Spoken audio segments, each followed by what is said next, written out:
Presentation of Illinois State University Redbird basketball.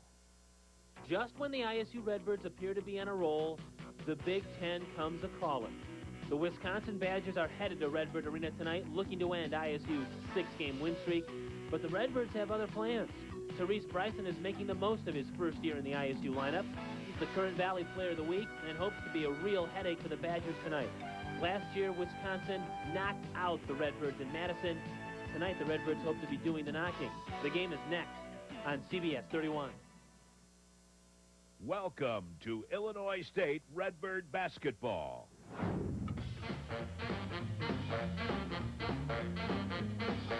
Baby, baby, it looks like it's gonna help. Baby, baby, it looks like it's gonna help. You better come inside, let me teach you how to jive and well. Oh, you gotta jump jiving, then you wear, you gotta jump jiving, then you wear, you gotta jump jiving, then you wear, you gotta jump jiving, then you wear, you gotta jump jiving, then you wear the wear. Redbird Arena welcomes in a Big Ten basketball team for the first time in 4 years as the 6-1 Wisconsin Badgers come to Normal to battle the 6-1 ISU Redbirds. Hi again, everybody. Kurt Pegler and Matt Tamporn with you as we kick off another exciting season of ISU Redbird basketball. Matt, these two teams played last year. The Badger guards dominated that game, and they've got another guy, Sean Mason, who's been terrific this year. I tell you, Sean Mason leads them in scoring 18 points a game. One of the senior leaders on this team just comes out, gets it done every night. He's been the leading scorer every game for him this year. He's one of 3 senior leading guards on this team that really dictates how this team is going to run. Meanwhile, the Redbirds have turned things around since that opening night loss to Oakland, and one of the guys that's really stepped it up the last 3 or 4 games has been Leroy Watkins. Well, Leroy early on was a little disappointing offensively. Defensively, he's second to none. But he's really picked it up. 25 points in the last game, second on the team in scoring, leading the team in rebounding. They're really counting on him tonight. The Badgers love to play defense. We'll see what happens tonight at Redbird Arena. 6-1 Wisconsin, 6-1 Illinois State. Stay tuned. The starting lineups and the opening tip coming up here on CBS 31. Illinois State University Redbird basketball on CBS 31 is sponsored by Paradise. Make it Paradise tonight. By S&S Builders Hardware, when it's worth doing right. By Lincoln Office, intelligent office solutions. By Country Companies Insurance. When it matters most, the country's behind you. By Damon's, where eating out is always an event. By Whitaker's Country Oak Shop, specializing in quality oak furniture. By OSF Sports Care, professional care for amateur athletes. And by Hundman Lumber Do-It Center, where local delivery is always free. The season for giving is here, and CBS 31 has joined with the U.S. Marine Corps Reserves to collect toys for tots. That way you can make sure a child has a gift to open on Christmas morning. Help us fill the CBS 31 studio with toys for kids right here in our area. Donate a new unwrapped toy at CBS 31 or one of these locations. Toys for Tots, sponsored by the U.S. Marine Corps Reserves and CBS 31, the one and only. A winning team starts with a strong foundation. Aristocrat cabinets have beautiful wood finishes in a variety of styles and a 44-year reputation for quality. Strength. They're built strong to perform, loaded with extra features that show only when you want them to. Practice. When you plan to be in the game for a long time, shortcuts aren't a part of your game plan. Hundman's designers check every detail. Endurance. And when it's finally showtime, you stand behind your team and they deliver. Trust a winning combination. Aristocrat Cabinets and Hundman Lumber Do-It Center. What's new at Bob Dennison Ford? Visit us today. Check out the all-new 99 Ford Windstar. One glance and you'll see a more powerful, elegant stance, but its newly sculpted sheet metal is only the beginning. Plus, Dennison's got the redesigned 99 Ford Mustang, a blend of raw horsepower and technological refinement. We've got your truck, too, from the best-selling F-150 to the powerful F-350s and F-450s. Come and check out the selection and the prices. Get the Dennison difference. Bob Dennison Ford in Bloomington. Welcome to Redbird Arena tonight. The 6-1 Wisconsin Badgers are in town to play the 6-1 ISU Redbirds as we kick off our coverage of Illinois State University basketball here on CBS 31. Tonight, let's give you the starting lineups. First for the visiting Badgers from Madison, Wisconsin. They really play 3 guards and 2 forwards, not your typical 2 guards, 2 forwards, and a center. Great guard backcourt. We talked about Sean Mason and Ty Calderwood. And also Mike Kelly is a last-minute addition instead of the injured Hensy Oriano. We'll probably see Oriano, but not in the starting lineup. Andy Kowski and Charlie Wills are up front for Dick Bennett's team. He's 53 and 45 in his 4th season at Wisconsin, 1-1 lifetime against the Redbirds. Meanwhile, the ISU Redbirds go with a lineup that is about the same that we've been seeing all year long, but perhaps if this is your first look at the Redbirds, it's a little unfamiliar to you. Tyrone Brown, a junior college transfer. He's from Wichita, Kansas. He gets to start at 1 forward along with Sean Riley, who's a junior college transfer as well. He's from Katy, Texas. In the middle is Leroy Watkins, who's actually in his 5th year of eligibility as a senior. And then in the backcourt, we've got Therese Bryson, who's the reigning Missouri Valley Conference Player of the Week, and super quick guard Victor Williams. Matt, the lineup that the Redbirds have been starting has a lot of youth in it going against a senior-laden team, at least as far as the backcourt of the Badgers is concerned. That's exactly right, Kurt. You got a lot of new faces out there, but the strength of their team has been the senior leadership of Leroy Watkins on the floor to start the game, and also with Kyle Carklow coming off the bench. He's really going to give them a lift at the guard position coming off to help Victor Williams and Therese Bryson, especially in this high-profile, hard-fought game with Wisconsin. Kevin Stallings is 113 and 49 in his 6th season at the helm of the Redbirds. He's 1-1 lifetime against Wisconsin. This is only the 3rd meeting between these 2 schools in the history of college basketball. The series is tied 1-1. The first 2 meetings were both in Madison a couple of years ago in 1996, March of 96. The Redbirds went up to UW and beat the Badgers at the Field House 77-62 in the 2nd round of the NIT. And then last year in a game that we televised in November, it was Wisconsin beating Illinois State 80-66. The game the Redbirds really struggled with the basketball. They had a hard time against this great Wisconsin defense. Well, that was a game coming in that Illinois State preseason was ranked in the top 25 in Sports Illustrated and a couple other polls. Wisconsin was just coming off of a home loss against Marquette, so they weren't about to lose 2 games in a row. They took care of business from the initial tip. Illinois State was a little hobbled. Leroy Watkins was coming off an injured shoulder. Rico Hill off an injured foot. Jamar Smiley did not play in that game, so there was a few pieces that were missing for the Redbirds. But that really kind of gave them the momentum and gave them the drive to get going on the season and pick up the pace. It's rare that you see a Big Ten team come to Normal to play the Redbirds. In fact, it's been 4 years. December the 31st of '94 was the last time the Big Ten school was here at Redbird Arena. That was the Northwestern Wildcats. Illinois State won that game by 20. This is the first ever trip by the Badgers to Normal. As we said, the series is 1-1 for both teams. The officials tonight, Ron Burkholz, Sam Banks, and Steve Olson. They'll call the game tonight here at Redbird Arena. ISU is in the home whites with the red trim, and the exact opposite, the Wisconsin Badgers are in the red uniforms with the white trim. And usually when we talk about the Badgers, Matt, we always talk about defense. Dick Bennett has preached defense since his days at the University of Wisconsin Green Bay. That's right. My brother played for Dick Bennett, and you know, he was the type of coach that defense would always come first and let your offense work through what your defense generates. And you'll see that tonight. He's got some guys out there. Mike Kelly, the sophomore guard, started 30 out of 31 games last year, may be the best defender on their team. Just really gets after it, and that's the type of player that Dick Bennett just loves to have. You mentioned, excuse me, Kurt, you mentioned the fact that Wisconsin's coming in here for a game. I think the Redbirds have done a great job in their initial pre-conference schedule of getting some good name teams in here to prepare them for the conference. They had Alcorn State, they had Akron in here. Both teams picked to win their conferences and get to the NCAA tournament, and now a high-profile team like Wisconsin. They're really going to be ready for that conference season. And one of the non-conference teams that the Redbirds played early in the season, the University of Wisconsin Green Bay, Dick Bennett's old team pulled off a big upset today, beat Miami of Ohio, ranked 23rd in the country. Yes, they did. The Badgers, by the way, are allowing opponents to only shoot 40% from the floor, so the trademark defense is there. Again, we're ready to tip things off here. Illinois State and Wisconsin. Kurt Pegler and Matt Taplin with you here on CBS 31. Glad you're alongside for the basketball game. And Wisconsin throws the tip here, Sean Mason. And Tyrone Brown guarding Mason, arguably one of the best defenders on Illinois State's team. Really his trademark, and he's going to have his work cut out for him tonight. Mason has led the Badgers in scoring in all 7 of Wisconsin's games. Kelly looks inside. Wisconsin does a great job of staying active. If they're being overplayed, they just cut and go the other way, try to keep the defender on their heels. 7 to shoot. Calderwood, who redshirted last year, drives. 3 on the shot clock. He traveled with it. or a time.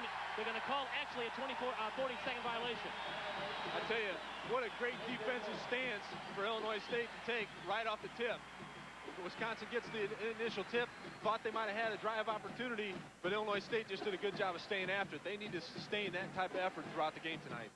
You saw Ty Calderwood ask one of the officials. He believed he was fouled as he went up for that three-point shot, but to no avail, and shot clock violation. The Redbirds get it, the first turnover of the game, and here's Illinois State's first offensive possession. Both these teams are going to play tough man-to-man defense. Vic Williams just lost the ball, so ISU's turned it over twice, and he just got a foul. So each team has now turned the ball over in its first offensive possession. And that's the exact type of pressure that Victor Williams is really going to have to deal with. See a step out there by Kowski. Kelly helps out, gets a hand up. That's all it takes half the time is just get your hands in the passing lanes. You're going to come up with some balls, and that's what happened that time for Mike Kelly. He tried to suck that ball back in as he was ready to pass it. It just didn't work. This game, more than any other, is probably going to be the best learning experience for the young guards for Illinois State. Mason's first three ball is no good, and we've got a foul on a loose ball, and it's going to be against Sean Riley, the Redbirds. That time Riley and Wills tied up underneath. Wills seemed to have a step on the ball. He and Riley tangled up, and the foul was called on Riley. Kevin Stallings knew all along that this was going to be a big test, and then he referred to Tuesday night's game against Purdue as even a tougher test. So the Redbirds get a taste of the Big Ten here in the next 72 hours. Well, Purdue being one of the top-ranked teams in the country and definitely in the Big Ten, that's going to be a good test for them to come to the second game. Andy Kowski, the dunk and the foul. And he's going to go to the free throw line to try to cap off a three-point play. You know, this weak side pass that Wisconsin uses is the thing that killed the Redbirds last year. They were prepared for this double team on the ball, on the post. Kelly, or that time Wills, was posted up on the other side, finds Kowski open underneath the basket as Kowski went directly to the basket, goes up strong, gets the basket and the foul against Watkins. The foul on Leroy Watkins is his first and the team's second. We got a lane violation here. Violation against Riley, trying to get a step on Wills underneath. That's not a call that you see every day, but we're seeing it now, and you can see Kevin Stallings' expression. Well, you take a look at how the Wisconsin players are angled to try to get a step in on the basket. Their feet really aren't towing the line. That's why the Redbirds are trying to get a step on. So Kowski makes good on his second free throw attempt, and it's a 3-0 Badger lead. We're played a minute and 15 seconds here tonight. Here's Tyrone Brown, kicks it into Watkins. Spinning, he's in trouble, and he may have walked, he did. Yeah, and again, excellent defense that time by the Badgers.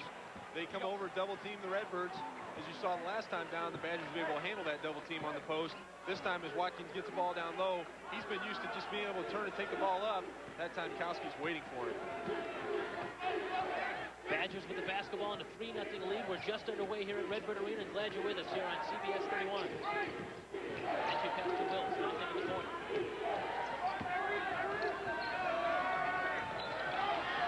Here's Mason. His second three-point shot is missed again, and Riley up high to get the board. So Sean Mason is 0 for 2 so far in his three-point attempts. Good effort that time by Tyrone Brown. He was really trailing the play, recovered well to get a hand up on the shot at Mason. May have bothered him just enough to make him miss that. Redbirds still looking for their first shot of the night. And another steal, so the Redbirds have turned the ball over 3 times. Great Badger defense. Mike Kelly came up with the takeaway. And another three ball, this time from Calderwood is good, and it's 6-0 in favor of the Badgers. Calderwood, a player who sat out last year as a redshirt from Joliet, a senior coming back, really coming up with a good effort here in early going for the Badgers. Last year's game in Madison started out 7-0 in favor of the Badgers. Now this is a 6-0 Wisconsin lead, and ISU is still looking for its first shot from the floor. And here it comes from Therese Bryson, but it's going to be waved off as the foul is going to be on Kowski. And again, that's going to be the Redbird strength is inside, and that time Leroy Watkins was using his big body to obtain position on the block against Kowski.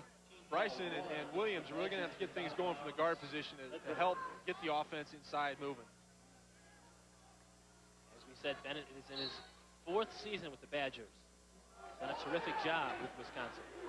Entry pass comes out to Tyrone Brown. Behind the screen from Riley, it's Vic Williams now.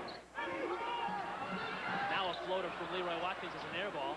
So ISU's first shot from the floor is not very good. Here's Mason now, back in the front court. And that time, Watkins rushed the shot a little bit, saw the double team coming, turned away from it.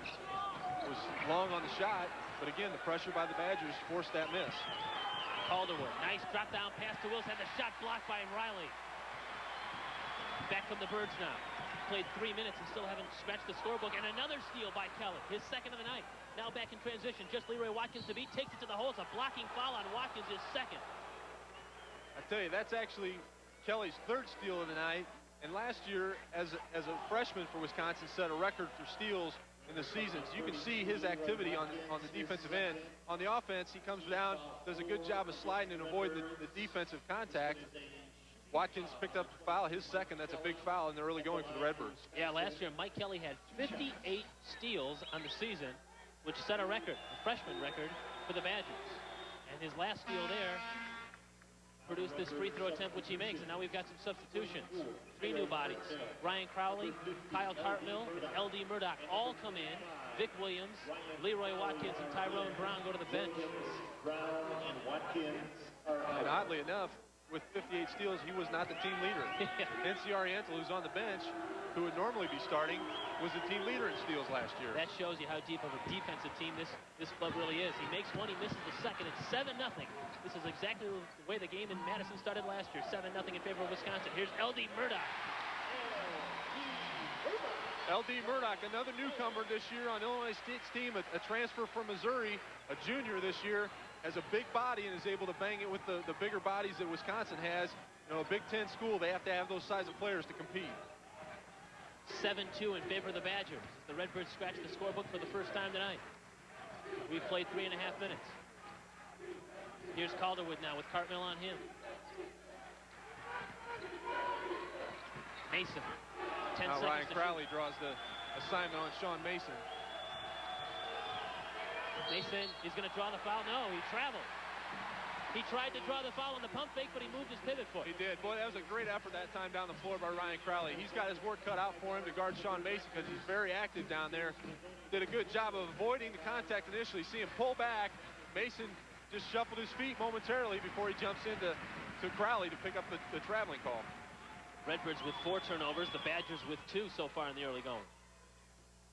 Here's Good step in that time by Kowski. Pull-up jumper. In front of the iron, no good. Tipped around and controlled by Ty Calderwood. Back from the Badgers with a 5-point lead in the basketball.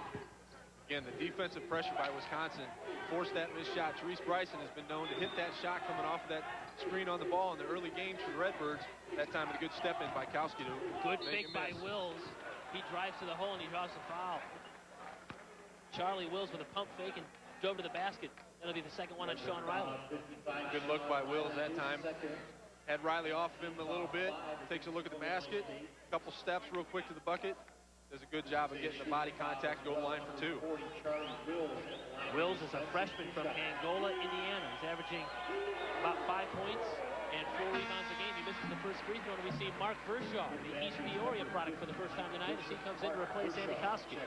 Vershaw is a guy who really hurt the Redbirds last year in Wisconsin with 12 points. A great job on the rebounding end and did a great job defensively against the Birds. Second free throw is good for Wills. And Wisconsin has an 8-2 lead in the opening minutes of basketball here at Redbird Arena. 8-2, Wisconsin leads Illinois State.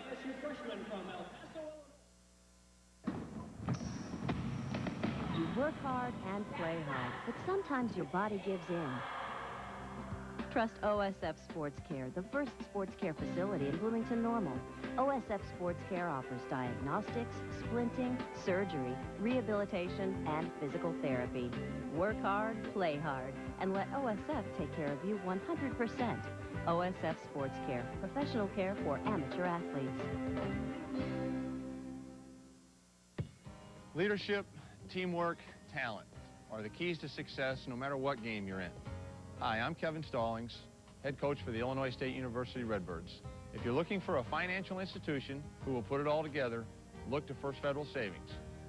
Locally owned and managed, the team at First Federal will apply their history of success and personal service to get results for you. Find out how to make First Federal a part of your financial team. When we built our house, we found a lot that was just perfect. Yeah, well, it was the worst sight I'd ever seen. It had everything. Earthquakes, tidal waves, Horizontal raise. We wanted lots of windows. I insisted on Anderson windows. At Anderson, we appreciate the builders who time after time make it look easy. We're still in love with this house. And I'm still recovering. For all your home projects, including Anderson windows, make the experts at Hundman Lumber Do-It Center part of your winning team. We remind you that our next televised game here on CBS 31 comes Tuesday night, 7 o'clock from Mackey Arena, the campus of Purdue University, where the Redbirds will play the Purdue Boilermakers as they continue this little mini trek through the Big Ten. 7 o'clock Tuesday night, ISU and Purdue right here live on CBS 31. That'll be a game in which Kevin Stallings gets to go against his mentor, Gene Cady, for whom he played and also was an assistant coach. That promises to be a great game, and Purdue, again, is ranked to be at the top of the Big Ten and in the top 10 of the country right now, and they're going to be a tough opponent for the Redbirds. Right now, the Redbirds have their hands full with Wisconsin. It's 8-2 Badgers. The Redbirds with the basketball, trying to scratch through this Badgers defense. Here's Bryson now to the baseline. Around Kelly. Kicks it inside, intended for L.D. Murdoch, and knocked out of bounds.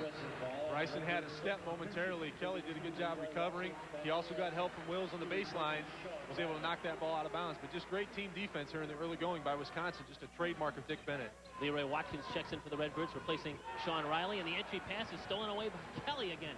4 steals here. We've only played 5 minutes. I tell you, again, Bryson had a step on him. And Kyle Cartmill saw it. But as he passed the ball, Kelly was able to recover. And Sean Mason knocks down a 3 right in front of the Redbird bench, and the Badger lead is now 9 points, 11-2. Wisconsin's not afraid to shoot the ball. If they've got an open shot, they've got guys who can knock it down. And again, with the senior leaders that they have at the positions that are critical for scoring, that's what's going to do it to the Redbirds. And Kyle Cartmill fires as he throws the ball away. And another turnover for the Redbirds, 6th of the night. And Cartmill will take a seat on the bench, and Vic Williams comes in now as you get a look at Mark Vershaw. We've played 5 minutes and 8 seconds here in the opening half of play at Redbird Arena, and the Wisconsin Badgers lead 11-2. Illinois State playing in their matchup zone right now. Here's Open shot by Wills. He knocks down. His foot was on the line, so no three-pointer. A 2-point basket for Wills. It's 13-2, an 11-point Badger advantage. I'll tell you, Wisconsin's just going about their business right now in an even fashion, and Redbirds just don't have an answer to them. Here's Murdoch. He throws it up, and he's going to get fouled and go to the free throw line. They're having to work for everything they get. This time Murdoch inside, bangs around a little bit with Vershaw and Wills, finally gets open, and as he's going to the basket and gets hit. That's something the Redbirds haven't seen a whole lot of this year, being contested by a bigger, stronger team, but that's what they're facing here tonight. And so L.D. Murdoch goes to the free throw line, where he is pretty comfortable, actually, for a big guy. The Redbirds have some big guys, of course, as I say that he misses it, but the Redbird big fellas at the free throw line have done pretty well this year. Sean Riley, L.D. Murdoch, and Leroy Watkins. Well, as a team, they're shooting 79% this year, which is a great statistic, and they've really won a few games because of their shooting percentage from the line. And I tell you, a team that can do that is going to have success. Murdoch misses both free throws, but he gets the rebound. And now kicks out to Vic Williams, who drives and hits the pull-up jumper. Vic Williams is another newcomer this year, a true freshman, a guy that's going to show a lot of excitement this year. Will remind a lot of people, a lot of Jamar Smiley. I think in the long run has the capability of scoring better than what Jamar was able to. The Badgers break the ISU full court pressure. Here's Calderwood, has shot changed. Now Mason with Crowley on him. Redbirds did a nice job of getting back on defense. This is Maurice Linton in the game for the first time. Here's Calderwood down the lane, scooped it up and in. Good, smart move. You see the seniors out here on Wisconsin, Calderwood and Mason, just doing a good job of not rushing into the offense, really being patient, and coming up with good shots. 7th Redbird turnover as Vic Williams took his eye off the ball and it squirted right through his hands and right to the Wisconsin bench. Yeah, you can't afford to have those kind of turnovers. No pressure on you at all, and just a lapse of concentration. That ball went right through Vic Williams' hand. NC Oriental comes in the game now as he replaces Ty Calderwood. So Oriental, who's typically a starter but evidently tweaked an ankle this week, is seeing action for the first time. Watching him in warm-ups, he seemed like he was moving okay, but you see the heavily bandaged left leg, and he may be in a little bit of pain out there. And the Badgers turn the ball over as Maurice Linton couldn't hang on to the ball in front of the scorer's table. finally a little retribution that time for Illinois State. They really gave the Badgers a dose of their own medicine with a good defensive effort by Leroy Watkins, arguably one of the best defensive players on Illinois State, and without a doubt their best interior defensive player. It's 15-4, the Badgers with the lead. The Redbirds trying to cut into that 11-point Wisconsin advantage. Murdoch fortunate to get away with a traveling call that time. Here's Therese Bryson for three. He missed it off the back of the iron and lit in the board for the Badgers. And that's a good shot for Therese. He's been accustomed to hitting that shot and gets a good look at the basket and regularly knocks that down. This time he came up a little short. The Badgers defense is airtight. One looking out. Here's Mason now. As we said, the leading scorer, he's averaging 18 points a game for the Badgers. He has led the team in scoring in each of the 7 Wisconsin games. And now Vershaw with 10 on the shot clock. He drives to the baseline. In trouble, kicks out to Kelly. 7 to shoot. Pull-up jumper. Can't leave the ball. Mistake that time by Therese Bryson. Kelly had the ball. You can never leave the ball. Bryson looks inside now. Boy, Kelly is just so tenacious on defense. Bryson gave him one of his best moves that time, and he was right with him. Murdoch for 3. Missed the shot. Leroy Watkins up to get it, and it's off his hands, and Sean Mason back to get it. Watkins very aggressive with 2 fouls. Could have picked up a third easily that time. It was fortunate to get away that time. And that time Leroy reached in, but knocked the ball out of bounds off his own foot. Looked from this point like it might have gone off on Vershaw's foot, but the referee right on top of the play made the call off of Watkins. Officials timeout on the floor. It's been all Badgers so far. Wisconsin 15 and Illinois State 4 with 11:51 to play here in the first half at Redbird Arena. The second annual Paradise Great American Dream Giveaway. From Peoria. Are you Elizabeth Seitz? Yes, is this for real? This is for real. Ah. You have won the Great American Dream Giveaway with the Paradise Hotel Casino. You have won a brand new house valued at $110,000. A 1999 Ford Contour from John Bierce, and $20,000 in cash. Hey, in paradise!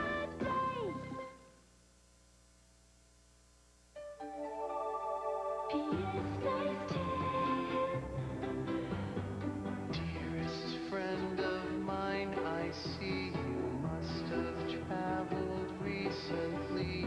No makeup has that natural glow, so tell me where's the place you go? P.S. Nice Dan. It's important for employers to know the influence office environment has on productivity. And that's where Lincoln Office can help. For more than 60 years, we've been helping companies maximize efficiency in the workplace. We represent leading manufacturers like Steelcase and Hahn. But we offer far more than just office furniture. We also provide the best lighting and floor covering solutions available. Call Lincoln Office to put intelligent office solutions to work for you.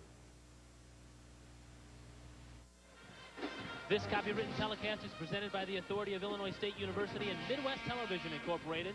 It may not be reproduced or retransmitted in any form without the express written consent of Illinois State University and Midwest Television Incorporated. 11:51 to go here in the first half, and the Redbirds trail the Wisconsin Badgers 15-4. So far in the early going, the Redbirds have more turnovers than they do shots, 7-6. You're not going to win too many ball games like that. That's not a very good formula. But credit the Badgers' defense. It has been tenacious, which is what we expected here in the opening minutes. And the man with the basketball, Kelly's been a big part of that. He's got 4 steals on the night already. Yeah, offensively, he's not going to do a lot for the Badgers, but defensively is where he really shines. You've seen him get 4 steals already in this game. We're seeing John Bryant in the game for the first time. That's him with the basketball. 3 seconds left in the shot clock. He takes the ball to the baseline and puts up a runner, which goes home. Tough shot by Bryant. It appeared as if he might have been called for a 5-second call with dribbling the basketball with the defense on him the whole time, but was able to get away with it, knock down a tough shot. 17-4 now. The Badgers with the lead. And again, guess who's in the middle? Mike Kelly in the middle of another play where he kicks the ball out of bounds. Terrific defensive play. Ty Calderwood's at the scores table. He'll check in at the next whistle. Murdoch fakes on Linton, kicks it inside now to Leroy Watkins. His fade away is no good, but he drew the foul on Vershaw. And again, Vershaw's a big, strong body inside. as Watkins goes up, he gets hit and is fading away from the basket. Typically, you're going to see Leroy Watkins inside, get hit, and go towards the basket. But just good defensive position that time by Vershaw. Even pushed Watkins up the lane a little ways in order to make him get away from the basket. Redbird struggling so far at the free throw line. L.D. Murdoch missed both of his free throw attempts, and Watkins misses his first attempt as you see Calderwood come in the game for Kelly as he goes to the bench. High fives all over the place from his teammates. Redbird's really struggling in every aspect of the game, but even at the free throw end where they've done so well, and Watkins has really improved his free throw shooting this year, shooting 64%. And he misses both of them, and so that's a time when you can cash in on the free throws and you can't do it, the ball goes out of bounds, so it's almost like turning the ball over. Well, those are 4 points that, should be relatively easy. On the season, the Redbirds they're hitting 3 out of 4. They come up with nothing on the first 2 trips to the free throw line. Andy Kowski back in, and Maurice Linton goes to the Badger bench. Sean Riley comes back in for the Redbirds, and Leroy Watkins goes to the ISU bench. And the Redbirds are showing full court pressure now. Little change of pace right now by the Redbirds, trying to speed the game up a little bit. Wisconsin doing a good job. Again, they've got some players in the backcourt that can really handle the pressure, and they're doing a good job here. They have totally controlled the tempo so far in the first 9 minutes of this basketball game, and that's the reason why they have a 17-4 advantage. Here's Vershaw, but he walked. Well, I didn't see that. I thought that was a good move that time by Vershaw, doing a good job of getting his body into L.D. Murdoch. Murdoch, again, at 6'9", very formidable defense. But Vershaw made a good move inside. I thought he had a great move in the basket. Dick Bennett thought that too, yeah. He and Ron Burkholz having a little discussion about the traveling violation, and really from this vantage point, it looked like a nice move. Again, Vershaw inside. Sets his pivot foot, the right foot. Oh, I see. He kind of shuffled that right foot a little bit. He didn't keep it planted on the floor, and that was a good call by Burkholz after all. Bryson, the jump pass now to Vic Williams. 3 ball is up and down. Hey, that was much better recognition by Bryson that time, and that must have been something they discussed in the timeout. When they're coming off that pick on the top, the defensive player is stepping out. He pulled back that time, was able to hit Williams with the open shot. Redbirds within 10 at 17-7. And Mason right around Tyrone Brown. He puts up a shot and it goes down. Contact with Sean Riley, but no call. That's a tough no call. You should have gotten something one way or the other. It could have easily been a foul on Riley or against Mason, but nothing there. It's somewhat of a questionable no call that time by the officials. Vic Williams almost threw that ball away. He lost his dribble about the timeline and then was looking for some help and actually got a bailout when the ball went off Bryant and out of bounds. Boy, Mason at the other end really just leaves Tyrone Brown in his dust, gets to the basket. Riley gets over there in good shape. Mason just does a good job of going up strong and knocking it down. Now Brown on the other end around Mason. He scooped it up, missed it, tipped up, and controlled now by Bryant. Good move by Brown, does a good job avoiding defense, just couldn't finish it. Here's Mason all the way down, but this time Tyrone Brown reaches in and fouls him. I'll tell you, Mason is very quick. You would never guess that he had ACL surgery on both of his knees. Oh, Kevin Stallings just got a technical foul. He is absolutely livid. And this is from Sam Banks, who has teed him up before in the past. So, I think Kevin's really arguing more about the last call down the floor than he is about this trip. A technical foul has been called against the Illinois State bench. And he is still giving Sam Banks a piece of his mind. Kevin better be careful because Sam has a very short fuse. He may light Kevin up again and just have him go to the shower. So Ty Calderwood goes to the free throw line. He knocks down the first technical shot. He'll get a second one here. If anything, it's at least energized the crowd, which has been totally taken out of the game by the Badgers. Well, and possibly, and sometimes this type of move or ploy by the coach can also give them the team a little bit of lift. That time it was clearly a foul by Brown. He was just trying to get ahead of Mason, just called for a blocking foul, but again, I think Kevin was more upset about the previous no call down the floor on the previous possession by the Badgers. In fact, he's right now just staring down Sam Banks. There's a 3-ball up and down again by Sean Mason. 5-point trip that time by the Badgers. Actually, they only gave him 2 points. They said his foot was on the line. It looked like a 3. I thought one of the officials had his hand up. 23-7 in favor of the Badgers. The Redbird offense is totally on the perimeter right now, but Vic Williams drives, and he draws a foul. This time a reach-in by Bryant, and the crowd sarcastically applauds Ron Burkholt's whistle. And a good quick move that time by Victor Williams. Does a good job taking advantage of his quickness. Gets around Ty Calderwood, goes to the basket. Calderwood trailing on the play. Gets his hand in there for a blocking foul. But again, plays like this by Vic Williams, Therese Bryson, Kyle Cartmiller need to get the defense moving a little bit to generate some at the offensive end. Redbirds trail 23-7, and Dyer needed some offense. Sean Riley had the ball knocked out of his hands by Vershaw, but he's going to be whistled for his second foul. Now Kelly again reaching in on the play as Riley had a nice little shot fake to get Vershaw off his feet. Drove to the basket a little bit. Kelly reaches in, picks up the foul.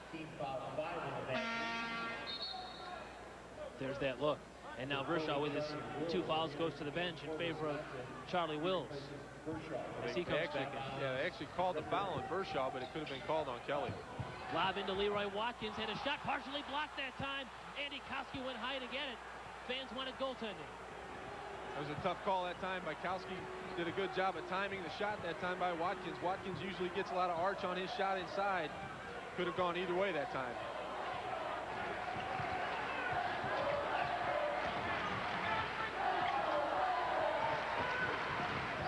Here's Mason now. Around Brown again. Pull-up jumper is good, and Sean Mason now is heating it up. Mason's just scoring from every point on the floor. Has hit a couple of threes, drives to the basket, short little jump shot. Nothing but net. He's really on his game tonight. He started out cold, but Mason now has 9 of the Wisconsin 25. Here's a turnaround Leroy Watkins jumper, which rattles in and out, and Bryant for the rebound. The Redbirds can't get anything to go home. Now they've been one and done just about every trip down here on the offensive end. Badgers doing a good job of pressuring the ball and then sealing out on the boards. It's 25-7 in favor of the Badgers. There's Mason again. Pump fakes again. Threw up a ball looking for a foul, but there's no call. And Dick Bennett over there on the Wisconsin end wants a foul, but I think he should feel pretty fortunate there was no call on the other play. And again, Kelly with another steal. Mike Kelly with his 5th steal tonight. Flips it up. Here's Bryant now. 3-ball right in front of the Redbird bench. Can't get it. Wills high for the rebound. He's fouled by Tyrone Brown. Things are unraveling here quickly for the Redbirds.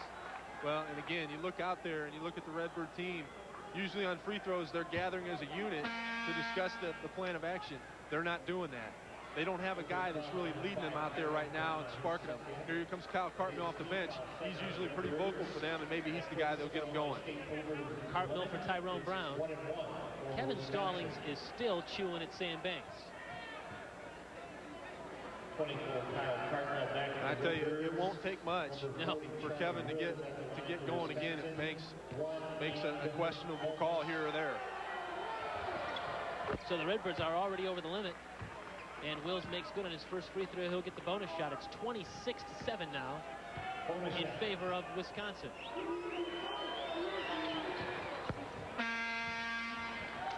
He makes them both. There's an official timeout on the floor.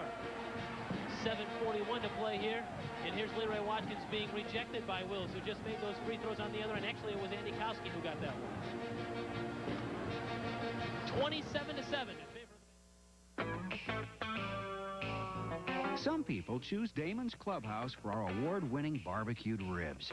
Others like our steaks, chicken, seafood, prime rib, and of course, Damon's famous onion loaf. But everyone agrees, when it comes to hard-hitting, action-packed sports entertainment, Damon's Clubhouse is the next best thing to being there.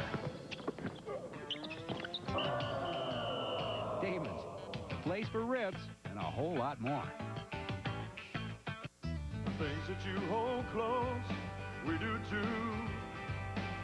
Sharing your dreams and seeing you through. Bright tomorrows, human sorrows. It's nice to know when it matters most, the country's behind you. Life being what it is, ensure some peace of mind with safe and sound car insurance. It's affordable. It's for people just starting out on their own. And it's from the country companies. Dining room, bedroom, living room, family room. Come to Whitaker's Country Oak Shop, Central Illinois' choice for quality Amish handcrafted furniture. Whitaker's is located in Hudson, just north of Bloomington Normal on Interstate 39. You will experience one of the largest selections of Amish-made furniture in the Midwest. Don't just spend money on furniture, invest it on an heirloom of tomorrow. Whitaker's Country Oak Shop in Hudson, just a short drive from anywhere in central Illinois. And tickets to see the Redbird basketball team, here's your number, 438-8000. That line puts you in touch with the ISU ticket office. The Redbirds will be opening up the Missouri Valley season a week from tonight against Wichita State. Tickets still available, 438-8000, Redbird ticket office. Right here, the Redbirds are more concerned about trying to score some points against the Badgers. We have already played 12 minutes. The Redbirds have just 7 points. It's 27-7 Wisconsin. You know, Wisconsin only averaging 52 points defensively. Well, there you go. Leroy Watkins on the feet from Sean Riley. The overplay, Riley recognized it.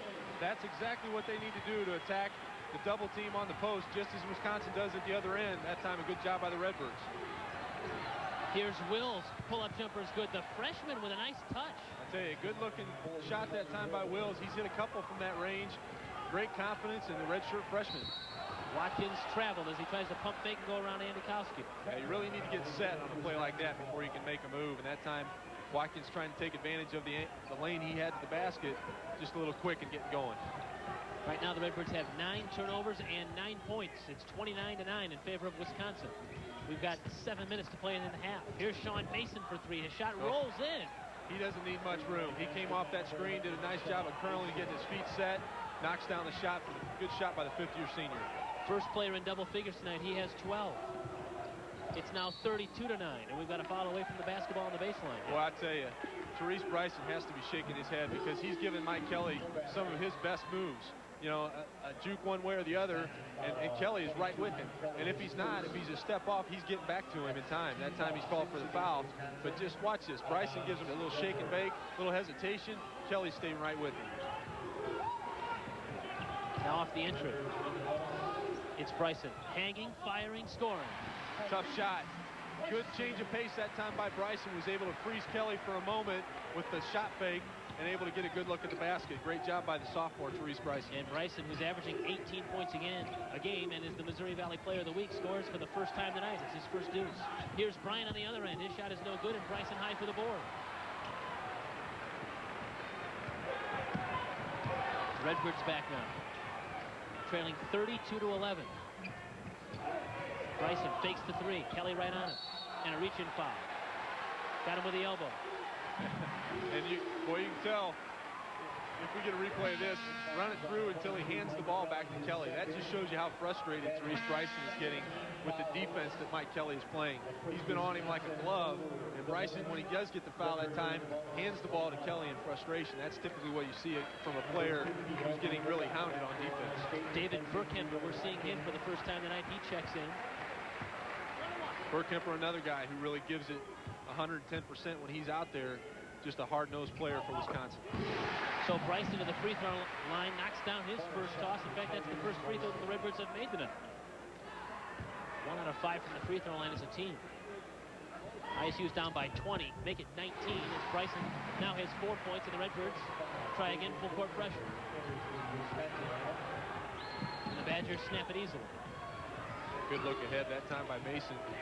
Helped down the floor by Wills, able to hit it down the floor on the other end.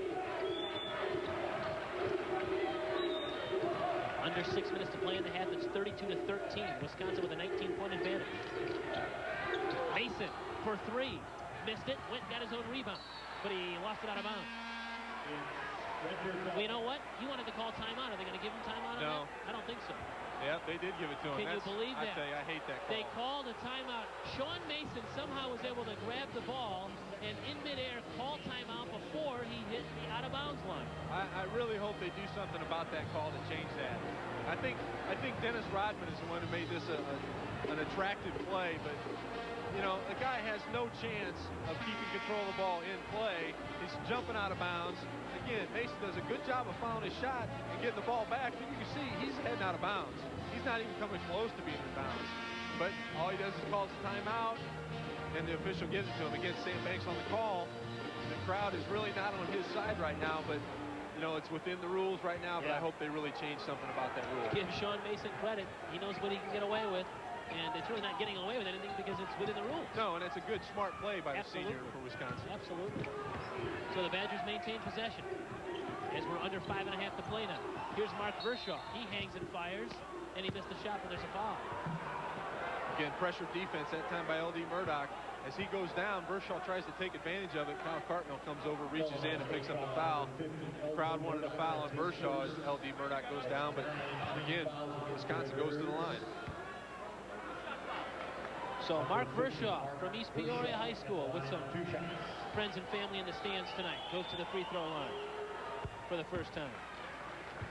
Vershaw is the only forward on the Badgers team last season with more assists than turnovers, and we all know in these parts what great hands and great sight line he has. He's terrific with a basketball. Well, he's just a smart player, and again, I refer to last year's game when he was hitting the weak side, when he was being double teamed on the post. He had 4 or 5 assists just in doing that, and he's one of the team leaders, top 5 this year in assists. Just a great job out of the sophomore from East Peoria. Terrific passer. He's got his first 2 points, and the lead's back up to 21. There's a 3-ball down by Therese Bryson. Bryson doesn't need much room, and for those of you who are seeing Therese Bryson for the first time this year, he can score, and he's got the range of a Skip Schaefbauer for those of you who are used to seeing him, but just a great job, and that time just getting enough room to get the shot off. A whistle away from the basketball, and it's going to be on Bryson. Again, Bryson drawing the assignment on Sean Mason. Mason is very active opposite the ball and just keeps himself moving. If he comes off the screen, isn't open, he's cutting the other way to get open. That time, Bryson held on to him to keep him from going the other way and picks up the foul. And Mason knocks down the free throw. He's an 86% free thrower, so when he goes to the free throw line, he usually cashes in. He is just a terrific, terrific player. You know, 18 points a game. The next closest on Wisconsin's team is Ty Calder with only 7. Right. So you can see they really depend on him from offensive output. Foul away from the basketball, and it's going to be an illegal screen on L.D. Murdoch. Again, out of frustration, L.D. Murdoch really hits Wills blindsided on the other end, and you can see the look on his face. He's wanting to lay some lumber on him, and that time he did. And you know, guys are banging around here, but you got to still stay within the rules of the game. That time Murdoch, again, a little frustrated in the early going. The Redbirds are down by 20, picks up the foul. Charlie Wills to the free throw line on the other end. It's been a long, long time since we have seen a visiting team come into Redbird Arena and have a 20-point lead in the first half on Illinois State. Yeah, Redbird Arena is usually a place where they get the job done. But again, you're talking about a relatively immature young team, right, as far as games played, and they're going to struggle through some games like this year, but they're also going to have some success like they had in the tournament in Hawaii. So people just need to be patient with this team. Reach-in foul on David Burkemper, and again, some sarcastic applause from the Redbird faithful here. And Burkemper's a very physical, aggressive player. That time really trying to keep up with the quicker Bryson. Picks up the foul trail on the play, but again, Bryson trying to get his game going out in whatever way he can. Just did a good job of getting the lane to the basket. He's able to get a foul. And so Bryson to the free throw line for 1 and 1, and he's a good free thrower at 88%. The Redbirds need to take advantage of any opportunities they get to the free throw line because this Wisconsin defense has just been terrific. He makes them both, and it's now 37-18, and Bryson has 9 points. Half of the Redbirds scoring here. Leroy Watkins, we had featured in the early going of the game with 25 in his last outing, with only 2 here in this game. We thought that would be the strength of the Redbirds, the inside game against the inexperienced Wisconsin Badgers. Yeah, career high 25 points against Alcorn State for Watkins. Mason's 3-ball is no good, and L.D. Murdoch tips the rebound to himself, and now Vic Williams, long lead pass ahead to Bryson. Pull up 3-ball, good. Good recognition that time by Williams, and a good job by Bryson to putting his hand up on his way down the floor to let Williams know he was open. And just a great job by the young duo for the Illinois State Redbirds. The Redbirds are within 16, and that's the closest ISU's been in a long time. We're under 4 minutes to play here in the half. Linton walks. Yeah.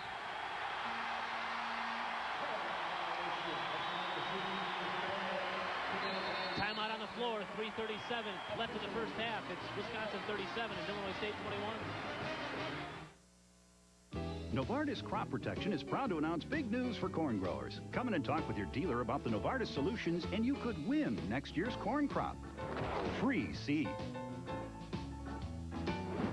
Free herbicide. Free fertilizer and free dealer services. Thanks. For up to 250 acres. The Novartis Solution Sweepstakes. Each one of the best things to happen to corn growers in a long, long time. I'll say. You work hard and play hard, but sometimes your body gives in. Trust OSF Sports Care, the first sports care facility in Bloomington Normal. OSF Sports Care offers diagnostics, splinting, surgery, rehabilitation, and physical therapy. Work hard, play hard, and let OSF take care of you 100%. OSF Sports Care, professional care for amateur athletes. 99 Toyotas are here, from Avalons to Siennas. And Bob Dennison Toyota, winner of the Toyota President's Award, has the largest availability of 99 Camrys in central Illinois, including the all-new Solera, a remarkable, luxurious personal coupe. At Dennison Toyota, we're setting new standards in Toyota sales and service. Bob Dennison Toyota, good people selling good cars at good prices. 1508 Morrissey Drive in Bloomington. Be a part of Redbird Athletics and become a member of the Redbird Education and Scholarship Funds, RESF. Your gift to the RESF funds helps provide unparalleled educational opportunities for Illinois State University student athletes. For more information, call the office at 438-3803. Here at Redbird Arena, the Redbirds need some help scoring, but they've closed the gap. It's Wisconsin 37 and the Redbirds 21, and ISU has done some of this damage, really, Matt, without turning the basketball over. That's been the difference, huh? Well, in the first 6 minutes of the ball game, they had 7 turnovers. In the last 10 minutes, they've only had 2 turnovers. So they've done a much better job of addressing the pressure that Wisconsin's put on them. This last official's timeout may have come at an inopportune time because they've really gained some momentum. Let's see if they can keep it going. Bryson for 3 again. The sophomore out of Decatur's really putting the team on his back right now, trying to get him going. He's done a good job of pulling within 13. Therese Bryson has scored 15 straight points for the Redbirds. And there's a steal by Leroy Watkins.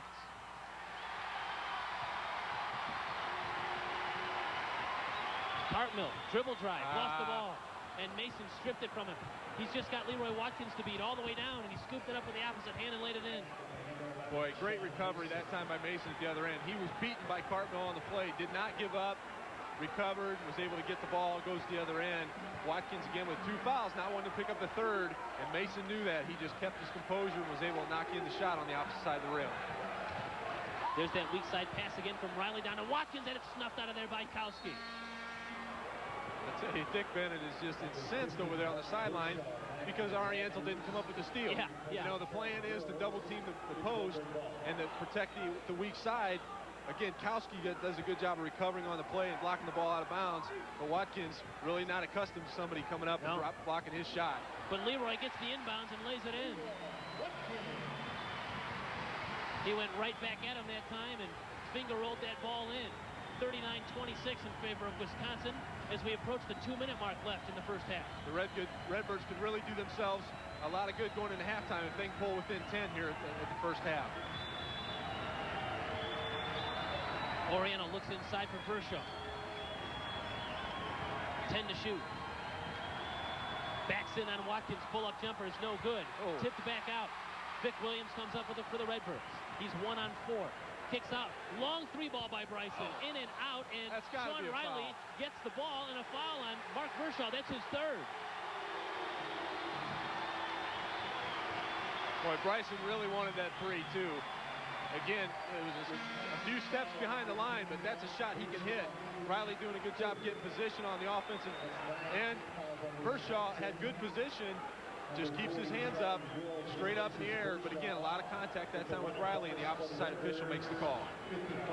Folks, if you thought that Skip Schaefbauer in years past had a big range, Therese Bryson and Skip Schaefbauer could do one of those old commercials, off the backboard, off the skyscraper and in, because they've got endless range. Although Sean Riley misses the free throw. In fact, he had hit 16 straight free throws going to the line there, and he misses. The Redbirds have struggled from the free throw line here in the first half. A missed opportunity. It's still a 13-point Badger lead. Kowski backs in now on Riley. Fadeaway jumper is no good, and Riley the board. Good defense and good seal out that time by Riley to get the ball back to the Redbirds. Here's Vic Williams to the baseline now. Little shuffle of the feet that time by Williams. Got away with it. And actually, he dribbled himself into trouble and got away with something too. He was in among players 6 or 8 inches taller than him, and they bailed him out. Vic Williams, a true freshman, he's gonna show a lot of flashy play out there, a lot of good plays. He's gonna make some bad plays too, though. But Kevin Stallings is willing to live with that because he's very exciting out there. L.D. Murdoch is checked in now for Sean Riley, and the lob intended for Murdoch, he gets it. Here's Bryson. Fortunate to come up with that ball. Bryson threw it away. He was open. He was open, and just very excited that time by Bryson, knowing that he had Leroy Watkins underneath. Just a little too quick on the pass. 11th Redbird turnover. And again, Illinois State, the full court pressure.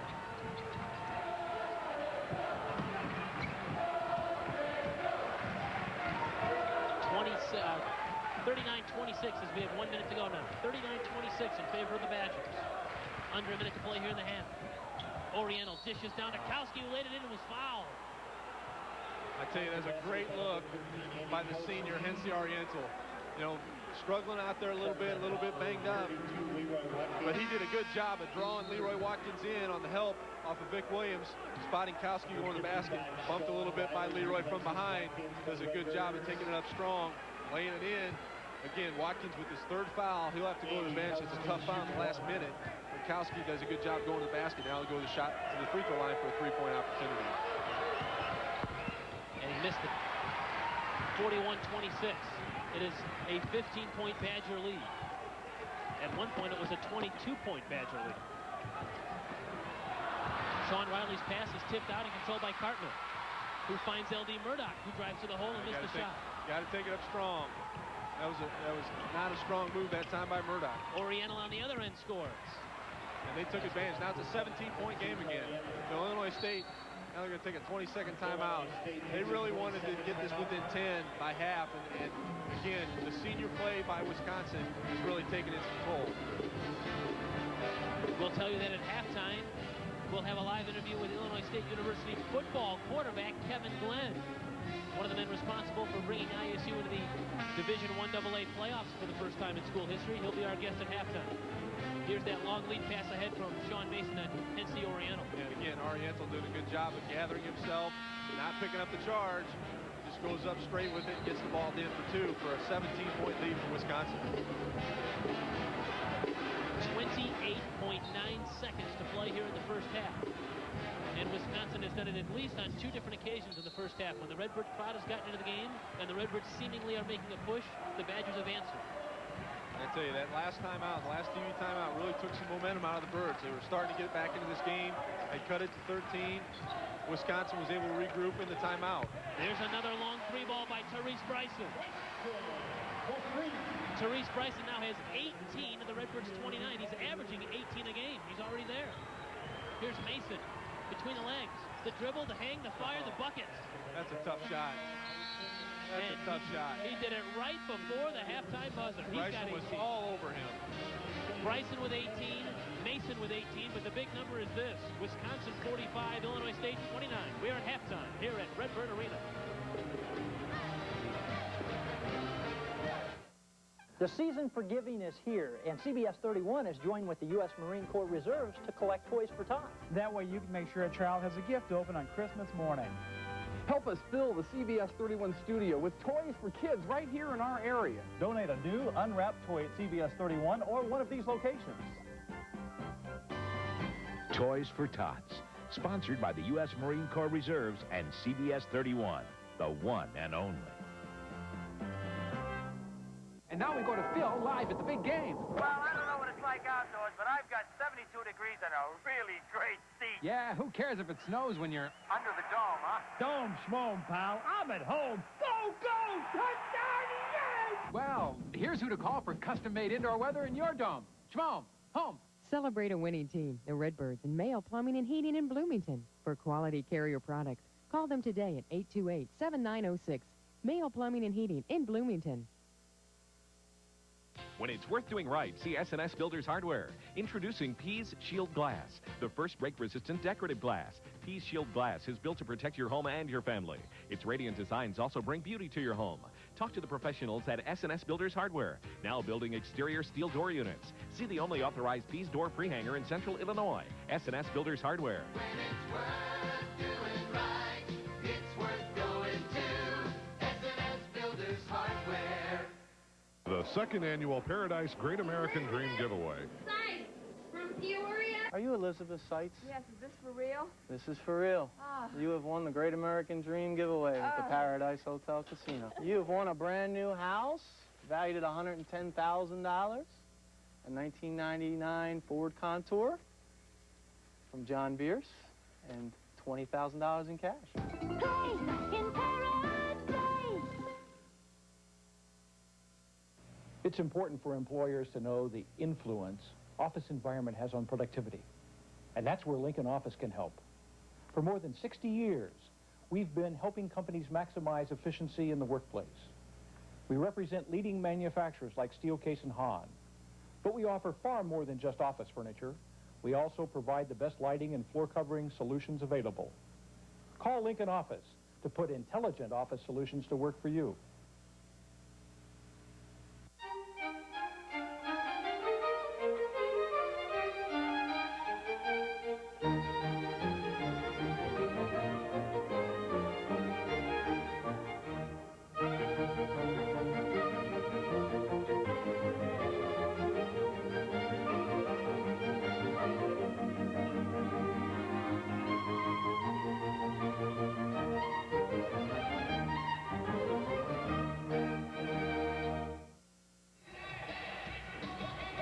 Here at Redbird Arena, we are at halftime. The Wisconsin Badgers 45, the Illinois State Redbirds 29. Kurt Pegler and Matt Taphorn with you courtside for this evening's basketball game. Matt, we knew it was going to be a defensive struggle for the Redbirds, and had Therese Bryson not really heated up here in the last probably 8 minutes of the half where he scored 15 straight points, the Redbirds would really be a long way away. But I'll tell you what, he heated up when Mike Kelly went to the bench, and he's the one who put Mike Kelly on the bench because he got him with 2 fouls.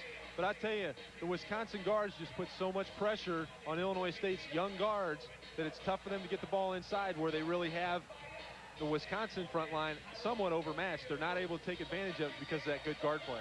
18 points for Therese Bryson, 18 points for Sean Mason. We knew going in that Mason was going to be the man, and he has lived up to every inch of billing, hasn't he? I tell you, he's such a smooth player out there. He doesn't take very much room to get off a good shot. He's been able to do that from three-point range, driving in the lane, going to the basket hard. He's just a phenomenal player out there, and he's really showing people why he's going to be one of the leaders for this Wisconsin team throughout the year. And the Redbirds, at least about the last 8 or 9 minutes, took better care of the basketball, didn't they, Matt? They did. You know, again, in the first 6 minutes of the game, they had 7 turnovers. They finished with 11 in the first half.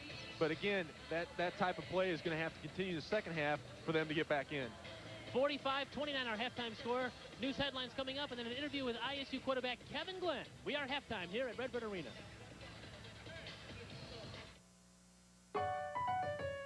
Dodge Durango can tow up to 7,400 pounds, nearly half a ton more than its nearest competitor.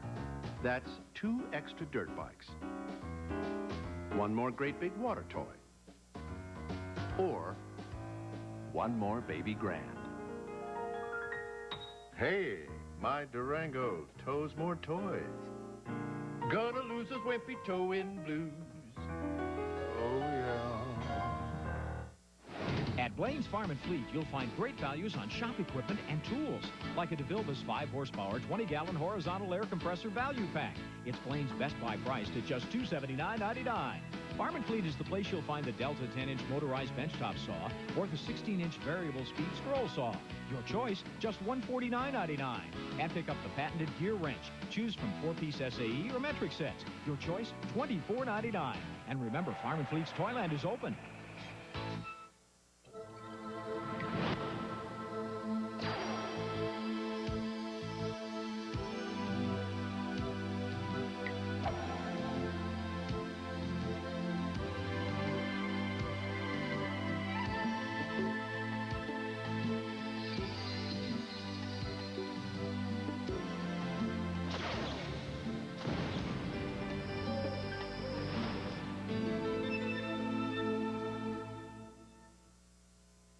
When it's worth doing right, see S&S Builders Hardware. Introducing Pease Shield Glass, the first break-resistant decorative glass. Pease Shield Glass is built to protect your home and your family. Its radiant designs also bring beauty to your home. Talk to the professionals at S&S Builders Hardware, now building exterior steel door units. See the only authorized Pease door prehanger in Central Illinois. S&S Builders Hardware. When it's worth doing right, it's worth going to S&S Builders Hardware. Well, I guess I knew this day would come, but I'm sorry, Ray. I know how close you were. Sometimes you need more from an insurance agent than insurance. How can I keep this store going without Dad? Ray, don't worry. He and I planned for that. That's why at Grange, our agents aren't just in the insurance business. Well, I'm not even sure where to start. Well, where would your dad have started? They're in the business of being human. Grange, your partner in protection. Hi, everybody. I'm Brent Lontine. Here's what's happening in the news at this hour. The fate of a Columbia, Missouri man accused of injecting his son with HIV-tainted blood is in the hands of a jury. In closing arguments this afternoon, defense attorneys pointed to other ways the boy could have contracted the virus. Two medical experts testified the boy was at a greater risk of contracting HIV because he was frequently hospitalized and because he briefly shared a home with intravenous drug users. Prosecutors contend the defendant, Brian Stewart, wants his son dead so he wouldn't have to pay child support. The boy, now 7, has AIDS. A Peoria judge has ordered a 56-year-old Chillicothe man accused of killing his wife to remain in the custody of the Department of Mental Health. Gerald Lloyd was found not guilty by reason of insanity in the hammer beating of his wife earlier this year. Her body was found January in the couple's Chillicothe home. Police say Lloyd believed the world was ending, so he beat his wife to death with a hammer. Well, it didn't get quite as warm as expected today, but the unseasonable temperatures have kept outdoor activities in gear during what would normally be cold winter months. We caught up with some golfers this afternoon. Not only were they on the course, they were wearing shorts. And they say diehard golfers, though, hit the course no matter what it feels like outside. As far as our forecast, we won't hit those record temps. As a matter of fact, it plummets from here. Look for a low of 60 tonight, and it only goes downhill from there. We're going to take a break, then we're going to rejoin Kurt Pegler and Matt Taphorn. Hope to see you back here at 10 o'clock, but in the meantime, enjoy the game.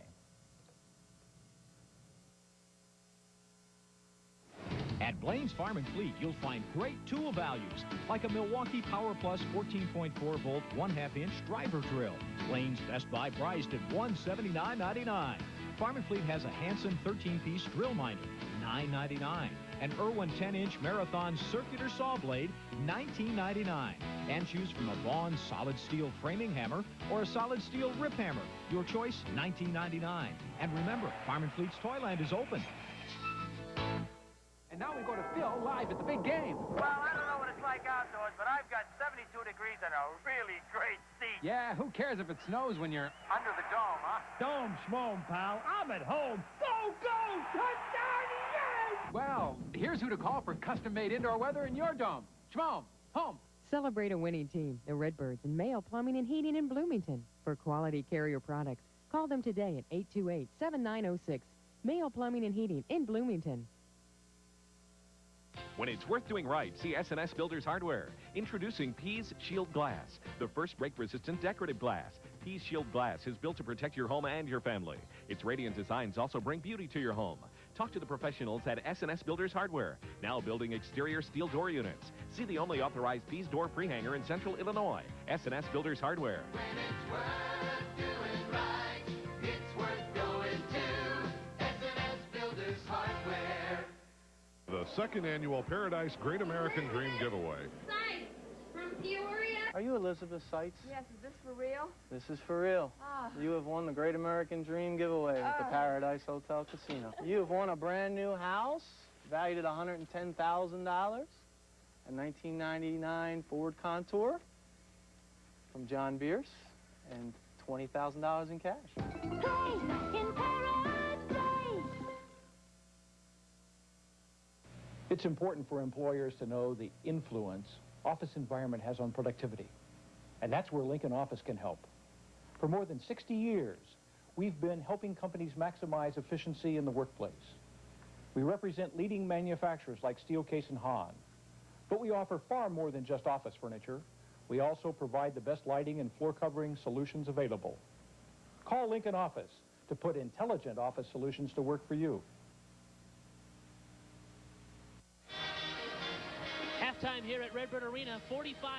The Wisconsin Badgers lead Illinois State at the half, and we are joined courtside now by Kevin Glenn, the very fine Illinois State University football quarterback. Just finished up arguably the most successful football season in ISU history, 8-3 during the regular season, and the first ever playoff berth last Saturday at Northeastern Louisiana State. Has it hit you guys yet, what you guys did as far as getting into the playoffs and treading waters that no team had ever done before here? I think it has. A lot of guys, after the season was over with, you know, we went back and looked over the season, and we had accomplished a lot of things. We didn't do the main goal that we wanted to do, was win the national championship, but the guys, we looked over the season, and we came out victorious in our eyes. Northwestern State and Western Illinois, two of the teams that you guys lost to, also won today in the playoffs, just to show you the stiffness of the schedule you guys played. And boy, it was fun to watch you this year. I mean, you were throwing the ball to Ricky Garrett and to Jacob Neitz. I mean, you had some big numbers, a lot of school records. And the great thing is, you're all coming back next year. You only had 7 seniors on the roster. Yeah, I think that's the best thing about this team. We didn't play a lot of seniors, so that way we got a chance to play together at this first time this year. So with the off season and in the summer, I think we'll get even much better working together, and I'm looking for more success next year. Was it neat walking around campus and having people talking about the football team instead of the basketball team come November? Yeah, I think so. Plus, getting this kind of weather, you know, going down to Louisiana and playing in that kind of weather in November, I mean, it's just a blessing that we had a chance to make it to the playoffs and playing that type of weather and that type of game.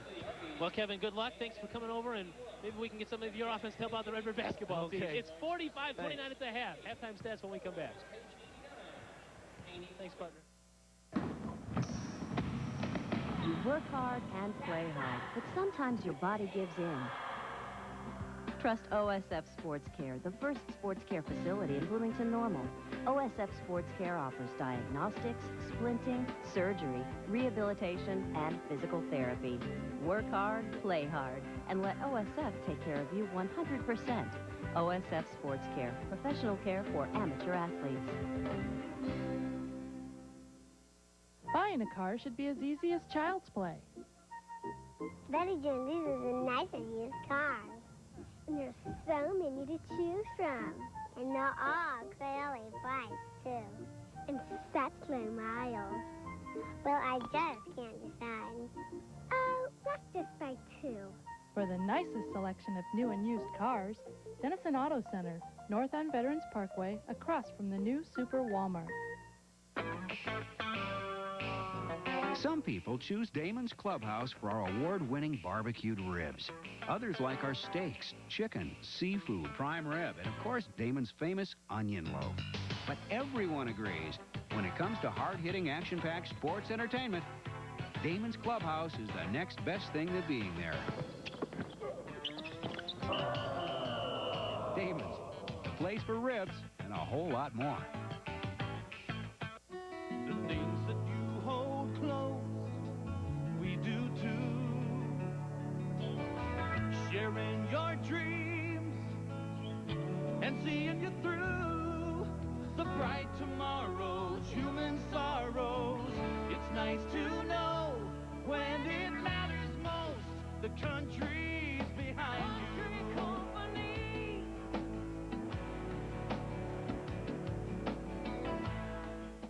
Dining room, bedroom, living room, family room. Come to Whitaker's Country Oak Shop, Central Illinois' choice for quality Amish handcrafted furniture. Whitaker's is located in Hudson, just north of Bloomington Normal on Interstate 39. You will experience one of the largest selections of Amish-made furniture in the Midwest. Don't just spend money on furniture, invest it on an heirloom of tomorrow. Whitaker's Country Oak Shop in Hudson, just a short drive from anywhere in Central Illinois. Back here at halftime, 45-29, Wisconsin leads Illinois State. Another 20 minutes to go, but Matt, the Redbirds are going to have to improve on the last 20 minutes they played, or else they're not going to be able to win this basketball game. I'll tell you what, Wisconsin has done a good job of answering every surge that the Redbirds have come up with. They've come up with some defensive stops. They've come up with some big plays offensively, but when you come down to it, they had a 23-point lead at one time. Even with all that, they still had a 16-point lead at halftime. So, again, that veteran-type team with the senior guard leadership has really brought them to the point where they're at the end of the first half. 18 points for Therese Bryson at halftime for Illinois State. 18 points for Sean Mason at the half. The Redbirds have committed 11 turnovers to only 5 for the Badgers. That's one of the key stats in the first half. Well, and another big key is that the Wisconsin Badgers are shooting 58% from the field. Redbirds doing a good job of shooting 50%, but a lot of that is because they're shooting so well from the three-point range. Therese Bryson hitting 4 out of 6 in the first half. They're going to need a big half out of him, even just to stay up with the Badgers. The Redbirds, Mike Kelly back out there guarding Bryson to start the second half. Start of the set, Redbirds start the half with the basketball, and they're going to start the half by drawing a foul on Ty Calderwood. Good ball moving that time by the Redbirds, being patient, getting the ball inside to Murdoch. He does a good job of realizing he doesn't have a shot, doesn't try to force it, dumps it down into Riley, and those two work very well together. Keep in mind, they spent all of last year sitting out, playing on the second unit, working together, and they've really developed that, and they're playing well together this year. Vic Williams to trigger. Into Tyrese Bryson. Fake, hang, fire, score it, and he's going to go to the free throw line. Boy, that was a long continuation play that time. And again, Bryson has realized what it's going to take to get Kelly away from him. A good shot fake that time gets Kelly up in the air. Take a look. He's trailing the play again, gets him up off his feet. The foul was already on the floor before Bryson went up, and he gets the benefit of getting the call and the basket. Tyrese Bryson scored 15 of the final 17 Illinois State points in the first half, and now opens the second half with a three-point play. Yeah, he picks up right where he left off in the first half. Again, they're going to need a great offensive effort out of him just to keep up with the Badgers. Here's Mason. Lobs to Kowski. Over Riley. Riley blocked it, though. Good defense by Sean Riley now, and Mike Kelly reloads the offense for the Badgers. Here's Calderwood now. He's got an open three. He'll pull up and miss the shot. And it's tipped around. It's out of bounds, and it's going to go to Wisconsin. Yeah, Bryson had his hand up that time. He and Mason both went up for the ball, but you could see Bryson's hand was going to that end of the basket as Mason's was going to the other end, and official did a good job that time. Ron Burkholt's underneath the basket. Ron was officiating when I was playing, so again, he's a great official, and I like the way he does. I'm not sure about that play, though. Well, Therese Bryson with the reach in, he's whistled for the foul. He may have caught him with the body that time because it looked like a clean block from behind. You see him come up with the left hand, gets the ball, may have caught a little bit of the body that time, but Burkholz was underneath the basket on the play, really doesn't get a good angle on it. May have called Bryson hitting the right hand of Mason as he was going up. Second foul on Therese Bryson, and Sean Mason misses the free throw. Let's reload the offense for you. Sean Mason, Andy Kowski, Ty Calderwood, Mike Kelly, and Charlie Wills are the 5 on the floor for the Badgers as the second free throw goes down. Illinois State starts the second half with Vic Williams, Sean Riley, Kyle Cartmill, Therese Bryson, and L.D. Murdoch. Now, if the Redbirds can trade 3-for-1 possessions here in the second half, they'll get right back in this game. But, again, a rare miss at the free throw line the other time by Sean Mason. 22nd timeout there called by Vic Williams as he lost the dribble, and instead of turning the ball over, quickly called for the timeout. You see a much more comfortable level here in the second half by the Redbirds than what they started the first half. Kevin Stallings, I'm sure, throughout the last few days, told them what this was going to be like, that they're not going to probably play another team that's going to come at them defensively like Wisconsin will all year. Because remember, a lot of these guys didn't play in that game up in Madison last year. Most of them did. Right, and again, it may have taken them that first half to realize that, yeah, he wasn't just blowing smoke. That's really how hard they play. Pass intended for Sean Riley, knocked out of his hands and controlled by the Badgers. The 12th Redbird turnover of this ballgame. Yeah, that's a tough pass for the 7-footer Riley to handle down at his feet. Vic Williams needs to do a better job of getting up where he can handle it. Calderwood kicks out now. Here's Koski's pull-up jumper, goes down. Again, a good job by Calderwood, realizing he didn't have an angle, goes up in the air and just drops it off to Kowski, who hits the wide-open 10-footer. He has 7, and it's a 16-point Badger lead, but guess who answers? Victor Williams with the pull-up jumper. Yeah, that's the type of play that Williams can make. He's very quick and has the ability to just stop on a dime and raise up and gets up well off his feet. That time was able to gather himself and knock it down. Calderwood open 3. Nobody within 10 feet of him as he nails it. Well, that time Vic Williams left his man, which was Calderwood, tried to go over and get a steal off of Kelly. And Calderwood, the senior, makes him pay for it. Good recognition that time by Kelly, realizing he was being double-teamed and hit the open man. And Mike Kelly picks Therese Bryson. He goes all the way down and lays it up and misses, but Calderwood follows and lays it in. Good effort by the Wisconsin Badgers to trail the play. Kelly tried to go up strong that time and did a good job getting the ball up to the basket. But again, Calderwood and Mason were the only two there to recover the ball. There were no ISU Redbirds in sight. The Badgers defense has come up with 8 steals. 6 of them are the property of Mike Kelly. L.D. Murdoch spins in the lane, looks to hand it off to Riley, who wasn't expecting it, and there's another turnover. Good help defense that time by the Badgers, realizing he was beat on the play. Kowski and Wills double-teamed him. But Mason threw the ball away. And now we'll see some substitutions. As Ryan Crowley and Leroy Watkins come in to replace Sean Riley and Vic Williams. I tell you, Mason's frustrated on the plays. You see him going down the floor talking to Wills. Wills stopped at the free throw line. Yeah. If he'd have continued going to the basket, he had a wide open layup, and Mason tried to lead him that time, and again, Wills just stopped. Here's Watkins. He draws the double team. His pass was intended for L.D. Murdoch, but it was slapped out of there, but he gets it back. Skip pass now to Cartmill. In the corner to Ryan Crowley. Open shot, and it won't go. Back from the Badgers now. Sean Mason, 1-on-3. He'll wait for his teammates. Yeah, people seeing Ryan Crowley out there. He's been an integral part of the Redbirds offense here in the last few games. He's really given a spark off the bench, and that time he just wasn't able to knock down the shot, but a good look at the basket. Calderwood's pass is tipped out of there, and the Redbirds get it, and Calderwood with a reach-in foul as Leroy Watkins came up with the loose ball. I think the foul might have gone against Mason that time. It'll be his first foul of the game. Yep, you're right. They did whistle it. Yeah, Leroy Watkins very strong when he comes up with the ball. Calderwood does a good job. A little screen by Kowski to free him up. Tries to hit Mason up opposite the ball, but Watkins, very strong hands, was able to hold on to the ball as Mason tried to reach in and pick it away. We've played just over 3 minutes here in the second half. The Badgers lead the Redbirds 53-34 here. Live basketball at Redbird Arena here on CBS 31. We're with you for 8 more college basketball games here with the Redbirds. We got a foul away from the basketball this time. It's going to be on the Badgers. Mason again picks up his second.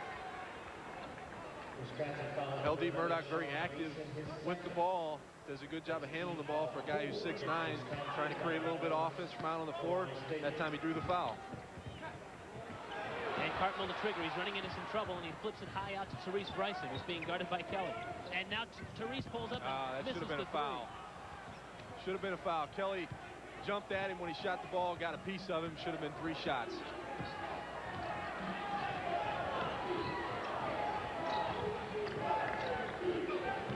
And here the Badgers now run their offense.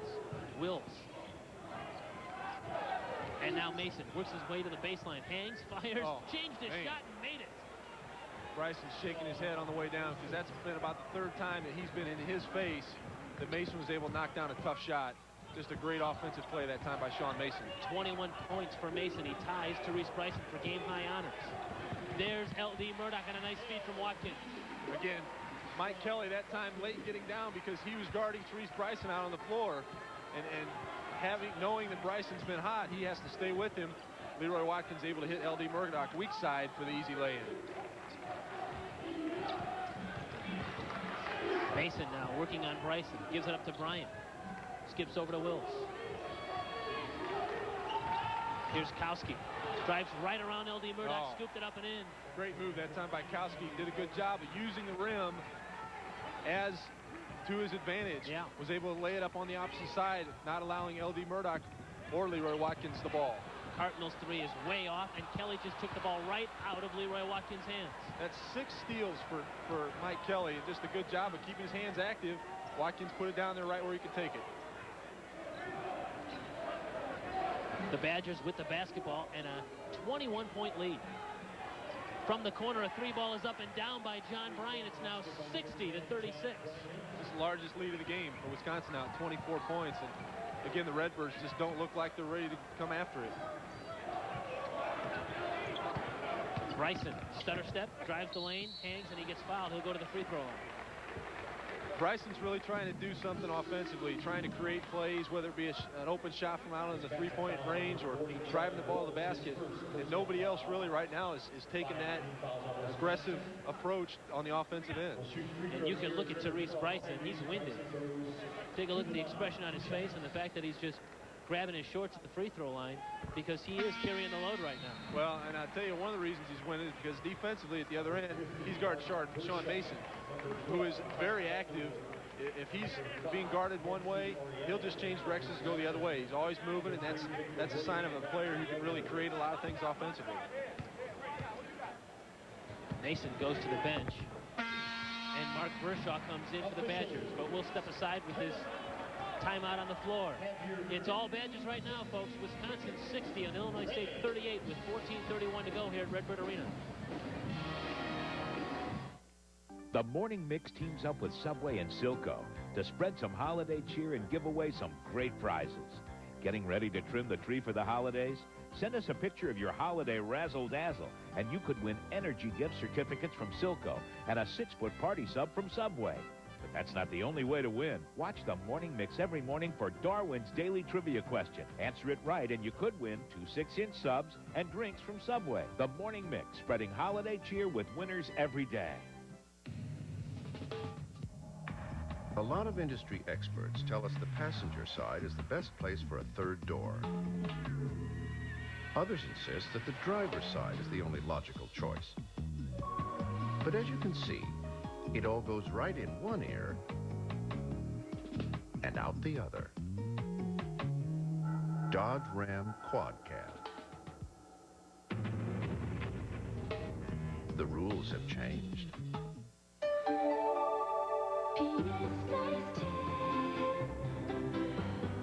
Dearest friend of mine, I see you must have traveled recently. No makeup has that natural glow, so tell me, where's the place you go? P.S. Nice tan.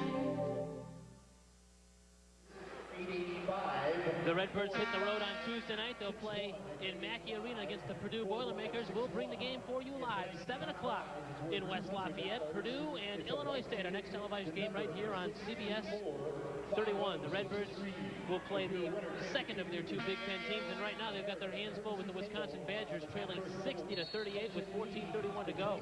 And my apologies to Mike Kelly. I sold him short on his steals. He's got 7 steals in this game now, which ties an arena record that was set by Victor Williams in the first game of this year, and he's still got 14 and a half minutes to play. So, you know, he could be setting a record. Just a great defensive effort by Mike Kelly, the sophomore from Wisconsin. That whistle is because Dick Bennett just called a 20-second timeout. He didn't like the way his team was attempting to attack the ISU full-court press, so he immediately whistled for a timeout so that his team wouldn't be whistled for a backcourt violation. And again, just a great recognition by a good coach. And prior to that, Wisconsin had little or no trouble against the pressure being put on by the Redbirds. By that time, they did a better job of sealing off some lanes. They were able to get a trap on the sideline, and a good timeout that time called by Dick Bennett. You're looking at Mike Kelly. That's the guy that Matt referred to as having the 7 steals, which ties an arena record. He has been a big, big factor in tonight's game. And again, the steals haven't come guarding his own man. Right. I mean, probably 4 of those 7 steals have come against helping out defensively against other men, which is also a sign of the defense that Dick Bennett has his teams play. How many times do you say that a guy with 1 point has been a factor in the game? That's Mike Kelly, 1 point, 7 steals. Roy Watkins gets the loose rebound there as Hensey Oriental missed the shot. Crowley now gives it up in the corner now to Vic Williams. We've played 6 minutes here in the second half, and the Redbirds trail by 22 to the Wisconsin Badgers. Again, Wisconsin just has an answer for every Redbird surge, and they've done a good job of just competing hard out there, and that's what's given this lead. Watkins, the half hook over Vershaw, can't get it. The ball was knocked right out of Ryan Crowley's hands by Ty Calderwood. 2-on-2. He stutter steps and draws the foul on Williams. Good move that time by Calderwood. A little hesitation. Didn't really have the advantage that time. It was 2-on-2, and the other teammate with him was Oriental. But just that hesitation for a moment froze Williams and gave him the advantage to get a lane to the basket. And you see Williams off a little bit to the right on the play. Calderwood takes advantage, goes to the lane, draws the foul. Maurice Linton in the game now in place of Wills. And you see Ryan Crowley go to the ISU bench for the Redbirds. Bryson back in after a brief rest. We talked about him looking tired out there because he's been so active.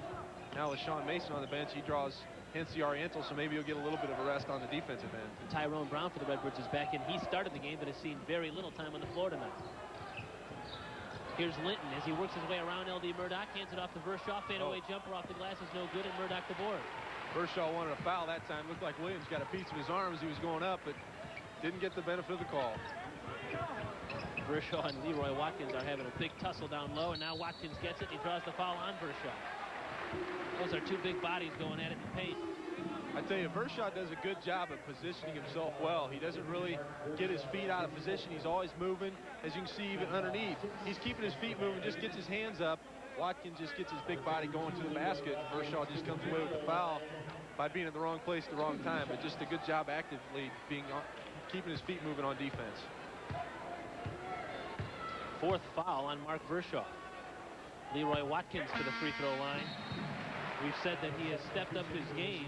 In the last 3 games, he's averaged better than 17 points a game. He had a career-high 25 points earlier this week against Alcorn State, but he's been very quiet tonight. Well, and again, that's against teams that he has a recognizable physical advantage over. You know, you play against Big Ten teams, that just doesn't happen, and he's going to find out the same thing against Purdue on Tuesday.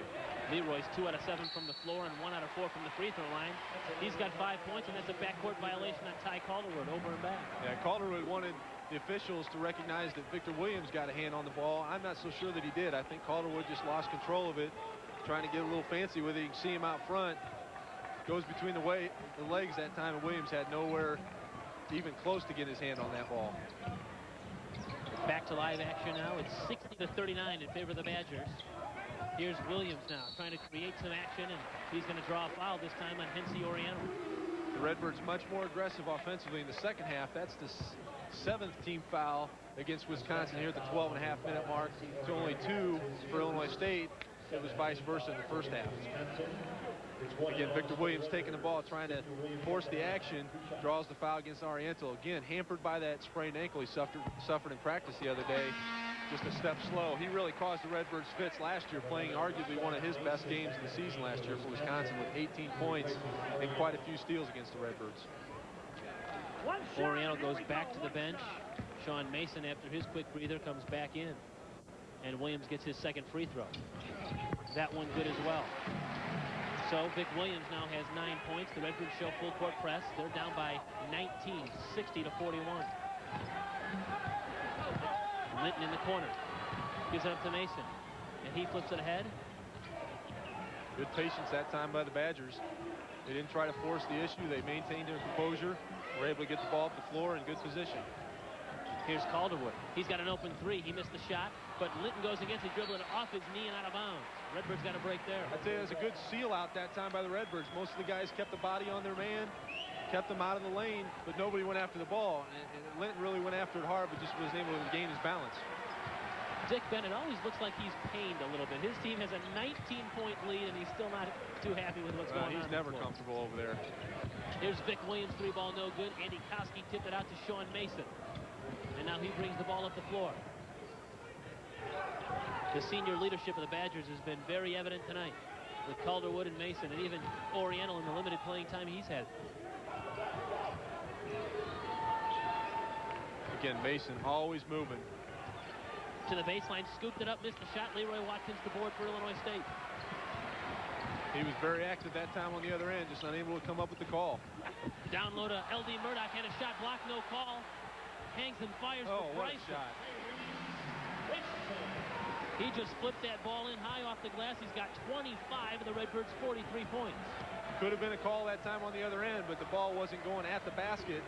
Therefore, the official didn't make the goaltending call. But a good job by Bryson following up. Linton's fadeaway is no good, and Tyrone Brown the board. And a foul in the backcourt on Ty Calderwood.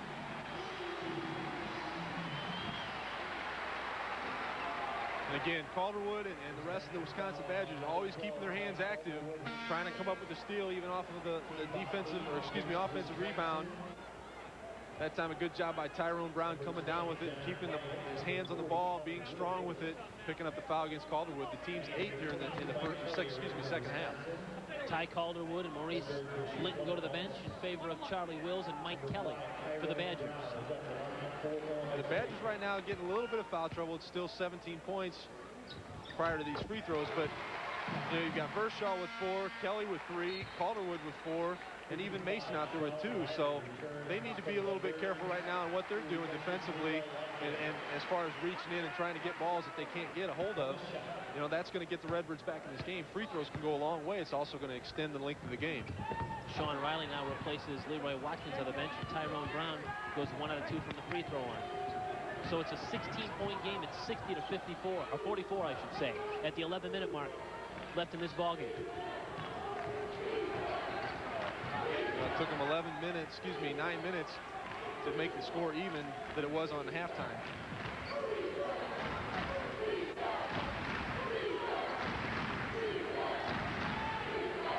Eight seconds on the shot clock now. Mason drives. It is stripped out by Tyrese Bryson, but a foul on Bryson. That's the second time that Bryson's been called on a foul by Mason driving to the basket. Watch this. Mason goes to the middle of the lane. Bryson comes from behind, gets all ball. Sam Banks, the official on the baseline, makes the call. You've got 2 officials out closer to half court that don't make the call. And then again, that's the second time that's happened. And Mason, who is an 88% free thrower, to the line where he makes the first one. And he's trying to improve on what has already been an outstanding night. He's got 22 points. And that's 3 fouls on Tyrese Bryson. So he's approaching a little bit of foul trouble himself, but they need him on the floor. Made them both. He has 23. His career high is 30. Right now, his Badgers lead the Redbirds 62-44 with 10:36 to play. You don't have to be married to a millionaire to entertain in style during the holidays. You must have a set of these wonderful new winter tulip stemware from Arby's. They have lovely tulip-shaped bowls, 22-karat gold rims, and they are just 99 cents. So you get the gold, and you don't need a husband. You can go anywhere and get a glass, but you can only get the new winter tulip stemware for a short time, only 99 cents each with each soft drink purchase at Arby's. Leadership, teamwork, talent are the keys to success no matter what game you're in. Hi, I'm Kevin Stallings, head coach for the Illinois State University Redbirds. If you're looking for a financial institution who will put it all together, look to First Federal Savings. Locally owned and managed, the team at First Federal will apply their history of success and personal service to get results for you. Find out how to make First Federal a part of your financial team. A winning team starts with a strong foundation. Aristocrat cabinets have beautiful wood finishes in a variety of styles and a 44-year reputation for quality. Strength. They're built strong to perform, loaded with extra features that show only when you want them to. Practice. When you plan to be in the game for a long time, shortcuts aren't a part of your game plan. Hunman's designers check every detail. Endurance. And when it's finally showtime, you stand behind your team and they deliver. Trust a winning combination. Aristocrat Cabinets and Hunman Lumber Do-It Center. Illinois State University will be hosting the 1999 NCAA Women's Basketball Regional Championship here at Redbird Arena. 2 semifinal games played on Saturday, March the 20th, and then the finals on Monday, the 22nd of March. The winner advances to the Women's Final Four in San Jose, California to compete for the national championship. Call the Redbird Arena ticket office at 438-8000 to order your tickets to the NCAA Basketball Midwest Regional. Right here, there's 10:36 to play. In regulation, the Redbirds trail Wisconsin 62-44. The Badgers have led throughout and have controlled the tempo of this game from the opening tip. The Birds have really come after the Badgers here in the second half, just haven't been able to cut into that lead. Again, the experienced play of the Badger guards have really led this team. I can't believe what I'm seeing. A matchup zone by Wisconsin. I'm sure Kevin's a little bit stunned as well. This is illegal in Madison, Wisconsin. They play nothing but man-to-man. Here's Vic Williams for 3. Missed the shot. Tyrone Brown goes and gets the rebound, but 3 Badgers are right around him, and he walks. Yeah, that's too many steps.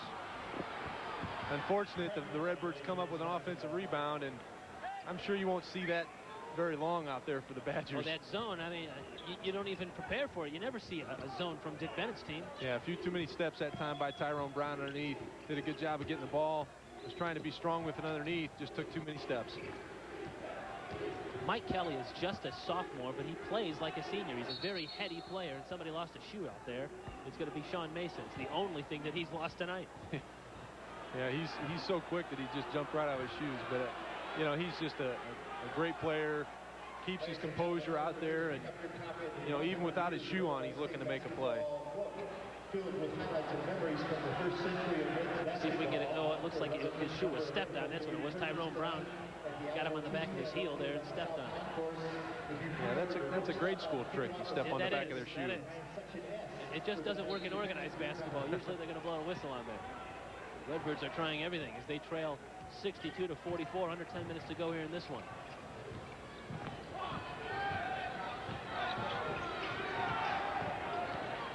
Eight on the shot clock now. Mason being guarded by Tyrone Brown. He's going to go one-on-one with him. Mason, pull away. 18-footer is good. Boy, the scouts are loving this guy tonight. I'll tell you, he's getting all kinds of pressure, too. It's not like the Redbirds are backing off of him. You know, he's taking some good shots from the Birds defensively and just doing a good job of knocking it down. He's got that little fadeaway that comes away from the defense and is able to get a good look at the basket still and was able to knock it down. Timeout on the floor from Illinois State. They're going to call a 20. Kevin Stallings calling a 20-second timeout here to try to light up his team. Yeah, I'm sure they didn't practice too much on facing a zone defense by Dick Bennett's Wisconsin Badgers, but they haven't really approached that zone defense very well in the first two or these last two times down the floor. Just trying to get them to regroup a little bit, gather themselves, and address it properly. Sean Mason is sending a message to the rest of the Big Ten. Everybody talks about Mateen Cleaves and Lewis Bullock perhaps being the best guards in the Big Ten. Cleaves playing for Michigan State, Bullock playing for Michigan. But Sean Mason is putting a pretty good statement. He's led his team in scoring in each of the 7 games that the Badgers have played. This will be the 8th game in a row that he's led the team in scoring, and he's on pace to set a career high. He's got 25. His career high is 30, and we still have 9 minutes to go. Leroy Watkins put the ball on the floor and had it stripped. There were 5 players around Watkins that time when he got the ball. You know what they concentrated on in the pregame talk. It was Leroy Watkins with the ball inside. That time Oriental was able to strip the ball away.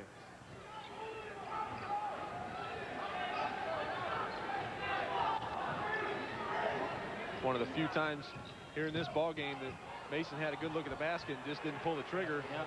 But they still end up with 2. Instead, it's Hennessy Oriental hitting the floater in the lane. It's a 22-point Wisconsin lead. Again, the Birds get within 16. The Badgers pull back away by 22. Bryson faked the 3, gave to Riley, got it back, and then hit a 3 falling out of bounds. Tough shot, good move that time by Bryson.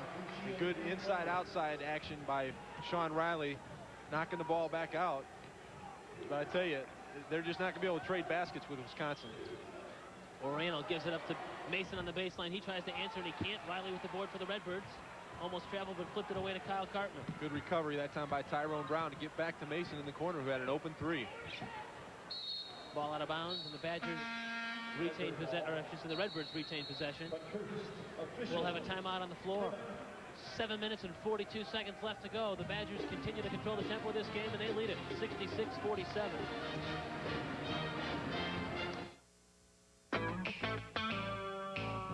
Some people choose Damon's Clubhouse for our award-winning barbecued ribs. Others like our steaks, chicken, seafood, prime rib, and of course, Damon's famous onion loaf. But everyone agrees, when it comes to hard-hitting, action-packed sports entertainment, Damon's Clubhouse is the next best thing to being there. Damon's, the place for ribs and a whole lot more.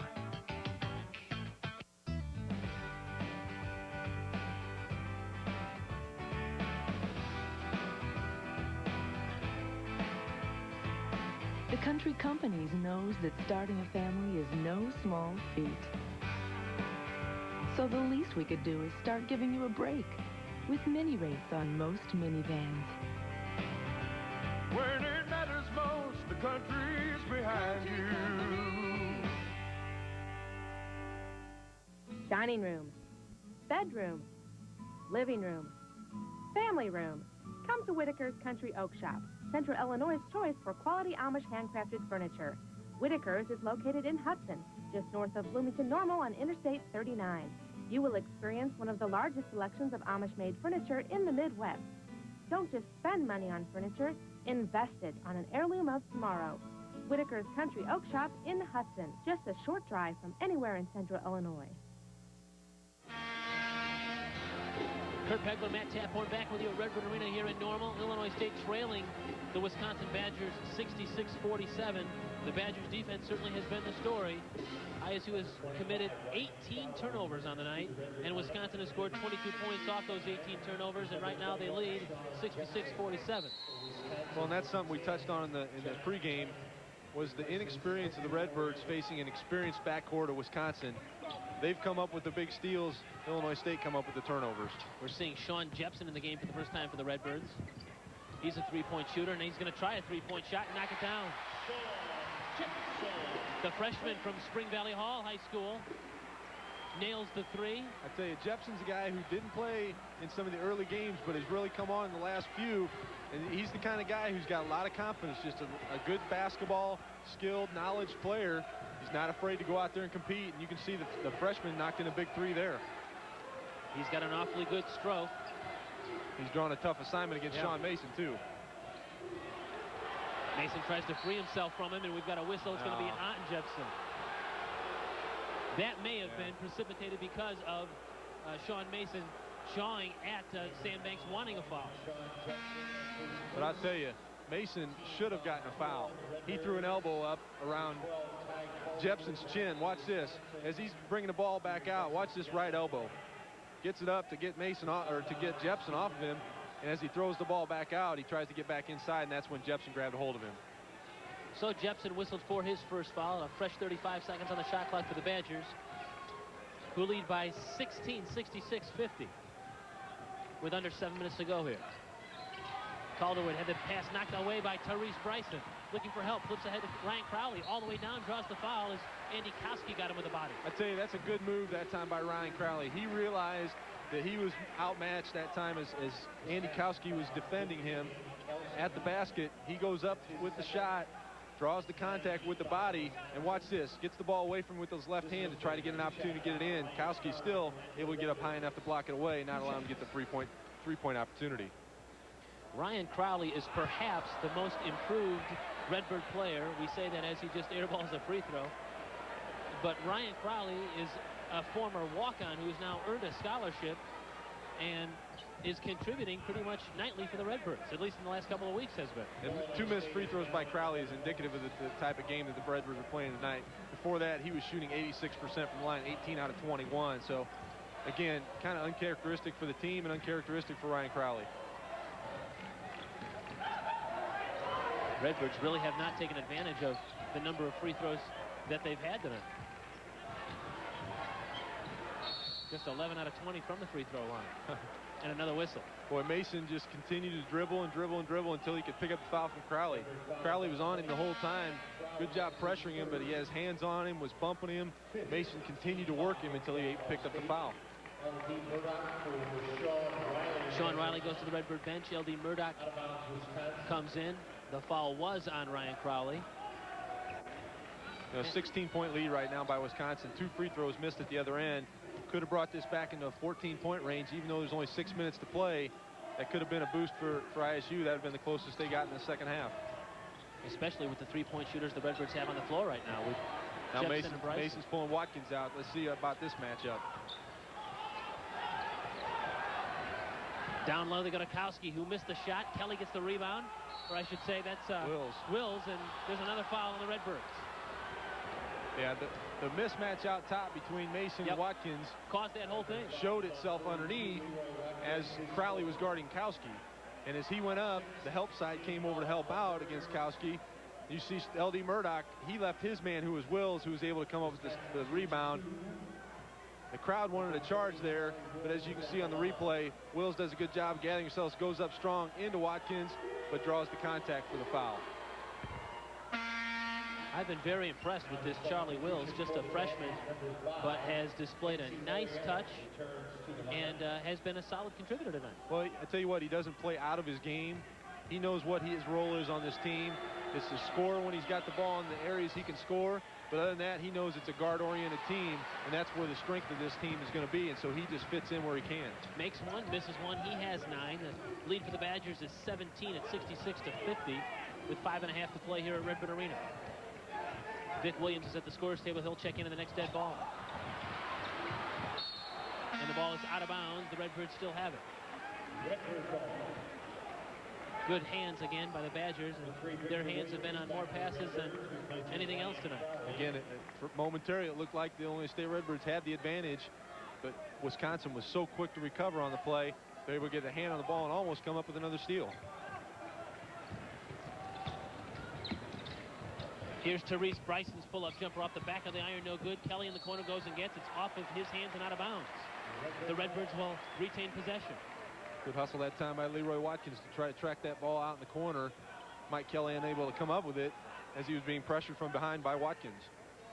The Redbirds have a short lineup in there with Jepson, Williams, and Therese Bryson paired up with L.D. Murdoch and Leroy Watkins.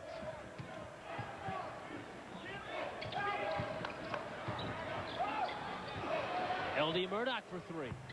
His shot is off the front of the iron, tipped around and controlled that time by Wills, and it was Mason who went way up high to tip that rebound. And Murdoch can hit that shot, too. Yeah. He's 4 out of 8 on the year. He's a guy who does have some range, and at 6'9", he can use that to advantage at times. Just not be able to knock it down that time.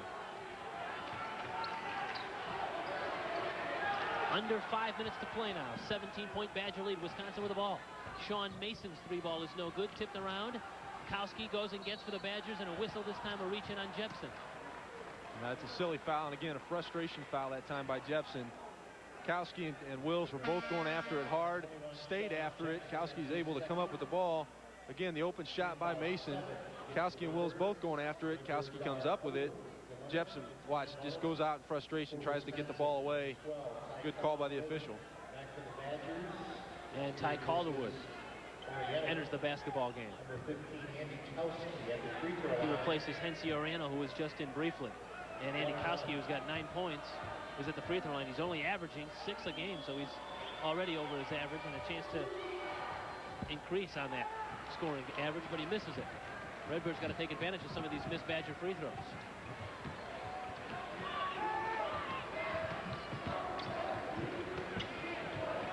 Here's Jepson, changed his shot, flipped it out.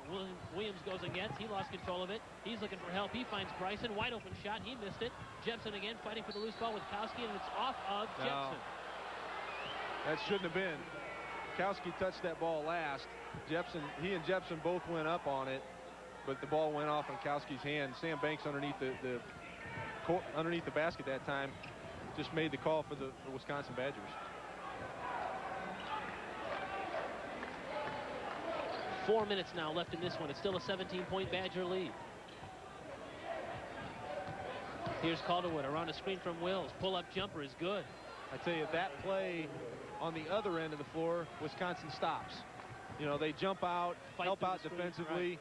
You know, they're stopping the screen on the ball. Illinois State's not doing the same thing at the other end. It's a 19-point Badger lead, under 4 minutes to go, and the crowd of 9,500 here at Redbird Arena starting to pack up the bags and go home. Vic Williams drives on the baseline and draws a foul. Williams fortunate to get away with a travel again there because he shuffled both feet before he got going. The officials, 2 of them actually on top of the play, neither one of them made it. Williams able to pick up the foul against Kowski. Again, he shuffled both feet, picks up the foul against Kowski on the baseline. He'll go to the free throw line for 2 as the Badgers are in the the Redbirds are in double bonus. Badgers have more 10 fouls.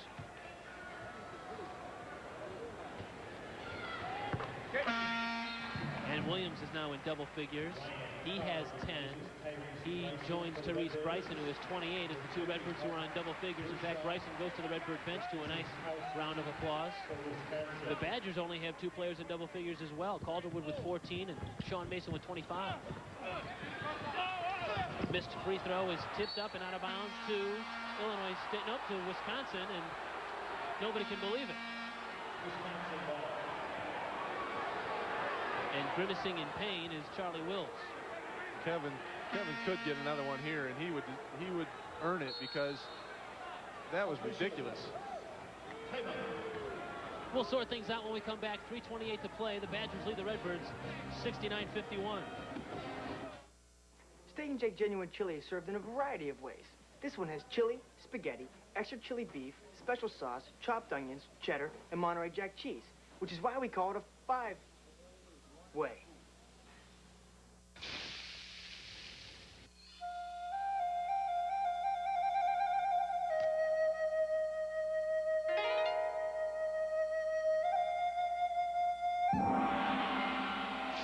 Steak and Shake, famous for steak burgers.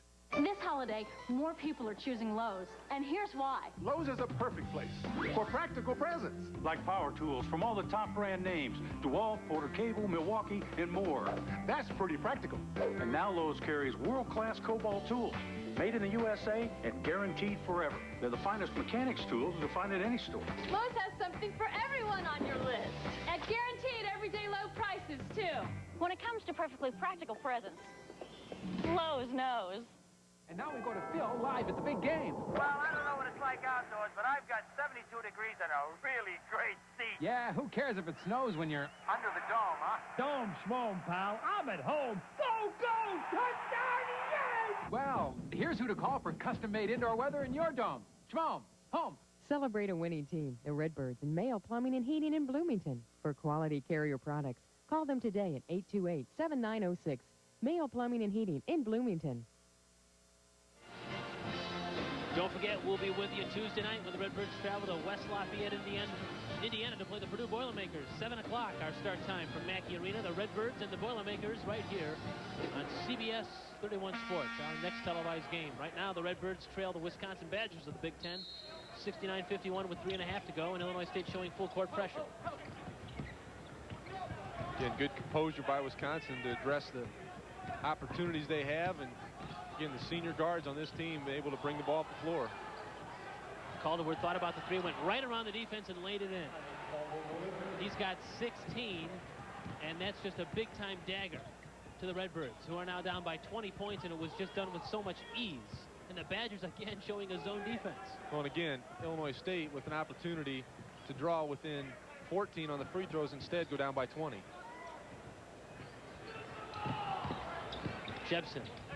Long pass across to Williams. Pump fakes, drives, kicks it up to Watkins. His floater is no good. Tipped up by Crowley and in. Good effort that time by Crowley, just getting enough of his hand on the ball. Good effort going after it. On the missed shot by Watkins inside, Crowley goes up. He's being held down by Mason. Gets his left hand up there. Good effort. Knocks it down. Goes to the line for a three-point opportunity. As we said, Ryan Crowley really has been perhaps the Redbirds' most improved player from last year. And now we're seeing Chad Mazanowski, who's a freshman from DeKalb, getting some playing time tonight. But Crowley was one of those guys who really never saw much of the action unless the Redbirds were way, way ahead in a ball game. But now he's seeing some considerable playing time the last couple of weeks for Kevin Stallings. Well, he's a solid player, and he's got the size that can play a lot of positions, and he's very smart out there with the ball. And a lot of times that's the type of play you need off the bench, and he's really provided that for the Redbirds in the early going this year. 17-point Badger lead. Wisconsin has had the lead from the opening tip, as we're under 2.5 to play here at Redbird Arena. Mason, pull-up three. Back of the iron. Bershaw high to get it. Reload the shot clock. They'll milk a little clock here as we approach the 2-minute mark. Good effort that time by Bershaw. Mazanowski didn't get enough of body on him. A long rebound. Bershaw tracked it down, was able to kick the ball back out. Fresh shot clock for the Badgers. Under 2 minutes now left in this one. Badgers will go to 7-1. The Redbirds will drop to 6-2. Here's Those two losses both being at home as well. Yeah, that's rare. Calderwood had the ball stripped by Jebsen. Back from the Redbirds now. Crowley, pump fake on Mason. Reloads, hands to Jebsen. Now Vic Williams for a three in front of the Redbird bench. Rims in and out. Mazanowski tips up, can't get it. Loose ball on the floor is picked away by Mike Kelly. Good effort that time by Mazanowski off the bench. Getting a hand on the ball, just unable to come up with it. And he was the only one on the boards for the Redbirds. And a 20-second timeout by the Badgers so that Dick Bennett can get in some of his younger players, it appears, as Trevon Davis was ready to check in at the scorer's table. Therese Bryson has 28 points tonight. That matches a career high. And this is the second straight game that Sean Mason has scored at least 25 points. On Wednesday night, he chipped in 25 against Northern Illinois, and now he's backed it up with 25 points here tonight. Just a great all-around game by Sean Mason. He's 9 out of 18 from the field, takes 9 threes, only hits 2 of them. He hit a couple of those in the first half. 5 out of 6 from the free throw line, 6 rebounds, 3 assists. Just does a great job. But again, the guy who's really sparked them tonight has been Mike Kelly, with only 1 point, but a career or a season or arena record, excuse me, 8 steals. He's been the spark plug behind a terrific defensive effort. Reach-in foul, that time on Vic Williams. A minute 4 to play in this one. The Badgers 71 and Illinois State 54. And don't forget, we'll be with you on Tuesday night when the Redbirds travel to West Lafayette to play Purdue. It'll be the second consecutive Big Ten foe on Kevin Stallings' schedule. And so Trevon Davis to the free throw line from Nazareth Academy, but misses his free throw. Back come the Birds now as we're under a minute left in this one. Jepson looked at 3, but he traveled. A little stutter step, and he couldn't get it down. Shuffled both feet before he got going. You really need to get yourself set, push off that 1 foot rather than shuffling them both before you get going. That time, Jepson trying to take advantage of the shot fake before he got to the basket. Maurice Linton and David Burkemp are in the ball game now for the Badgers. Mike Kelly and Charlie Wills to the bench. It's been a solid effort by the Badgers tonight on the road. Davis lost the ball out of bounds. Back to the Redbirds. And so the Redbirds will try to learn from this, lick their wounds, and head to West Lafayette on Tuesday. It will not get any easier. In fact, many have picked Purdue to win the Big Ten this year. But I'll tell you what, this type of game will prepare them for that game better than if they just coming into Lafayette without a good test like this. And throughout the season, the Redbirds are going to come up against these type of tests, and these games early on are the type of games that they really need to approach for the conference schedule and even the postseason tournament schedule to be able to compete.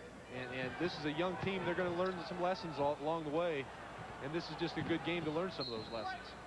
Mazanowski tips the ball out of bounds for the Redbirds. Joe Hine is in the game for Illinois State now as well. It's been a rough night for that group of guys on the home team bench. You see some long faces over there.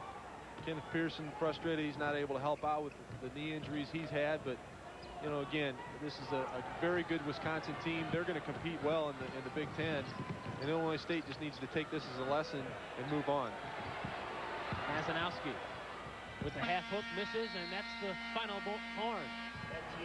The Wisconsin Badgers come to normal for the first time ever, and Dick Bennett's team beats Kevin Stallings' team 71-54. Back to wrap things up in a minute.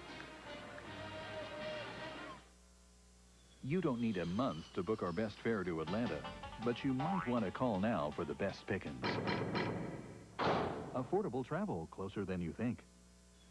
When it comes to fares to Orlando, we don't Mickey around. Affordable travel closer than you think. With Denver fares this low, you can bring the little varmints along. Affordable travel closer than you think. Need cash for the unexpected? And payday is still days away? Advance America can help with an instant cash advance of $100 to $500 until your next payday. If you're employed and have a checking account, you can get the cash you need now to help you get going again.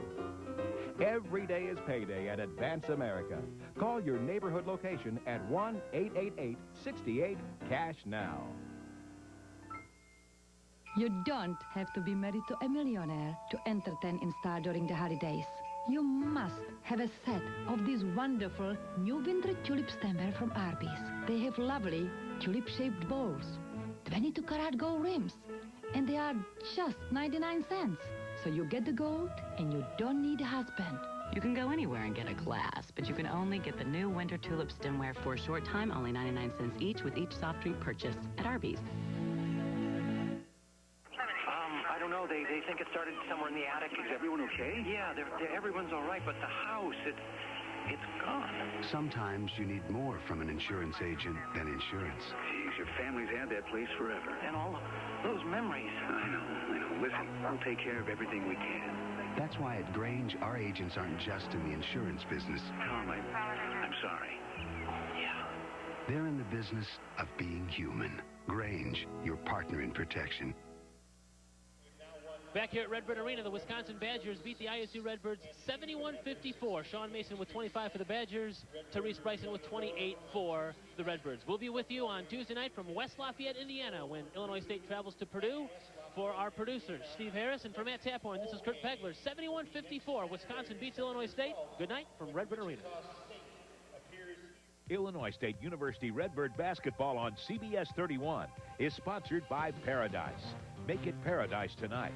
By S&S Builders Hardware, when it's worth doing right. By Lincoln Office, intelligent office solutions. By Country Companies Insurance. When it matters most, the country's behind you. By Damon's, where eating out is always an event. By Whitaker's Country Oak Shop, specializing in quality oak furniture. By OSF Sports Care, professional care for amateur athletes. And by Hundman Lumber Do-It Center, where local delivery is always free.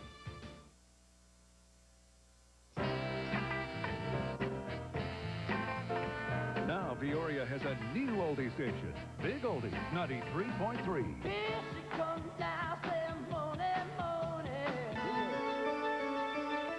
Shot clock reached 16. Collins looks inside. Gives the cage inside out. There's a three-ball run. Missed it. Rebound. Wednesday, Bradley battles Penn State in Calvin Booth, one of the best big men in the country. Call 677-2625 for tickets. The season for giving is here, and CBS 31 has joined with the U.S. Marine Corps Reserves to collect toys for tots. That way you can make sure a child has a gift to open on Christmas morning. Help us fill the CBS 31 studio with toys for kids right here in our area. Donate a new, unwrapped toy at CBS 31 or one of these locations. Toys for Tots, sponsored by the U.S. Marine Corps Reserves and CBS 31, the one and only. Some stations give you school closings. Bueller. And some stations give you school closings. When severe weather hits, the morning mix is the place to turn for school delays and cancellations. Announcements beginning mornings as early as 5:30 with continuous updates. CBS 31, dedicating the largest staff around to keep you informed. So when your whole day depends on the day's weather, turn to the one that does it best and makes it fun. Tonight's episode of JAG can be seen at 9 p.m. And the CBS Tuesday night movie will not be seen tonight, so that we may bring you this presentation of Illinois State University Redbird basketball. Still licking their wounds from Saturday's loss to Wisconsin, the ISU Redbirds hit the road. And Gene Katie's Purdue Ball Club is waiting. The high-flying Boilermakers are one of the favorites to win the Big Ten and are oh so tough to beat at home. Kevin Stallings is back on the campus where he used to play and used to coach. He brings ISU to Purdue next on CBS 31. Welcome to Illinois State Redbird basketball.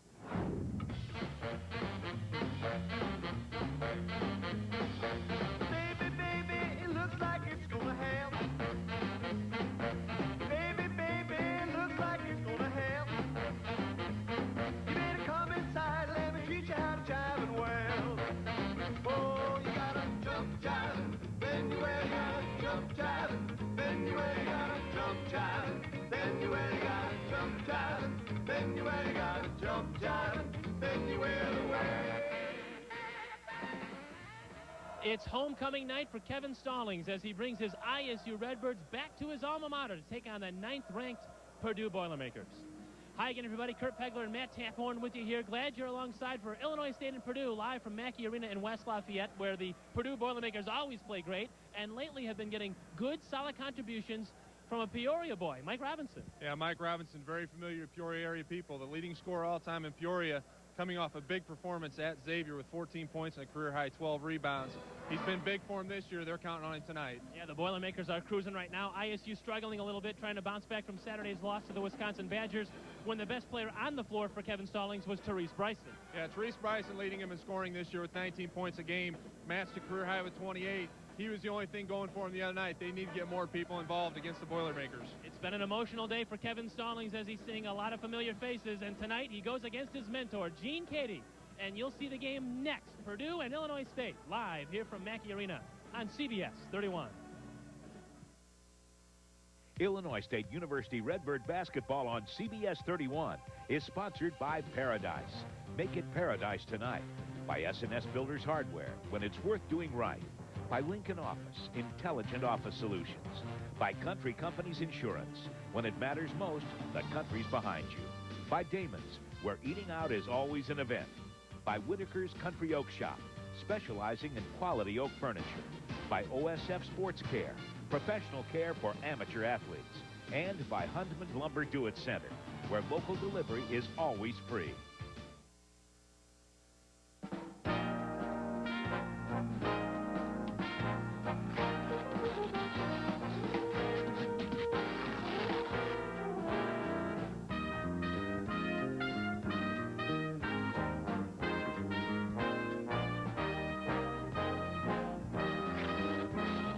Get them the gift they want for the holiday.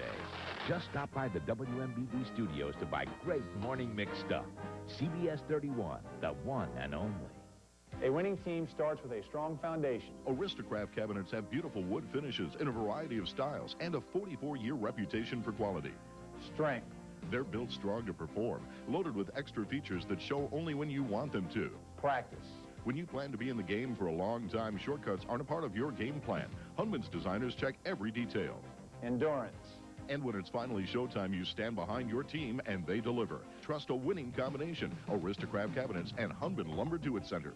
What's new at Bob Dennison Ford? Visit us today. Check out the all-new 99 Ford Windstar.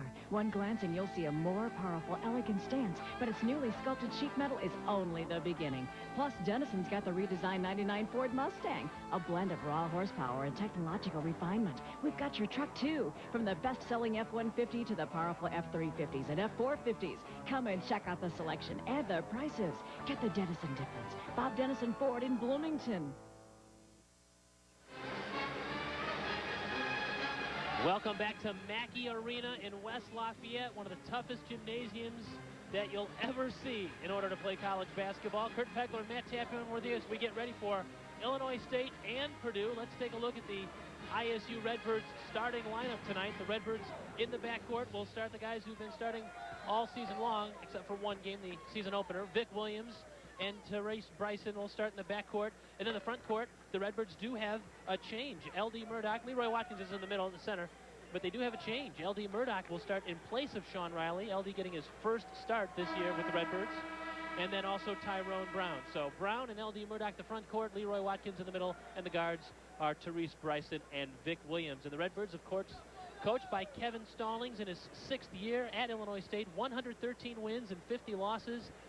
He is a 1982 graduate of Purdue, so this is a homecoming for him. He was a Purdue assistant coach from 1983 to 1988. Meanwhile, the Purdue Boilermakers coming in at 7-1. Their starting lineup, Alan Eldridge and Jerron Cornell in the backcourt, terrific guards.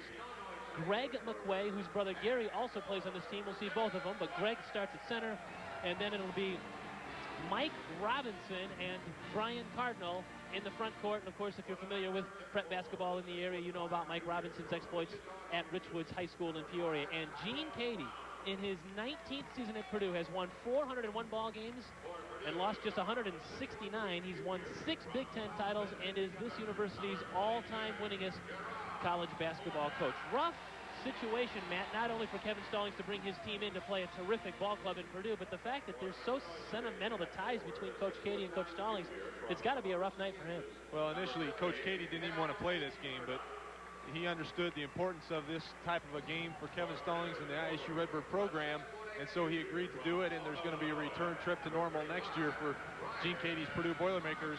I'm not sure that Kevin's going to be too excited about seeing them next year either. This is a very young team. as far as not having very many seniors, but they are very seasoned, a very experienced team. You have the juniors of Brian Cardinal, Jerron Cornell, Mike Robinson, and all three of those have played significant minutes over their first 2+ seasons at Purdue. So they are very established players, and they're going to be the leaders for this team all season and really be counted on big things, not only this year, but also next year. This is the 6th college basketball meeting between Purdue and Illinois State, and the Boilers have won the first 5, so they're perfect 5-0 against the Redbirds. The last time these two teams met was back in December of 1990 at Redbird Arena, with Purdue winning 83-69. Hey, if you're interested in Illinois State University basketball, we've got a little surprise for you. They've just completed a book, Brian Bloodworth of the Panagraph and Roger Cushman of the ISU News Services Department. 100 years of Illinois State University basketball. The Redbird basketball team, last year was their 100th anniversary, and they've put out a nice hardback book. And if you're a Redbird basketball fan, it'd make a great gift. $29.99. They're on sale on campus and the area bookstores. Look for it. 100 years of Illinois State Redbird basketball. We were thumbing through the pages not too long ago. There's even a picture of Matt Taphorn still in there. I'll tell you, they'll dig deep for some pictures. Yeah, I'm just glad to be a part of it, Kurt. It was a great experience for myself, and I know the players on this year's team also feel the same way. They talk about the Gene Smithson years and the Doug Collins years and the Will Robinson years and all the way back. It's a good read and it'll be a nice Christmas present. Purdue is almost unbelievable and unbeatable in this building. 67-7 at home the last 5 seasons. They've won better than 84% of their home games here at Mackey Arena, and they've been here 32 years. And the crowd is a big reason why. It's about 14,000 strong, and they've had 118 straight Big Ten sellouts. So the fans come here to see good basketball. They get rewarded with victories. Well, this is an ideal basketball arena. The crowd is almost on top of the floor. In fact, we noticed before the game the band is almost on top of the floor. It's just, a great college basketball atmosphere. It's not your typical civic center atmosphere where, it's made for hockey. They also play basketball, but it's really, heart of America right here in West Lafayette. They really get down and play their tough basketball. And Illinois State, if they thought they faced a tough defense against Wisconsin the other night, they're going to face that same type of tenacity here against Purdue. The officials tonight: Jody Sylvester, Paul Jansen, and Donnie Gray. Illinois State in the road red uniforms with the white and black trim. Purdue in the home whites. And buckle up, folks. Good basketball on the way here. Purdue and Illinois State live here on CBS 31. Leroy Watkins will jump against Greg McQuay here at Mackey Arena, where the fans are still on their feet. Redbirds control the tap, and we're underway. Purdue starting on a man-to-man. That's really their trademark defense, although they went too much of a surprise, a matchup zone against Xavier in their win on Saturday. Brian Cardinal, a near steal. Good overplay on the defense and knocks it out of bounds, and the Redbirds maintain control of the basketball. Good help side that time by Brian Cardinal. Leroy Watkins had position on Greg McQuay underneath. Cardinal did a good job of helping out on the baseline, and you'll see this hustling effort out of him throughout the night. He's one of the hard-nosed players in the Big Ten, and Purdue fans appreciate his effort. Vic Williams had the ball picked by Mike Robinson. He flips ahead to Eldridge, who scooped it up, but he was fouled. He'll go to the free throw line, and L.D. Murdoch picks up his first foul of the night. And the help defense that time on the Purdue Boilermakers is Vic Williams beat his man Eldridge to the basket momentarily. Mike Robinson was there to help out and get the break going the other way. Eldridge does a good job of keeping his body, keeping the ball away from L.D. Murdoch, keeping his body in between him and the ball, and picking up the foul. Eldridge is a 6'1" senior from Fort Wayne, Indiana, and he's coming off perhaps his best game, a season-high 10 points. He had 3 steals in Saturday's Purdue victory over 23rd-ranked Xavier. One of the 2 seniors on this year's team, and just a real steady performer out there on the point guard, distributes the ball well, gets the scorers for this team, which are Cornell, Cardinal, and Robinson, involved in the ballgame. Gene Cady loves to honor his seniors, and this is one of the captains of the team. Made the first free throw, missed the second, and Murdoch with the rebound, so it's 1-0 Purdue as we played 30 seconds. And here's Bryson now in the front court. Lob down intended for Watkins, and it was picked off by Brian Cardinal, but he was standing out of bounds. He was almost standing on top of the official. Again, good help side defense that time by Cardinal. You can hear the fans recognizing his effort. They understand that Leroy Watkins is the go-to guy inside, and they want to keep him under control. And he's done a good job of recognizing where Leroy Watkins is and helping out Greg McQuay on the play. Watkins is really going to be tested tonight against the bruising style of the Purdue Boilermakers. This is Big Ten basketball really at its purest. Well, and against Wisconsin the other night, he was very well tested, but these guys are even quicker than the Wisconsin players. Here's Murdoch now. Nice fake left and shoots right, and he scores, and it's 2-1 Illinois State. L.D. Murdoch is not foreign to this type of play. He played in Missouri for 2 years, a lot of big bodies in the Big 12, and so he's a little bit more accustomed to this style of play. And a miscue that time as Eldridge threw it out of bounds. The pass was intended for Teron Cornell, who has yet to touch the ball tonight. Now, it was a good extension on the defense that time by Therese Bryson guarding Cornell. He had his hands full the other night against Sean Mason, who was very active offensively. Cornell is the exact type of player. Each team with a turnover tonight. Here's Vic Williams now to the paint. The pull-up jumper is good. It's 4-1 Redbirds. Much more purpose to the Redbirds offense in the early going here tonight. You see guys taking control of the ball, pulling up, hitting their shots. Just good confidence building here in the early going. The Redbirds have already done something they didn't do at all on Saturday night, and that's lead the basketball game. And you see with the man-to-man defense as well. Watkins with a nice defense, ball's on the floor, knocked around. Robinson comes up with it, and he's stripped by Tyrone Brown. That was good help that time by Leroy Watkins. Kept himself straight up. Robinson tried to go into him and pick up a foul. The official didn't see it that way. The Redbirds get the ball. Redbirds with the basketball and a 3-point lead early on. We just played a half here at Mackey Arena. Tyrone Brown hangs and fires, missed the shot. Greg McQuay up high for the board for the Boilermakers. L.D. Murdoch could be a big key in this game because they're really double teaming down low against Leroy Watkins, and L.D. Murdoch is very accustomed to hitting that shot around the free throw line area, so he could be counted on for some big points early. Cardinal looks inside to Cornell, and now his pass is picked off by Vic Williams. Long lead pass ahead to Brown for the two-handed jam. Brown with the best vertical leap on this team.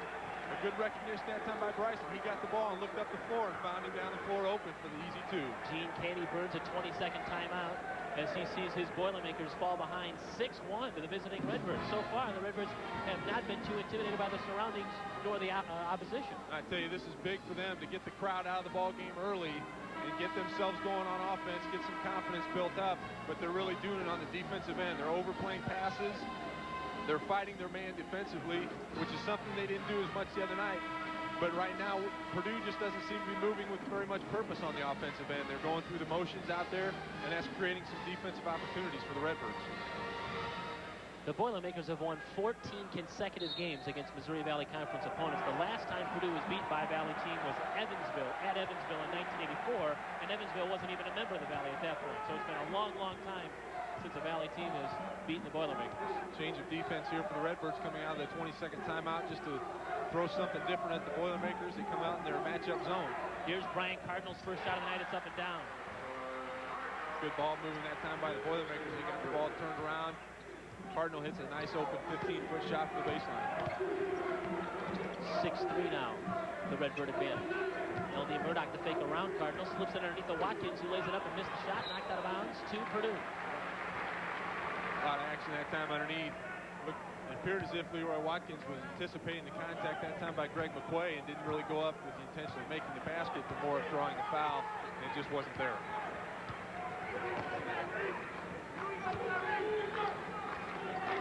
Again, the matchup zone, they need to keep an eye on Cornell and watch him. He's the best three-point shooter out there for Purdue. Shot 50% with 112 attempts last year. There's the fake, and now the pull-up from Cornell, and he airballed it. Loose ball on the floor. Robinson comes up with it. He's fouled by Leroy Watkins. So Mike Robinson will go to the free throw line. Good aggressive action that time by Robinson on the offensive boards. Air ball shot by Cornell after the pressure defense. Robinson gets himself positioned underneath, gets the loose ball, goes up strong, gets the body contact from Leroy Watkins. He'll go to the line for two. Watkins' first foul of the night, and the Rich Woods grad, Mike Robinson, to the free throw line for the first time tonight. The Boilermakers are 3-0 since installing Mike Robinson into the starting lineup. I talked with him prior to the game. He said he was in Gene Cady's doghouse for a little while because he missed an early morning practice, a 5:45 a.m. practice. But since that time, he's worked himself out of the doghouse and into the starting lineup. And as we said at the top of the show, he's coming off a 14-point, 12-rebound performance on Saturday night against Xavier. Double-double for Robinson. He makes both free throws, and now the Boilermakers show full court pressure. This has been one of the Redbirds' weaknesses all year, is taking care of the ball. And they turn the ball over. Cornell comes up with it. He flips to a Cardinal, out of bounds off of Bryant Cardinal. So Vic Williams' hustle helps Illinois State get the basketball back. Yeah, Williams fortunate not to pick up a foul there. He was going after the same time as Cardinal. He seemed to grab his arm from behind. The official didn't make the call, gave him the benefit of the doubt of being a little smaller than Cardinal. Good job that time by the Redbirds, looking up the floor and using the rest of their offensive players. Stutter step by Williams, and he hands to Watkins. Leroy almost traveled. Now to the baseline, and Williams again. And we're going to have a reach-in foul on Purdue. Perhaps McQuay. Greg McQuay is very active out there, very athletic player, but he is not anywhere near the size of Leroy Watkins. And the approach by Gene Cady to use Cardinal more in a helping situation because he's a better defensive player in a help side situation is a good move here, and not give him in foul trouble, knowing that Leroy Watkins is going to be a key for them.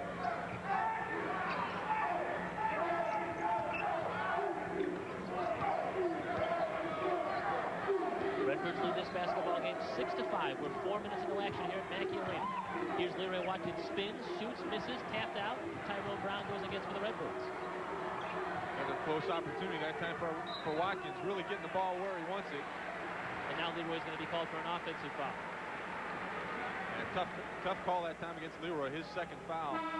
He established good position against Cardinal, but just didn't get the benefit of the doubt. Timeout on the floor. Illinois State with a surprising 1-point lead, 6-5. Right here at Mackey Arena. Stay tuned, more hoops on the way.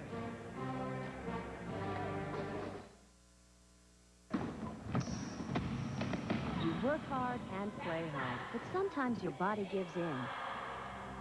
Trust OSF Sports Care, the first sports care facility in Bloomington Normal.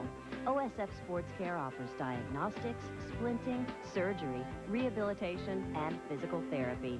Work hard, play hard, and let OSF take care of you 100%. OSF Sports Care, professional care for amateur athletes. Leadership, teamwork, talent are the keys to success no matter what game you're in. Hi, I'm Kevin Stallings, head coach for the Illinois State University Redbirds. If you're looking for a financial institution who will put it all together, look to First Federal Savings. Locally owned and managed, the team at First Federal will apply their history of success and personal service to get results for you. Find out how to make First Federal a part of your financial team. Dining room, bedroom, living room, family room. Come to Whitaker's Country Oak Shop, Central Illinois' choice for quality Amish handcrafted furniture. Whitaker's is located in Hudson, just north of Bloomington Normal on Interstate 39. You will experience one of the largest selections of Amish-made furniture in the Midwest. Don't just spend money on furniture, invest it on an heirloom of tomorrow. Whitaker's Country Oak Shop in Hudson, just a short drive from anywhere in Central Illinois. Our next Illinois State University Redbird basketball broadcast here on CBS 31 will be in the new year, the 5th of January, when the Redbirds travel to Southwest Missouri State to play Steve Alford and the Bears. Will be with you on Tuesday night, the 5th of January at 7 o'clock. The Bears and the Redbirds right here on CBS 31 from Springfield, Missouri. Here at Mackey Arena in West Lafayette, it's Illinois State 6 and Purdue 5. The Redbirds have led so far and played pretty under control, I'd say, Matt. Well, again, this is a confidence boost for them, coming off of a difficult defeat against Wisconsin at home, coming into a hostile environment and getting some confidence, and they're really going. Here's Allen Eldridge with the pull-up jumper, and Purdue's back in front now. The Boilermakers led 1-0, and now they lead again for the first time since that 1-0 advantage at 7-6, Purdue. Eldridge, again, the senior on the team, recognizing he had his man beat, goes up strong with the ball. Tyrone Brown was stripped as he drove to the lane. Back comes Eldridge now. The pull-up jumper from the free throw line is good. 4 straight points for Eldridge, and Purdue is in front now, 9-6. Yeah, 5 in the game now for Eldridge. You know, he's taking advantage of Vic Williams, who's only a freshman out there, but again, he's trying to get some offense generated for his team. L.D. Murdoch missed his shot. Rimmed out. Mike Robinson dribbled the ball off his foot and out of bounds, so the Redbirds catch a break.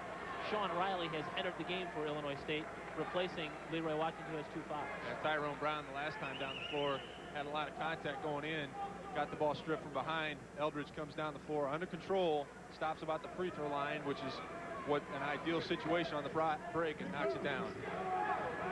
Smart play by Eldridge. Again, Bryson hasn't had much of a look at the basket yet. Jerron Cornell, an excellent defensive player along with his offensive skills. After hitting his first shot, now L.D. Murdoch has missed his next 2, so he's 1 out of 3 from the floor. The Redbirds are 1 and done at the offensive end, too. Purdue, an excellent rebounding team. Robinson fadeaway jumper. He's got 4, and it's a 5-point Purdue lead, and Kevin Stallings says, okay, I've seen the run. He wants a 20-second timeout. Good move that time by Robinson on the baseline. He got the ball in scoring position, had the taller L.D. Murdoch on him, got a little body contact just to keep him on his heels, and then faded back for the nice soft jumper. You know, these two teams, Kevin Stallings drawing a lot of knowledge from Gene Keady, run a lot of the same situations both on offense and defense. They play tough, tenacious man-to-man defense, and then on offense, the spacing of the floor, and a lot of the plays, they're very similar. Kevin Stallings spent a great deal of time in Kansas as well before his tenure here at Illinois State, and that's where he's picked up, I believe, more of his offensive philosophy, but his defensive philosophy really started here with Gene Keady, and he really prides his team on getting a tough, tenacious man-to-man defense. We've played 5.5 minutes here in the first half, and it's Purdue 11 and Illinois State 6. Double team now. Therese Bryson had the ball stripped. Here come the Boilermakers now. Here's Cornell. Feeds it off to Robinson for the jam. Yeah, once again, another turnover for the Redbirds. That was caused by the help defense. As Kyle Cartmill gave the ball up, his man Eldridge went over to double team against Therese Bryson. Bryson tried to split the trap and was unable to do so. Turnover resulted in an easy layup at the other end. Therese Bryson's three-point shot is blocked, and Cornell flips the ball ahead now to Brian Cardinal, who loses it, but it's saved by Robinson. Cornell thought about the 3, but flips it over here to Eldridge. A little quick trigger that time down the floor by Therese Bryson, trying to get something going offensively. Brian Cardinal, an excellent defensive player. Cameron Stevens, who enters the game, is called for a traveling violation, and now we're going to see Tony Mayfield for the first time. Yeah, down at the other end, watch Therese Bryson. Tries to split the trap. Eldridge and Cornell doing a good job. Cornell looks off the defensive player. Murdoch goes down the floor to Mike Robinson for the nice dunk. Ever since the Boilermakers have started applying full court pressure, the Redbirds have been scoreless. They've gone on a 3-minute scoring drought. They've been stuck on 6 for that period of time. Mike Robinson goes to the bench now, and we're seeing Gary McQuay, the brother of Greg McQuay, in the ballgame for the first time. Here's Kyle Cartmill, who enters the game for the first time for the Redbirds. Yeah, this pressure defense has been something that's really haunted the Birds in their early games, and something they need to get control of. Right now, they got Kyle Cartmill out there running the show as Vic Williams is on the bench. Reach and foul that time on Mayfield. You see a lot of players come off the bench for Purdue. They go 10, 12 players deep.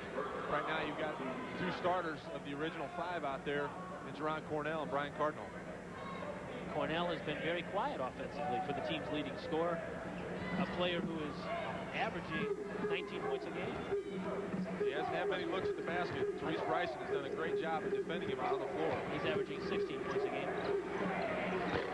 Cartmill misses the shot and McQuay the rebound. So again, the Redbirds are stuck on 6. Yeah, Cartmill's offense has really been missing in the last few games. He had a great game down at the Hawaii Pacific Tournament against Southern Mississippi, and since then just hasn't been able to get on track. Stevens, nice backdoor to Cornell, missed the shot, got his rebound, missed again, tipped it in. First basket for Cornell, averaging almost 16 points a game for Purdue. Here's Sean Riley in the paint, draws the double team, he's going to go to the free throw line. Mismatch down low that time, and Tony Mayfield got caught with the reach-in. That time, Riley did a good job of getting position on Gary McQuay underneath. And as Cornell came over to help out, Riley turned into him and was able to pick up the foul. Carson Cunningham comes in the ballgame with Jamal Davis. You see Cardinal and Cornell go to the bench. Gene Keady is still trying, and he's admitted this, to get into a rotation of 8 or 9 players deep prior to the Big Ten season, and that's the reason why he's playing so many bodies. Off the inbounds, Sean Riley airballed it, but it was saved nicely that time by Vic Williams. Or I should say Therese Bryson. Here's Watkins now, high off the glass, can't get it, tipped out, and Gary McQuay comes up with it. Flips to Mayfield. Back to McQuay, missed the shot, Riley the board. Good transition offense that time by Purdue. Poor transition defense by the Redbirds. Didn't pick up Gary McQuay, who runs the floor very well on his way down. And a whistle away from the basketball. It's going to be on Cameron Stevens, who was trying to match up with Leroy Watkins. Yeah, Watkins wasn't sure that time if it was going to be called against him. That's a similar situation. He got a foul called on him early in the game. Yeah, that would have been his third foul in 8 minutes. But instead, he still has 2, and the Redbirds are still stuck on 6. It's 15-6, but a jumper goes down for Therese Bryson. A 3-ball. It's the Redbirds' first basket in better than 4 minutes. Bryson was able to free himself up, backed off the defender a little bit that time, was able to get a good look at the basket and knocked it down. So Bryson, who's averaging 19 points a game, has his first 2 of the night. Davis on the other end with a nice lay-in on the feed, that time from Gary McQuay. Good seal out that time by Davis underneath against Watkins. Watkins very strong underneath, but Davis did a good job of keeping his body on him, catching the pass high from McQuay. Cartmill to Watkins, he draws 4 Boilermakers and another reach-in foul from Tony Mayfield. Well, you know, when you're 6'1", Tony Mayfield, and you're trying to guard 6'7" Leroy Watkins, you're going to have to do something. That's his second foul, and we've got a timeout on the floor. 11 minutes and 29 seconds to play in the first half here at Mackey Arena in West Lafayette, where the home team, Purdue, leads Illinois State 17-9. The second annual Paradise Great American Dream Giveaway. Sites from Peoria. Are you Elizabeth Seitz? Yes, is this for real? This is for real. Ah. You have won the Great American Dream Giveaway with the Paradise Hotel Casino. You have won a brand new house valued at $110,000, a 1999 Ford Contour from John Bierce, and $20,000 in cash. Play in Paradise. There's no rival against the best and the strongest. For your home, it's Eagle Windows and Doors. In every room, Eagle ideas bring visions to life. And because you want them to last, your dream shouldn't be left to just anybody. Eagle, giving vision to great ideas.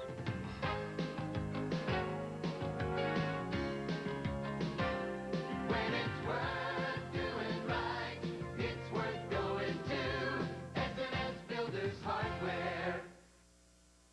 It's important for employers to know the influence office environment has on productivity. And that's where Lincoln Office can help. For more than 60 years, we've been helping companies maximize efficiency in the workplace.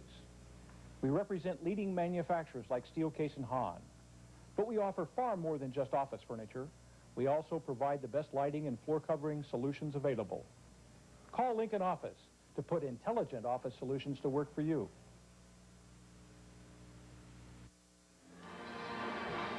This copywritten telecast is presented by the authority of Illinois State University and Midwest Television Incorporated and may not be reproduced or retransmitted in any form without the express written consent of Illinois State University and Midwest Television Incorporated.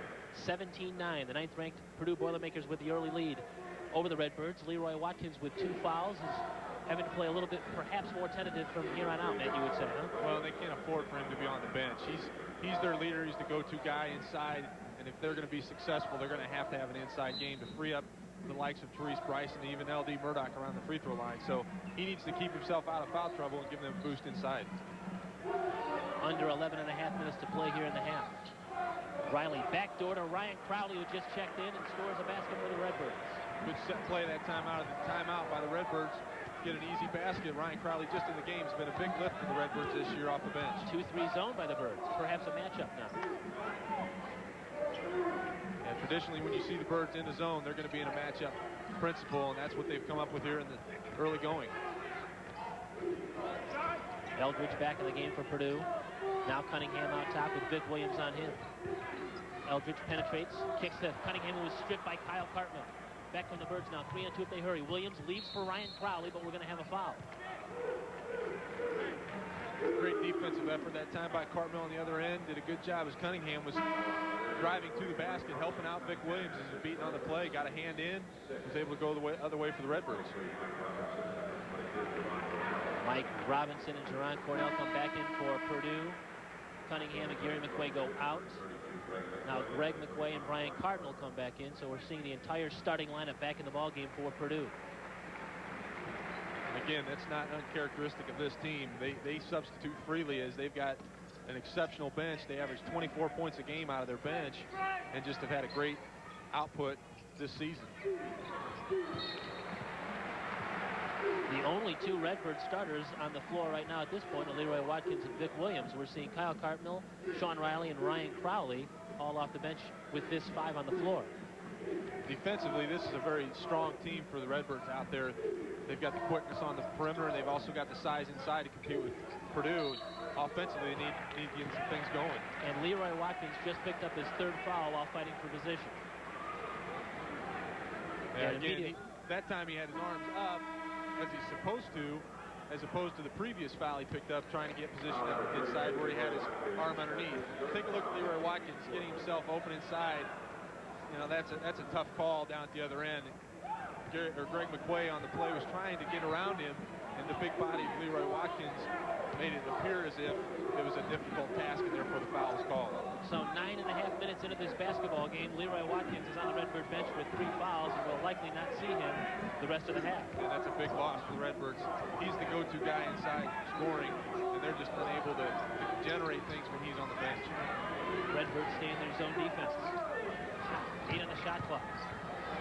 Robinson in trouble. Had the ball swatted out of there by Sean Riley. Out of bounds to Purdue. 4 seconds on the shot clock.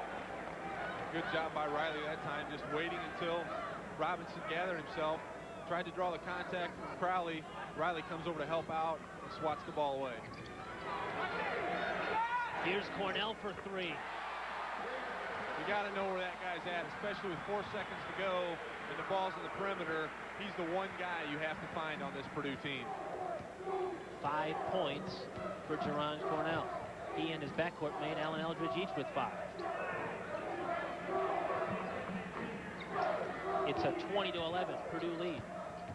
Williams hangs and fires a one-hander. Erratic shot saved that time by McQuay. Again, good help defense that time by Cardinal. That shot just was not there for Vic Williams. He tried to force it to generate some offense. Eldridge gives it up to Cornell.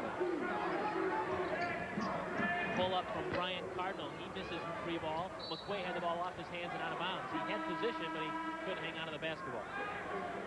And now we'll see Therese Bryson come back into the ballgame to replace Kyle Cartmill. Cartmill did a good job while he was out there defensively, getting Cornell under control. The only shot he got, or the only look he got at the basket was that 3 on the out-of-bounds play. But a good effort by Kyle, who's been a little bit down in the early going for the Redbirds and not as much time as he'd like. Ryan Crowley had his 3 snuffed out of there by Mike Robinson. Great effort that time by Mike Robinson. He realized that he needed to get down the floor. He stayed with the play and was able to help out defensively down the floor. As you see him come out from outside the picture, he's right there to make a defensive stop. Back to live action. Cornell picks Ryan Crowley's pocket. A steal for Purdue. With the basketball in a 9-point lead, but the Boilermakers give it right back. As again, Greg McQuay had the ball slip through his hands. And again, the Purdue pressure continues as they've been able to force the Redbirds into some turnovers with the constant defensive pressure. Again, that's been ISU's weakness. They've averaged about 17 turnovers a game, whereas Purdue's forcing about 18 a game. 8th Purdue turnover here in the first half. We still have 9 minutes to go. L.D. Murdoch had the ball slapped out of his hands. Now he breaks pressure. Back to the Redbirds with the advantage of the numbers. But Vic Williams' pass was knocked away, but L.D. Murdoch walked when he got the ball back at him. Yeah, Victor Williams that time needs to bring the ball into the action a little bit. He was too far away to make that pass. Greg McQuay did a good job of getting his hands on it. L.D. Murdoch stumbled a little bit when he got the ball, called for traveling. 8.5 minutes to play here in the half. Purdue with a 9-point lead in the basketball, 20-11. And the Birds in their matchup zone, trying to match up with Purdue as Leroy Watkins, their best defender inside, is on the bench with 3. 7 on the shot clock now. Cornell, pull-up jumper over Bryson. In front of the iron, no good. Ryan Crowley the board. Look for Bryson down the floor. Vic Williams lobbed it down, reverse layup for L.D. Murdoch. Missed it, tipped in by Ryan Crowley. Give him 4 points. Great effort by Crowley that time on both ends of the floor. He gets the big rebound at one end, hustles down, trails the play. As Murdoch misses, he's right there to tip it in. 20-13 in favor of Purdue. Robinson hangs and fires on the baseline. Mike Robinson with his 6th point. He's now the leading scorer in this basketball game. Good job by Robinson that time, adjusting his shot as he went the baseline. He had L.D. Murdoch on his hip, But as he went up, he get a little hesitation is all he needed to get some room. Correction on Robinson. He now has 8 points to lead the game in scoring, and the ball is going to be out of bounds to Purdue. You know, another turnover at the other end. L.D. Murdoch was able to free himself up, get the ball over half court, but that's where he needed to stop and pull up to get the offense set. Timeout on the floor. 7:23 left here in the first half at Mackey Arena, where 9th-ranked Purdue leads Illinois State 22-13.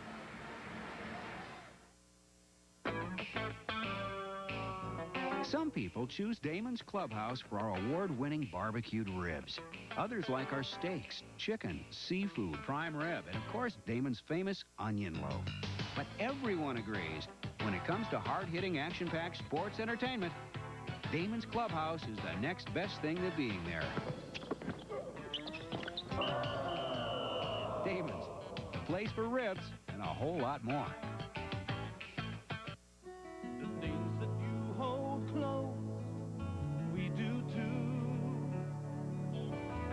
Sharing your dreams and seeing you through the bright tomorrows, human sorrow. When life doesn't go as planned, it's well worth having peace of mind the Keeper from the Country Company's brings. If your car is damaged and the cost of the repairs exceeds the cost of a new car, we'll replace it with a brand new one, same make and model. When we built our house, we found a lot that was just perfect. Yeah, well, it was the worst site I'd ever seen. It had everything. Earthquakes, tidal waves, horizontal rays. We wanted lots of windows. I insisted on Anderson windows. At Anderson, we appreciate the builders who time after time make it look easy. We're still in love with this house. And I'm still recovering. For all your home projects, including Anderson windows, make the experts at Hundman Lumber Do-It Center part of your winning team. The Redbirds open up Missouri Valley Conference play Saturday night at home against the Wichita State Shockers. Tickets for that game? Pick up the phone and call the ISU ticket office, 438-8000.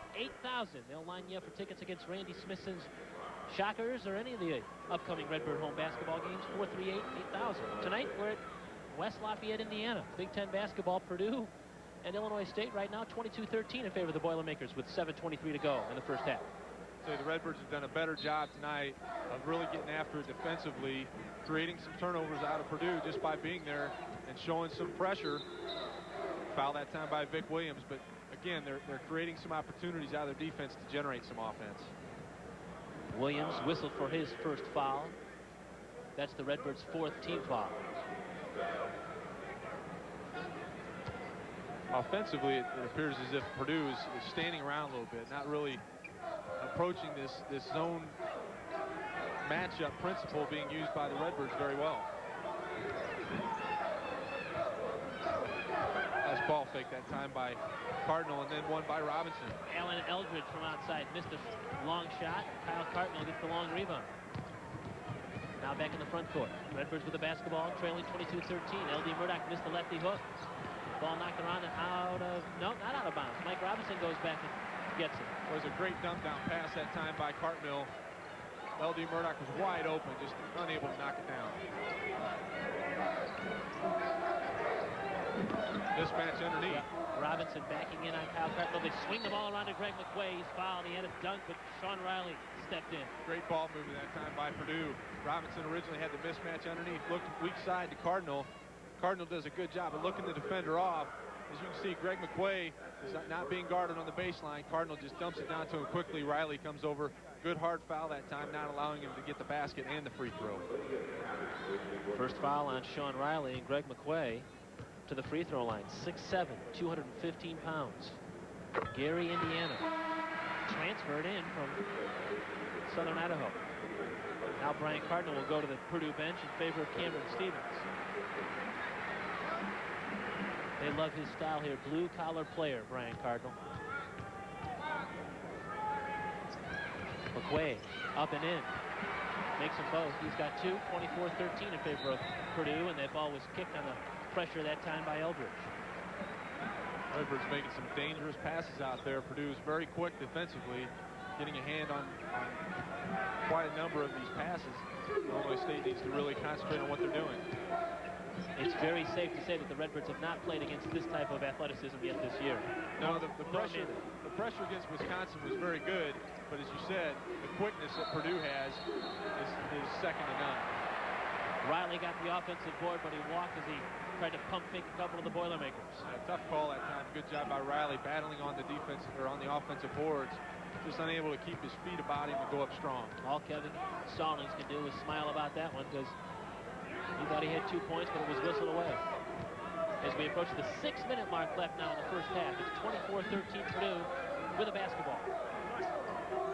Robinson hangs and fires. He's in double figures, the first player in double figures tonight. He's got 10, and it's a 13-point lead as Purdue has doubled up the Redbirds, 26-13. On the other end, it's Therese Bryson missed the shot, but there is L.D. Murdoch for the lay-in rebound. Good drive that time by Bryson. Had his man beat, slid on the baseline to avoid the contact and the charge, and a good foul that time by L.D. Murdoch. Robinson tries a three to answer, but can't get it. Ball tipped out to Kyle Cardinal. Hold it up, you got a break. Looking for help, he finds Bryson. Oh, don't leave the ball. You can't leave the ball like that. I'm sorry.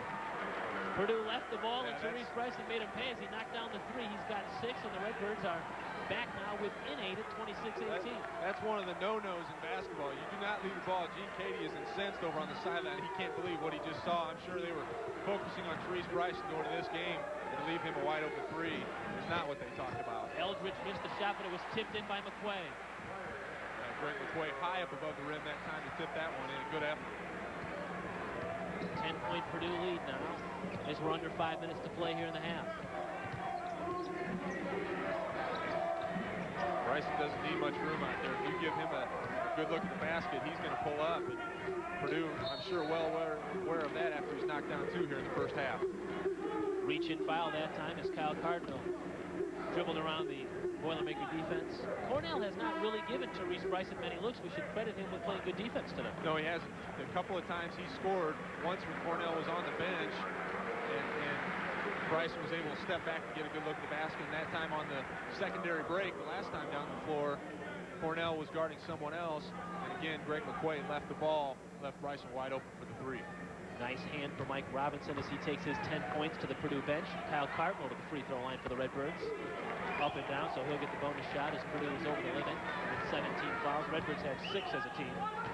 And as Matt alluded to earlier, the playing minutes for Kyle Cardinal have been scarce recently, but he's really making the most of it tonight. I think he's played with a purpose. He's playing very well. The best I've seen him play of late. And I think for Kyle to understand his role in this team, he needs to be a defensive spark off the bench and not necessarily the offense that people saw out of him last year. Eldridge left open, missed the shot. High up for the rebound that time, and we're going to have a foul. Bodies were all over the... Jamal Davis was the one wrestling the ball away from a couple of Redbird defenders. Yeah, even though the Redbirds did not come up with that possession, Kevin Stallings applauding the effort out of Vic Williams, going up against the stronger Davis, able to keep his hands on the ball in the tie-up and not allow him an easy putback. Actually, all he did was whistle that ball as being out of bounds. No foul that time. Maynard Lewis is in the ball game for the first time for Purdue. And we've got a whistle away from the basketball. It's going to be on Vic Williams. Well, Williams that time was guarding Alan Edridge, who typically you're not going to see posting up a player. No. But the smaller Vic Williams was being posted up that time by Alan Eldridge. And he's a very strong player, well built. Again, the senior a little bit more mature, taking advantage of the smaller Williams. You see Kevin Stallings asking the officials to keep an eye on Eldridge because he thought he was using his elbow to free himself up. But you're right, that's a 6'1" player posting up a 5'10" player. Well, and Kevin's got a good point. There's really no difference with what Eldridge was doing on that time down the floor as opposed to what Leroy Watkins has been called for a couple times here in the first half. Made one, missed one, but back tapped right to Eldridge. So another possession on the offensive end for the Boilermakers because of good rebound.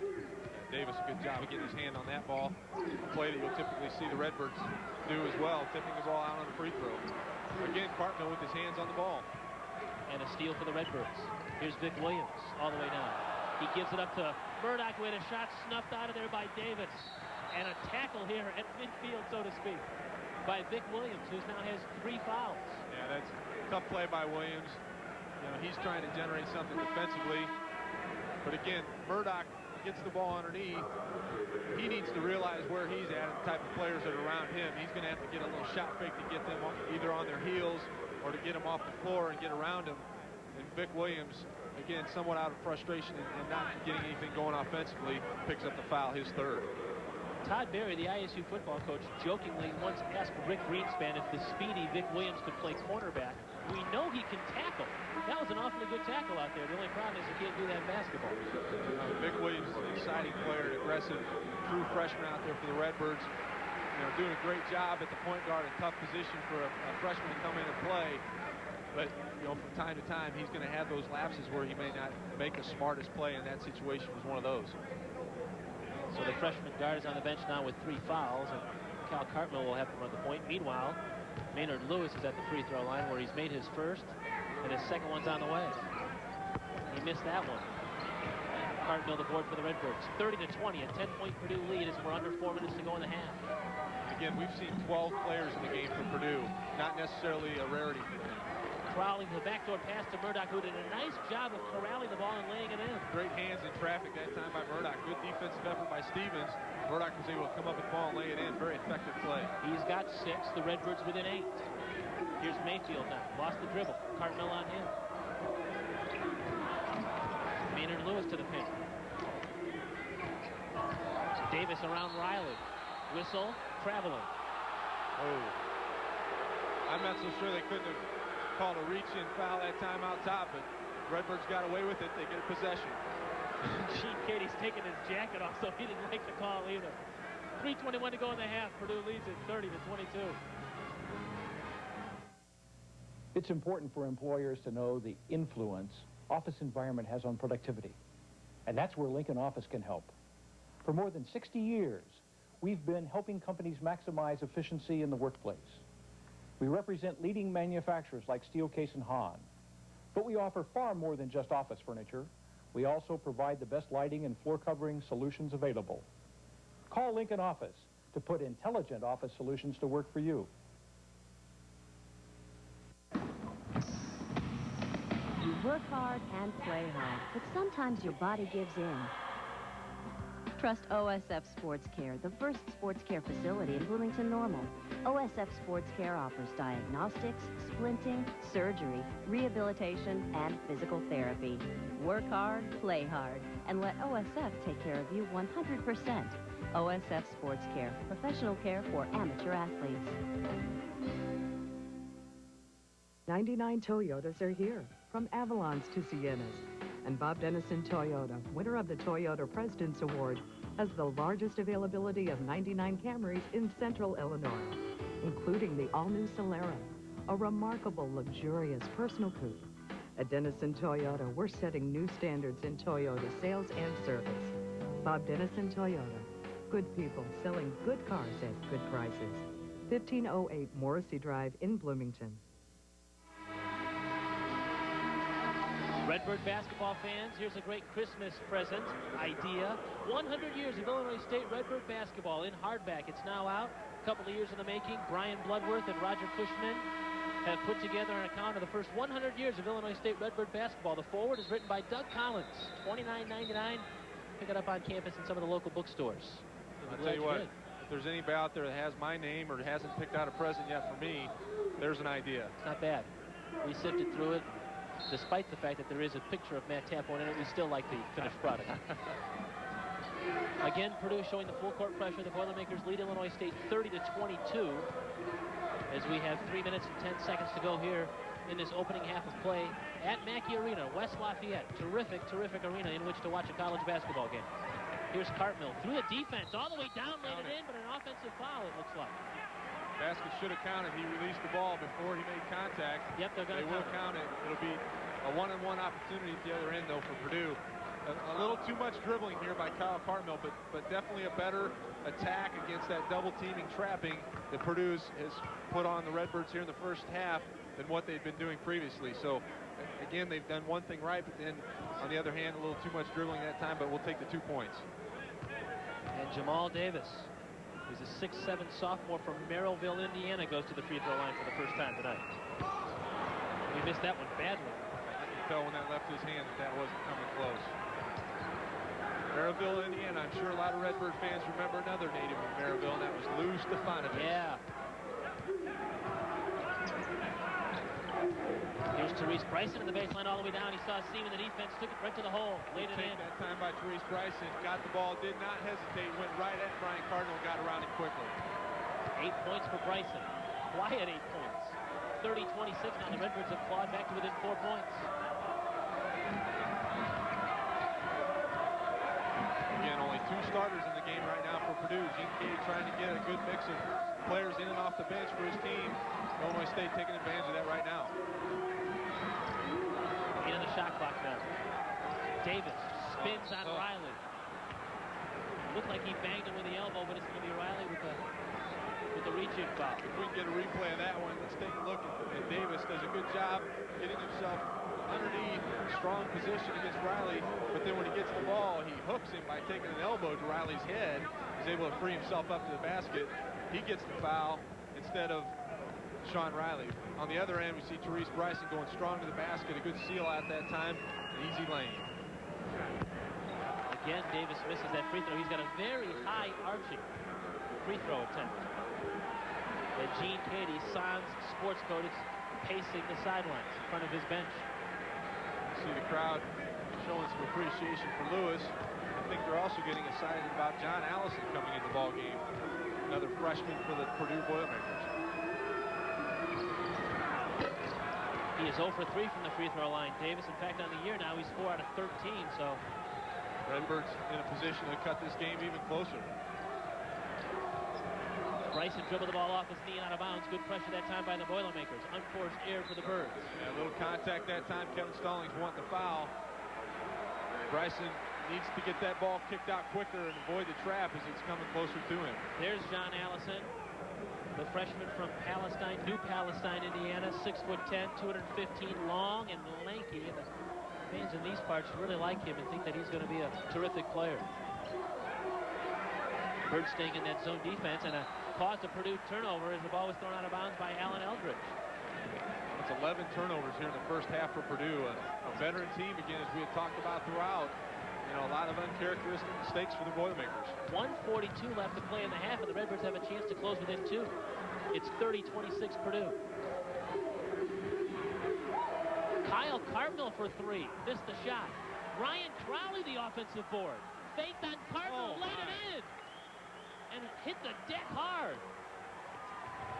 6 points. Oh, I'll tell you what. For Ryan Crowley, the ball out of bounds, knocked down here, but the Redbirds are within 2.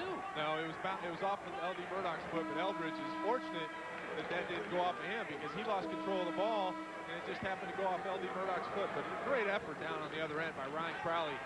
Comes in from the weak side, grabs the board, gets himself gathered up, goes up strong against Brian Cardinal, is able to knock down the basket. And Kevin Stallings is now sending Kenny Pearson in the ball game for the first time. Chronic knee problems have hampered Pearson throughout his career, and this year's no different. Mike Robinson to trigger the inbounds. It's a 2-point Purdue lead with 1:18 to go in the half. The Redbirds have hung tough tonight. Knocked ball out of bounds. Ryan Crowley, again, that time the defensive play. He has been a spark plug for the Birds off the Redbird bench. He really has, and I tell you, a lot of these turnovers have been generated out of the matchup zone that the Redbirds are playing. They've somewhat escaped their man-to-man pressure zone or pressure defense they typically play, and have done a great job in the zone. This could be for the lead. Bryson knocks down a 3, and the Redbirds lead for the first time since a 6-5 advantage at the 16-minute mark. We'll see if they can get a stop here defensively and go back the other way. But this has got to be a great confidence booster out after the game they played the other night at Redbird Arena against Wisconsin. 11 for Bryson, 44 seconds left in the half. Allison almost threw it away. Nice save by Mayfield. Eldridge walks. Oh, travel. 12th Purdue turnover. 13th Purdue turnover. Check that, 13. They're making them so fast you can't keep up, Kurt. Hey, with 37.5 seconds to go in the half and a 35-second shot clock, the Redbirds likely will hold for 1. Well, they want to hold for 1, but again, the Purdue pressure defense is extending that all the way full court. If the Redbirds can take care of the ball, get it up the floor, get themselves in a situation where they can get the last shot, they'll go into halftime with the lead. Mayfield out, Cornell in, Sean Riley in for the Redbirds, and he replaces Pearson. Who could have imagined that the Redbirds would lead at halftime over the 9th-ranked team in the country at Purdue? It could happen in the next 30 seconds.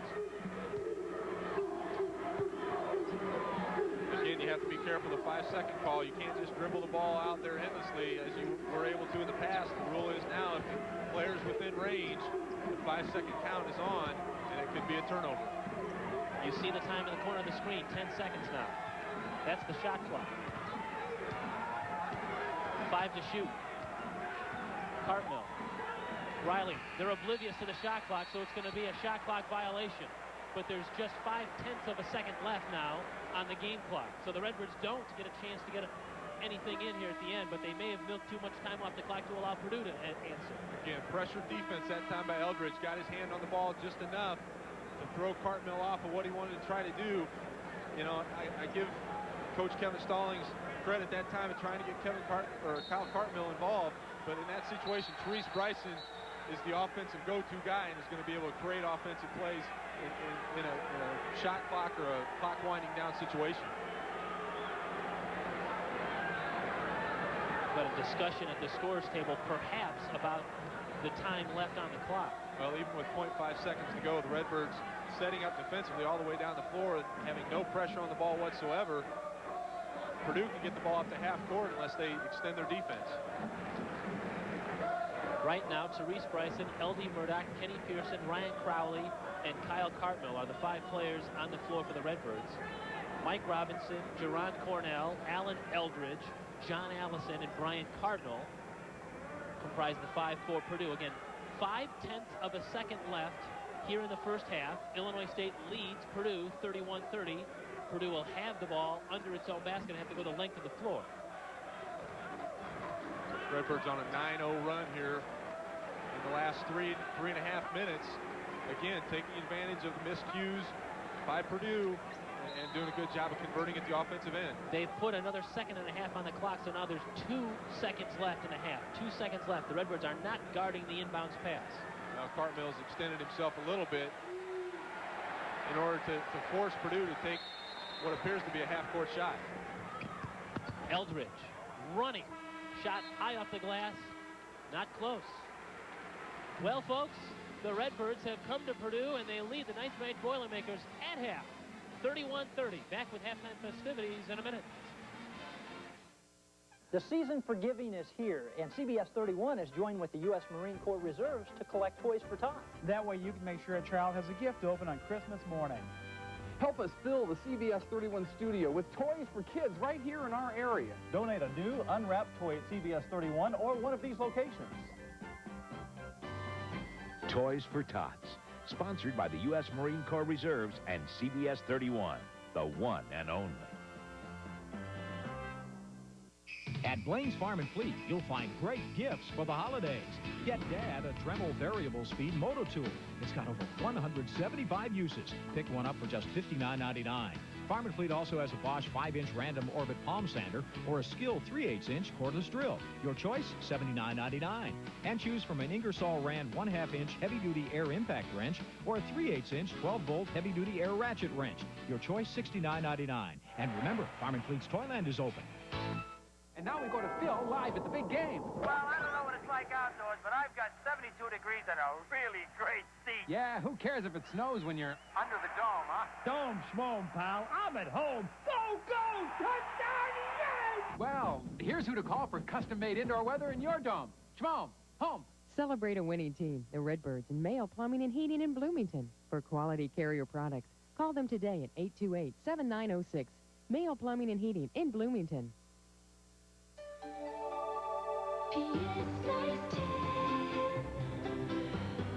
Dearest friend of mine, I see you must have traveled recently. No makeup has that natural glow, so tell me where's the place you go?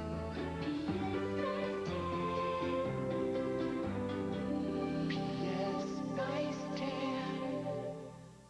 The second annual Paradise Great American Dream Giveaway. Sites from Peoria. Are you Elizabeth Seitz? Yes, is this for real? This is for real. Ah. You have won the Great American Dream giveaway with the Paradise Hotel Casino. You have won a brand new house valued at $110,000, a 1999 Ford Contour from John Bierce, and $20,000 in cash. Place in Paradise.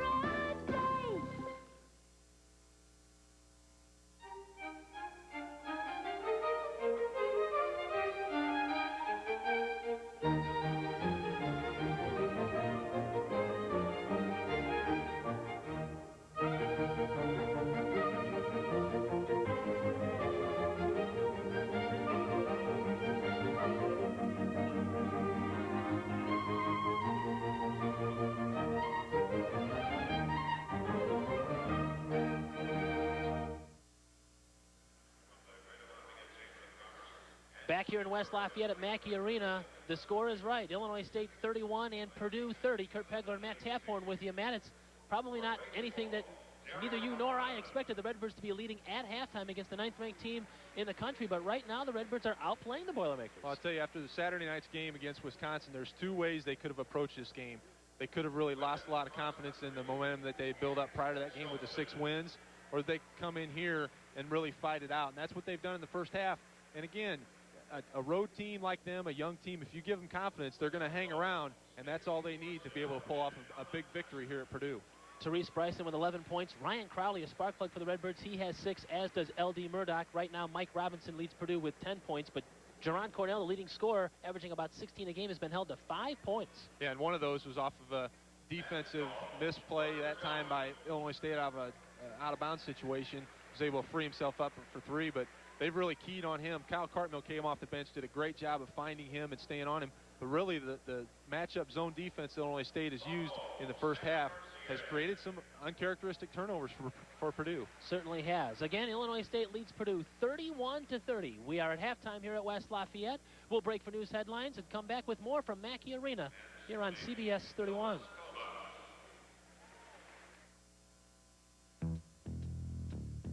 For those who have always been attracted to power, Dodge Dakota has the only available V8 in its class. Now when you buy select Dodge Dakota Club cabs, you'll get a 230 horsepower Magnum V8 at no extra charge. Why would someone want a truck with this much power? We think it has something to do with their childhood. Now get a $500 cash allowance on a Dodge Dakota. At Blaine's Farm and Fleet, you'll find incredible tool values, like a Makita compound miter saw, a 15-amp, 12-inch saw, Blaine's best buy priced at $329.99. Farm and Fleet has an S-Wing hammer tooth power nailer partner. It allows you to straighten twisted studs and joists. Pick one up for just $24.99. And purchase a 4-pack of 10-exposure high-definition Polaroid film for $39.99 and get the Polaroid Job Pro camera free after manufacturer rebate. And remember, Farm and Fleet's Toyland is open.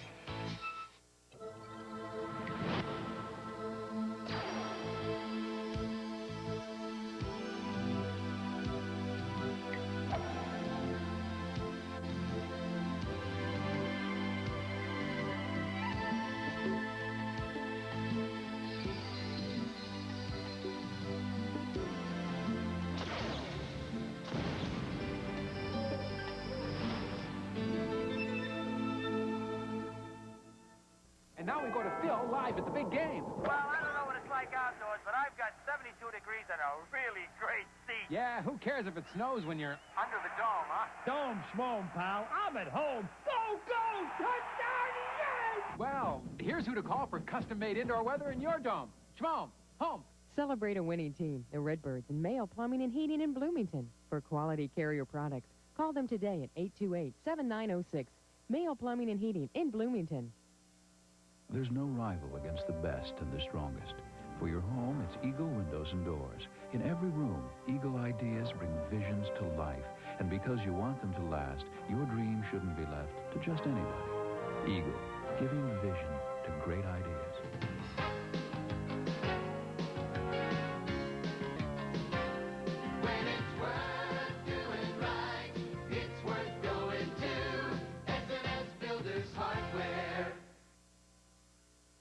And good evening, everybody. I'm Bob Larson with your halftime news update.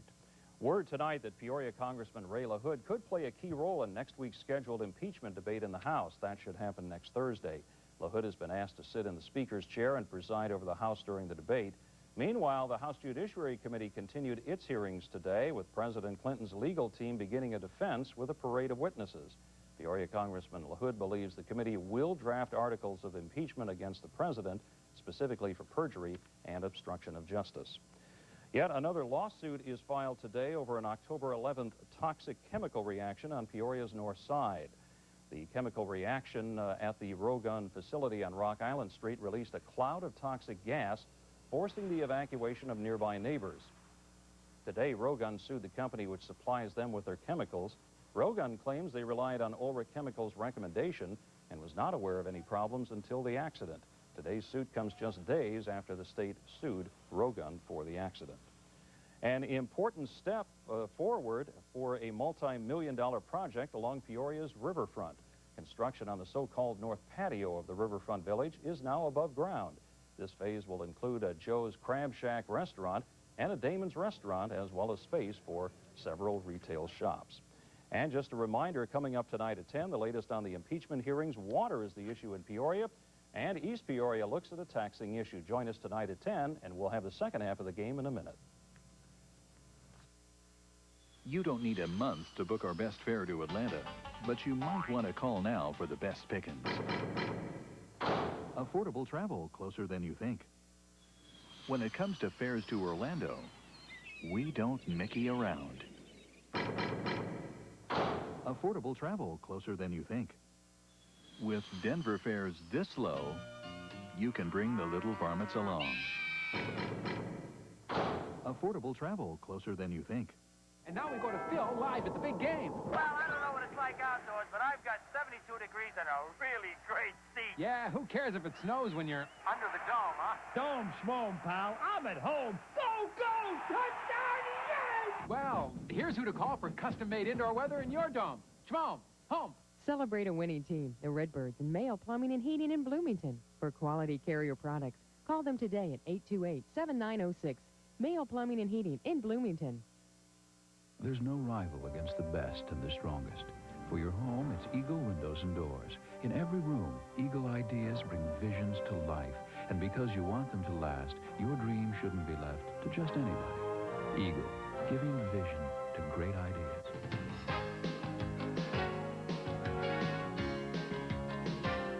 When it's worth doing right, it's worth going to S&S Builders Hardware.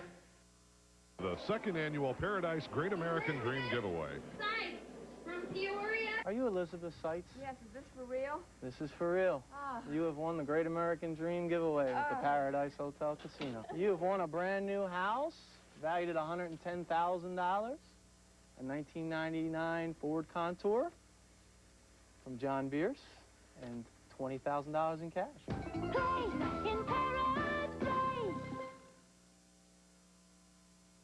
It's important for employers to know the influence office environment has on productivity. And that's where Lincoln Office can help. For more than 60 years, we've been helping companies maximize efficiency in the workplace. We represent leading manufacturers like Steelcase and Hahn. But we offer far more than just office furniture. We also provide the best lighting and floor covering solutions available. Call Lincoln Office to put intelligent office solutions to work for you. Halftime in West Lafayette. Illinois State leads Purdue 31-30 here at Mackey Arena.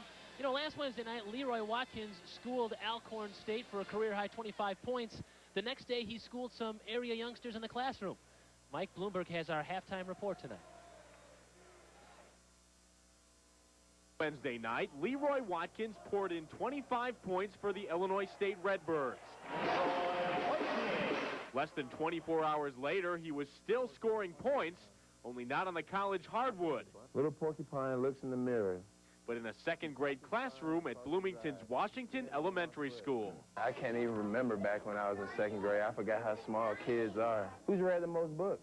Leroy and several other ISU athletes spent the day reading stories to kids as part of a league-wide program in the Missouri Valley Conference. I was a little nervous up there. I don't know why, but I was a little nervous reading in front of little kids. So it was pretty fun. When we were walking down the hallway, they were all excited to see us. They're here, they're here. So it's kind of neat to just have someone looking up to you. Second grade's a little bit different kind of crowd for Leroy and company, but based on the reaction here today, it seems they got another slam dunk. Kids learned why reading is so essential to sports. To read the rules. And they also learned that basketball players are very tall. I never usually really see a guy that big every day. But the lesson of the day, scoring points can happen in school, too. In Bloomington, Mike Bloomberg, CBS 31 Sports. Leroy Watkins was a big hit that day in the classroom. He's struggling tonight. He played only 6 minutes in the first half, no points and 3 fouls, but his Redbirds lead Purdue 31-30. Halftime statistics and second half action coming up next. Work hard and play hard, but sometimes your body gives in. Trust OSF Sports Care, the first sports care facility in Bloomington Normal. OSF Sports Care offers diagnostics, splinting, surgery, rehabilitation, and physical therapy. Work hard, play hard, and let OSF take care of you 100%. OSF Sports Care, professional care for amateur athletes. Buying a car should be as easy as child's play. This is such a nice place to buy a car. Oh, yes, Margaret. And they're going to give us so much for our trading. But it's the low payments I like. The salesmen are very professional. And friendly, too. For the nicest selection of new and used cars, Denison Auto Center, north on Veterans Parkway, across from the new Super Walmart. Some people choose Damon's Clubhouse for our award-winning barbecued ribs. Others like our steaks, chicken, seafood, prime rib, and of course, Damon's famous onion loaf. But everyone agrees, when it comes to hard-hitting, action-packed sports entertainment, Damon's Clubhouse is the next best thing to being there. Damon's, the place for ribs and a whole lot more. Things that you hold close, we do too. Sharing your dreams and seeing you through. Bright tomorrows, human sorrows. It's nice to know when it matters most, the country's behind you. Life being what it is, ensure some peace of mind with safe and sound car insurance. It's affordable. It's for people just starting out on their own. And it's from the country companies. Dining room, bedroom, living room, family room. Come to Whitaker's Country Oak Shop, Central Illinois' choice for quality Amish handcrafted furniture. Whitaker's is located in Hudson, just north of Bloomington Normal on Interstate 39. You will experience one of the largest selections of Amish-made furniture in the Midwest. Don't just spend money on furniture, invest it on an heirloom of tomorrow. Whitaker's Country Oak Shop in Hudson, just a short drive from anywhere in Central Illinois. Halftime here at Purdue, where Illinois State is shocking the Boilermakers 31-30. Halftime stats show what's going on, Matt. The Redbirds are outplaying the Boilermakers right now. Yeah, and really it comes from the turnover standpoint.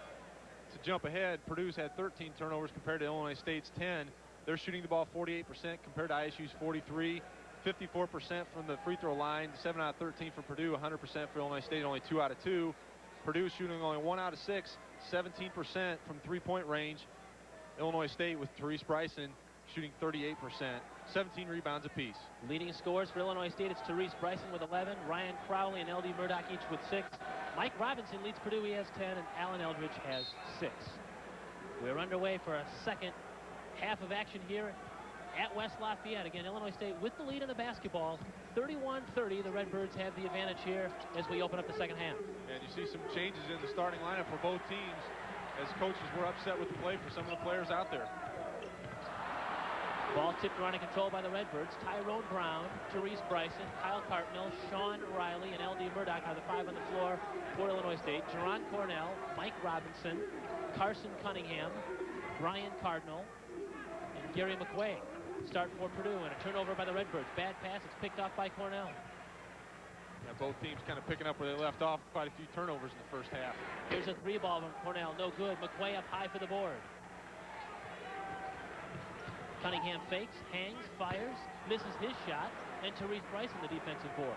At Cunningham, they're expecting big things out of him. He's been slowed a little bit by injury this year, but he's a transfer from Oregon State, and as a freshman averaged 15 points a game for a Pac-10 team, so he's really got the ability to put some points on the board. Therese Bryson now. Here's Tyrone Brown.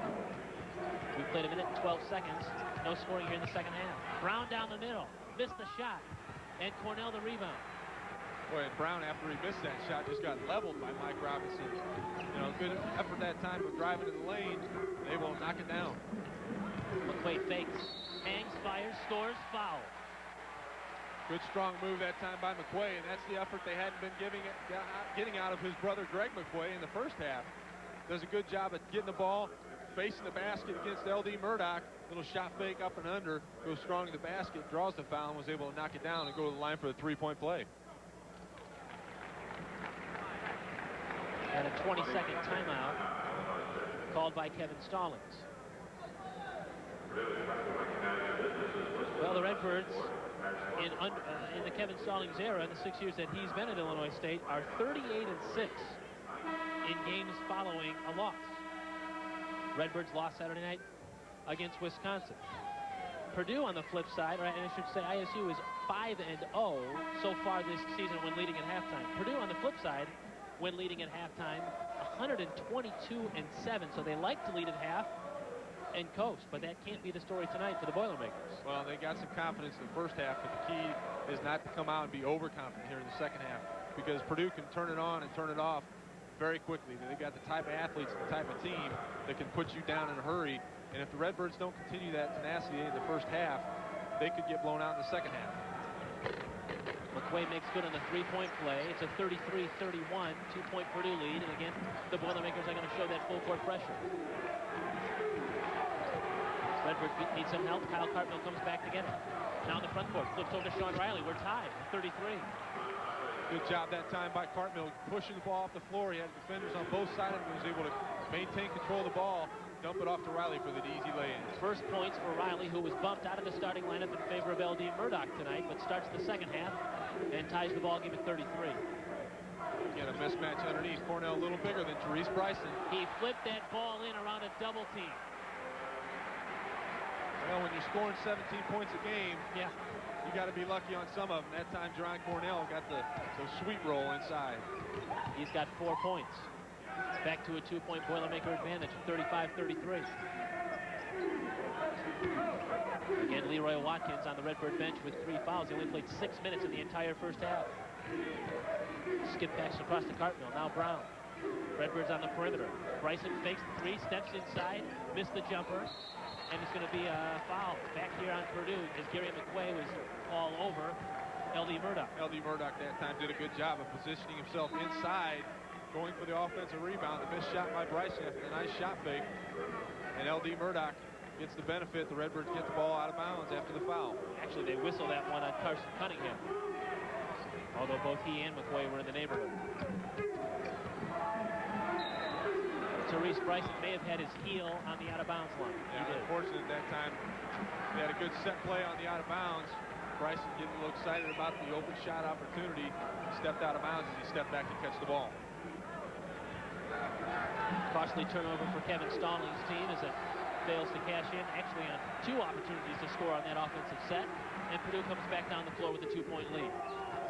Again, Cunningham in the game here to start the second half as Eldridge had 4 first-half turnovers. Gene Cady definitely upset with the turnover performance of his team. Redbirds sticking into their zone. Here's Cunningham for 3. Missed the shot. Robinson the offensive board and put back. Yeah, you got to get a body on him. Robinson's not the best jumper on the team, but if you give an opportunity, he's going to make his way inside, get some easy rebounds, and knock him back. Robinson, the Rich Woods grad, leading all scorers now with 12 points. I would say he's slightly motivated to play against Illinois State, knowing that some of his friends and family are watching back home. In fact, he said to pass along regards to his mother and his grandmother, who are hopefully turning in tonight to watch the basketball game. 37-33, Boilermakers with a 4-point lead. Kyle Cartmill right to the hole and laid it in. Nice move that time. A good change of direction dribble that time to get Mike Robinson behind him and just laid it up over the defense. Again, the Redbirds continue to come out of that matchup zone and had a lot of success in the first half. They're continuing to use it. They need to keep an eye on Jerron Cornell, however. Here's Cornell now. Fadeaway jumper's no good. Brian Cardinal down low. He laid it up and in and drew the foul. Yeah, Cardinal's a hard worker underneath, and you give him an opportunity to get inside position, he's going to go after the ball, and that's exactly what he did that possession. The missed shot opportunity by Jerron Cornell off the 3-point shot, one of the few looks he's had at the basket tonight. But again, Cardinal's doing a good job staying after the ball, inside position, going up strong, getting the foul on Sean Riley. An interesting dynamic to Brian Cardinal is that his father, Rod, is the trainer for the University of Illinois. But Brian, who's from Tolono Unity High School, plays here at Purdue. He makes good on the free throw. It's a 5-point Purdue lead. Now we see Leroy Watkins re-enter the game for the first time since early in the first half when he picked up his third foul. Well, believe me, whenever Purdue plays at Champaign, there's a lot of upset Illini fans that he didn't attend the University of Illinois as opposed to coming here in Lafayette. Yeah, second team All Big Ten performer a year ago.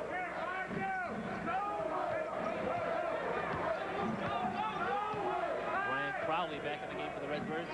He was a spark off the ISU bench in the first half. Scoring points as part of a 9-0 run. The Redbirds closed the half on it. Hartnell comes up with the loose ball, had it knocked out of his hands. L.D. Murdoch picks it up, and now Bryson fakes the three. There's bodies all over the place and an offensive foul on Therese Bryson. I think Cardinal definitely gets an Academy Award for that one. Bryson was able to avoid the contact by sliding. Cardinal got a little piece of him, took the charge, go the other way. Turnover for the Redbirds. Kevin Stallings hopes to regroup his troops. 15 and a half minutes to play here. It's Purdue 40 and ISU 35.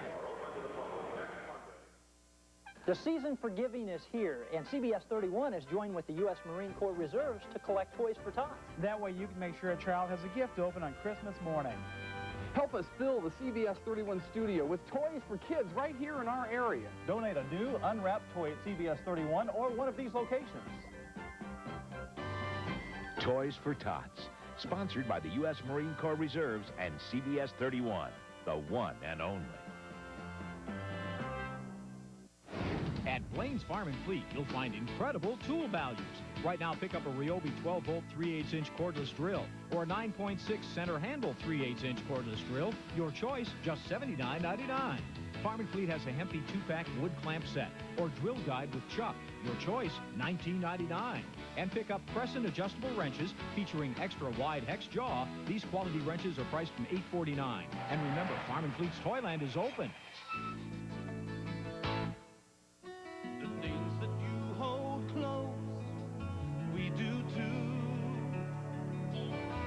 Sharing your dreams and seeing you through the bright tomorrows, human sorrows. It's nice to know when it matters most, the country's behind you. Company.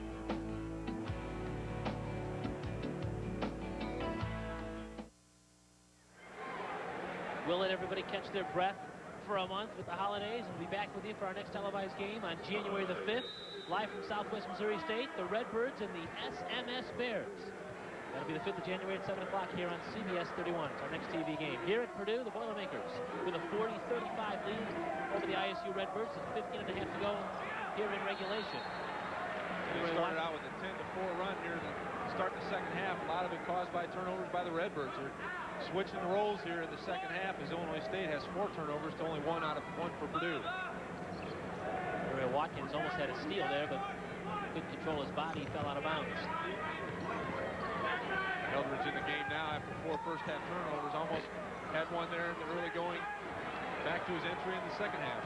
Brian Cardinal the miss, Kyle Cartmill the rebound. And the Redbirds have a chance to cut into that 5-point Boilermaker advantage.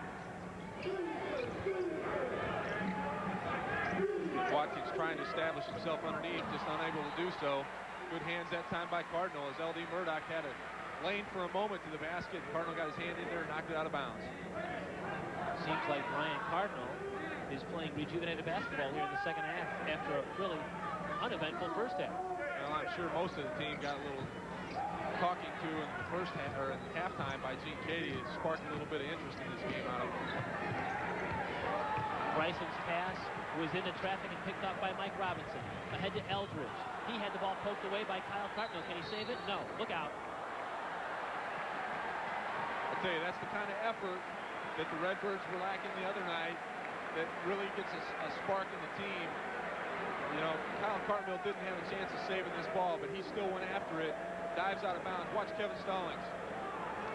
He's got a little bit of quickness in him left. I didn't think he could get off the floor like that. Look at the vertical leap for the 82 Purdue grad as it goes up and over. Alan Eldridge, back in live action. Alan Eldridge just knocked down a 3 to give the Boilermakers an 8-point lead at 43-35.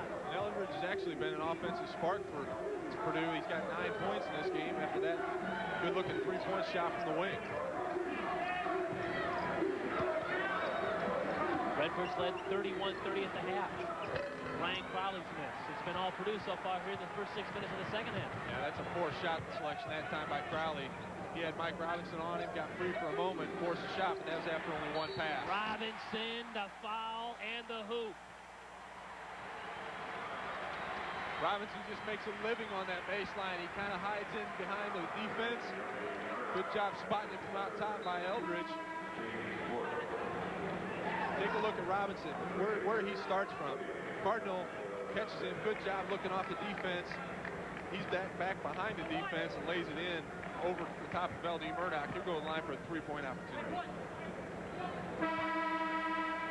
Substitutions now for the Redbirds as Sean Riley comes in to replace L.D. Murdoch. And Tyrone Brown comes in. And he'll give Ryan Crowley a breather. Third foul on L.D. Murdoch. He and Watkins both have 3, so the inside offense for the Redbirds is a little bit of trouble. They need to protect themselves with about 14 minutes left in this game. And Robinson tries to complete the three-point play, and he does, as Brian Cardinal did just a few moments ago. So Purdue has outscored the Redbirds 16-4 to open up the second half here. That's exactly the point I was making coming into this halftime.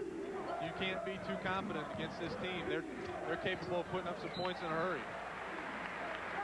Vic Williams' pass was tipped out of bounds, and the Redbirds maintained possession with 22 seconds left on the shot clock.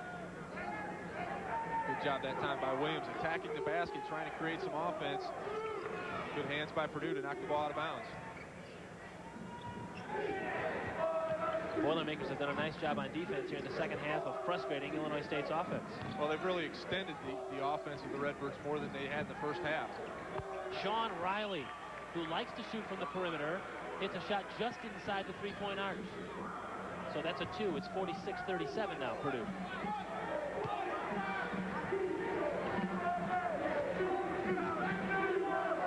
Again, the Redbirds staying in that matchup zone, but Robinson frees himself up. Missed the shot. Greg McQuay had the ball through his hands, and Tyrone Brown comes away for ISU. A lot of contact that time, but no call by the official. Again, Robinson sneaking around that baseline is able to create some offense for himself. You are right when you say that he's made a living on the baseline tonight. You know, in his days at Richwoods, he made a living in the lane. Now he's extended himself out a little bit. Over and back violation on the Redbirds as Leroy Watkins tried to tap it back to a teammate, but nobody was home. Yeah, Tyrone Brown has to realize they still have possession there. He had the opportunity to save that ball. Good job by Carson Cunningham defensively, and the hand being given to him by the fans right now shows the effort that he's put up. But again, Tyrone Brown going after the ball a little lazily, steps on the line, turnover for the Redbirds. That's their 6th turnover to only 1 for Purdue in the first 7.5 minutes of the second half. And the crowd again applauding Carson Cunningham's defensive efforts. He got a second half start and he made it happen. We're seeing for the first time Rodney Smith in the basketball game, a freshman for Purdue. 3-ball up and down now by Cornell, and it seems like the Boilermakers offense is hitting on cylinders now. Well, again, the Redbirds in that matchup zone. Cornell came from the opposite wing along the baseline, got a nice screen, was able to free himself up and knock down that shot wide open. 10 points for Cornell. Leroy Watkins, his first hoop of the night. As the first time he took it up strong with the intention of making the basket as opposed to getting fouled. Rodney Smith actually started Purdue's 2 exhibition games this season, so first time we've seen him tonight, but not the first time that the Boilermakers are used to seeing him in a crunch situation. Eldridge, long 3, missed it, tipped around, Smith the board, hands it off with a dunk for Gary McQuay. Great pass by Smith. Realizing he had the defenders right in his face, just laid it off to Smith with an easy 2. He's got 5. The crowd seems to be reawakened. Watkins again, almost the same spot on the floor. He'll go to the free throw line. A good pass down inside by Kyle Cartmill. passed it to a point where the defense couldn't get it and led Watkins to the basket. At the other end, take a look at Smith. A little dump down to Gary McQuay. Goes up strong for the dunk. Timeout on the floor. 11 minutes, 31 seconds to go here in the second half. The Purdue Boilermakers lead the Illinois State University Redbirds 51-39.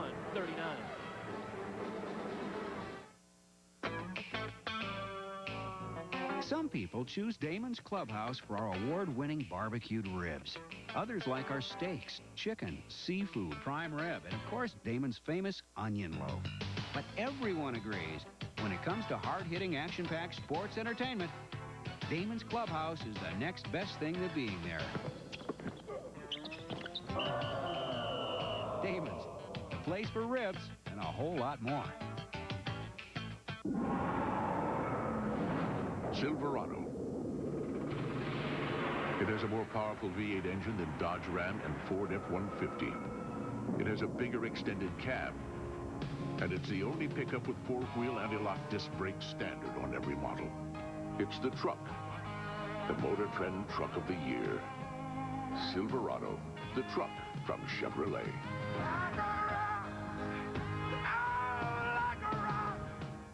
Well, I guess I knew this day would come, but I'm sorry, Ray. I know how close you were. Sometimes you need more from an insurance agent than insurance. How can I keep this store going without Dad? Ray, don't worry. He and I planned for that. That's why at Grange, our agents aren't just in the insurance business. Well, I'm not even sure where to start. Well, where would your dad have started? They're in the business of being human. Grange, your partner in protection. Be a part of Redbird Athletics and become a member of the Redbird Education and Scholarship Funds. Your gift to RESF helps provide unparalleled education opportunities for Illinois State University student-athletes. For more information, call the RESF office at 438-3803. Here in West Lafayette, Illinois State trails Purdue 51-39 with 11 and a half minutes to go. Yeah, Purdue has definitely come out playing much more inspired basketball here in the second half on a 21-8 run against Illinois State. 21-10 now as Tyrone Brown knocks that basket down. A couple of nice pump fakes by Tyrone Brown. He lays it in. It's a 10-point game now. It's 4 points for Tyrone Brown. He brings his team within 10. Again, Illinois State staying in that matchup zone. They were so successful in the first half. Purdue's done a better job of attacking it, being more aggressive here in the second half.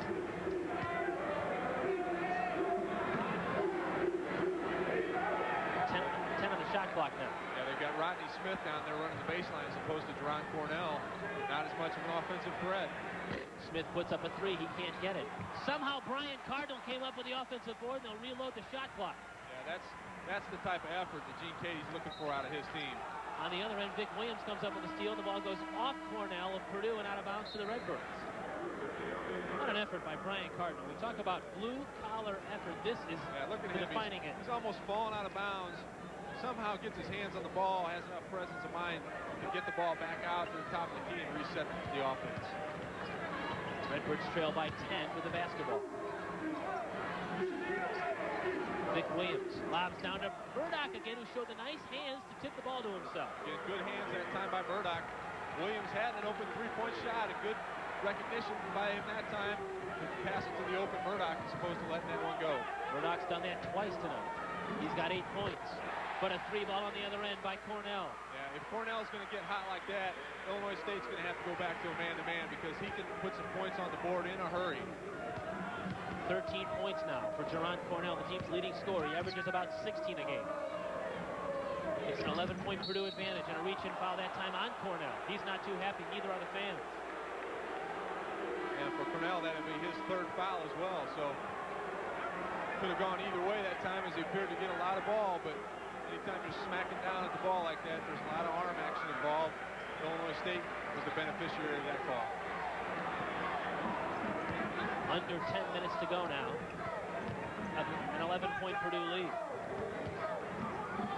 Vic Williams is in all kinds of trouble in the corner there, but Robinson slipped.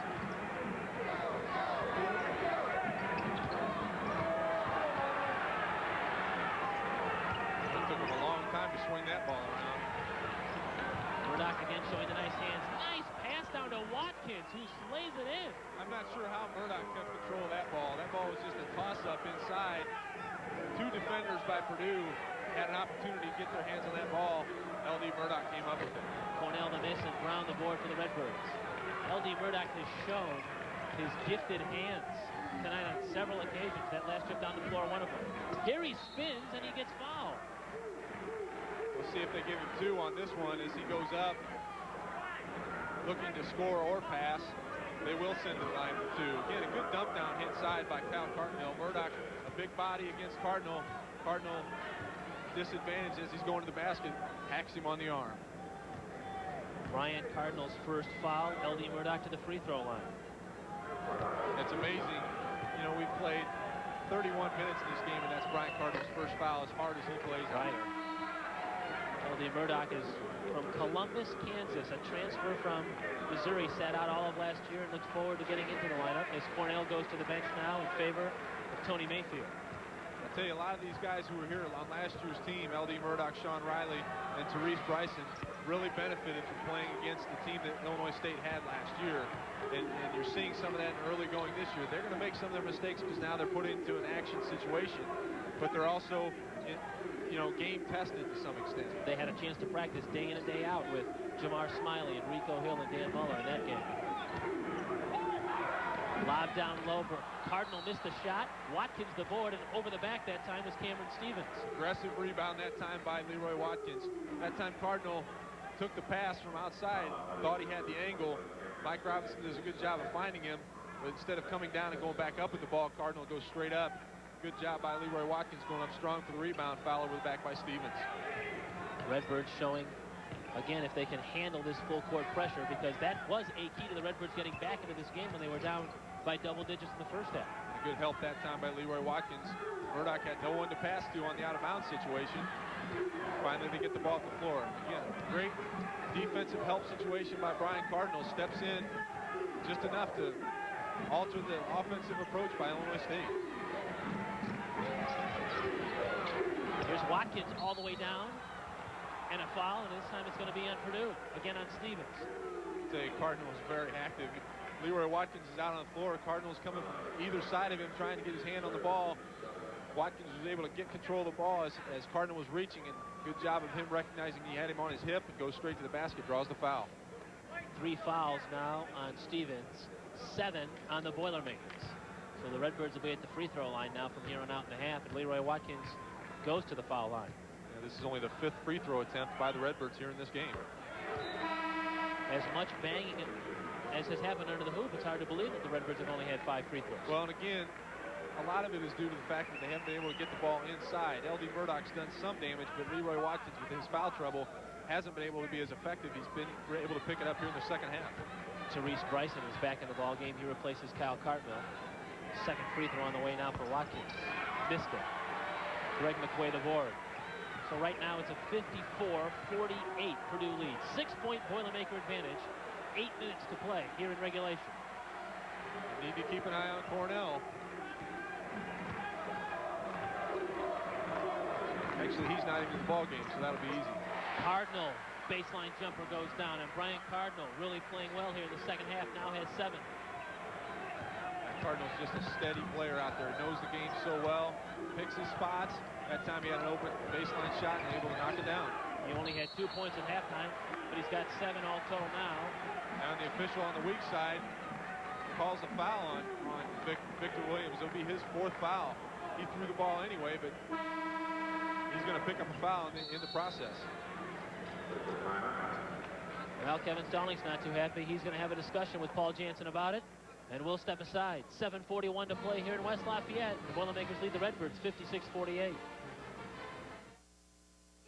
Hey, Mom, what's for dinner? Hi, honey. What's for dinner? That's a question you're asked 365 days a year. Well, now there's an answer. It's Lotto from the Illinois Lottery. Win Lotto and put the pots and pans away because you can eat out whenever you like. It's as easy as saying, we're cooking with Lotto. Now you can really cook with Lotto's Holiday in Las Vegas. Buy a $5 Lotto ticket and you could win a trip for 2 to Las Vegas. There's a winner every day. Lotto, that's the ticket. Dining room, bedroom, living room, family room. Come to Whitaker's Country Oak Shop, Central Illinois' choice for quality Amish handcrafted furniture. Whitaker's is located in Hudson, just north of Bloomington Normal on Interstate 39. You will experience one of the largest selections of Amish-made furniture in the Midwest. Don't just spend money on furniture, invest it on an heirloom of tomorrow. Whitaker's Country Oak Shop in Hudson, just a short drive from anywhere in central Illinois. Silverado. It has a more powerful V8 engine than Dodge Ram and Ford F-150. It has a bigger extended cab. And it's the only pickup with four-wheel anti-lock disc brakes standard on every model. It's the truck. The Motor Trend Truck of the Year. Silverado, the truck from Chevrolet.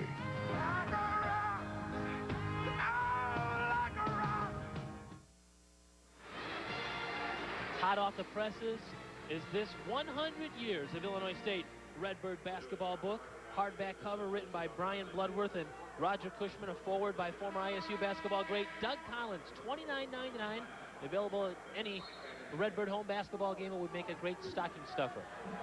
7:40 to play here in regulation at West Lafayette. Purdue with a basketball and a 56-48 lead.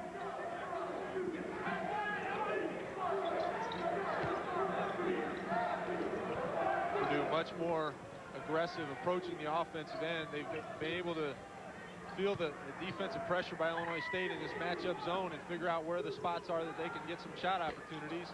They've had some good looks at the basket here in the second half. Eldridge missed that three, but Robinson's rebound gives Purdue another crack at the offense.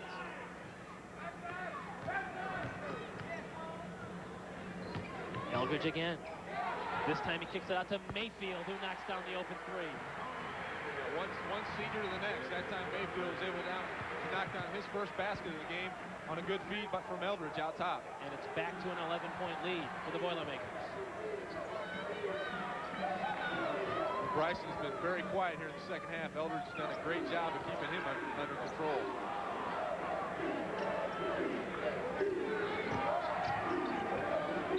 No way. L.D. Murdoch walked that time as he had trouble. He had about three things on his mind, whether to shoot it, whether to pass it, or whether to hold on to the ball. I didn't see him move his pivot foot, so I'm not sure that was travel. But the 8th turnover for Illinois State here in the second half, still to only 1 for Purdue. So you know after the first half committing 13 turnovers, that was the focus of Gene Cady at halftime. Lob down low, intended for McQuay, but picked off by Tyrone Brown. And ill-advised pass that time by Eldridge. McQuay wasn't even looking for the ball. Bryson faked the three, missed the shot. Leroy Watkins is fouled as he goes up. He's hammered by Brian Cardinal. Again, a good strong rebound that time by Watkins as he and McQuay were battling for position underneath. McQuay came out on the short end of the stick. Although McQuay may be more athletic, he doesn't match up to the wide body of Leroy Watkins. And that time, Leroy was able to overpower him and get the ball and go back up for the shot opportunity. He'll go to the line for 2. So Leroy Watkins, who was just at the free throw line a few minutes ago, made 1 of 2, is back there again. He's a 59% shooter from the foul line.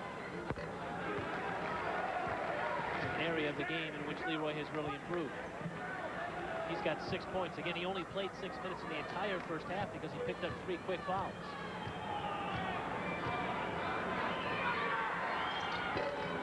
Again, he goes to the line and splits his free throws. It's a 10-point Purdue lead. The Boilermakers with the basketball and 6 minutes to play here at West Lafayette. Illinois State back into a man-to-man defense. Mike Robinson frees himself up. Missed the shot, tipped out to Mayfield by Purdue.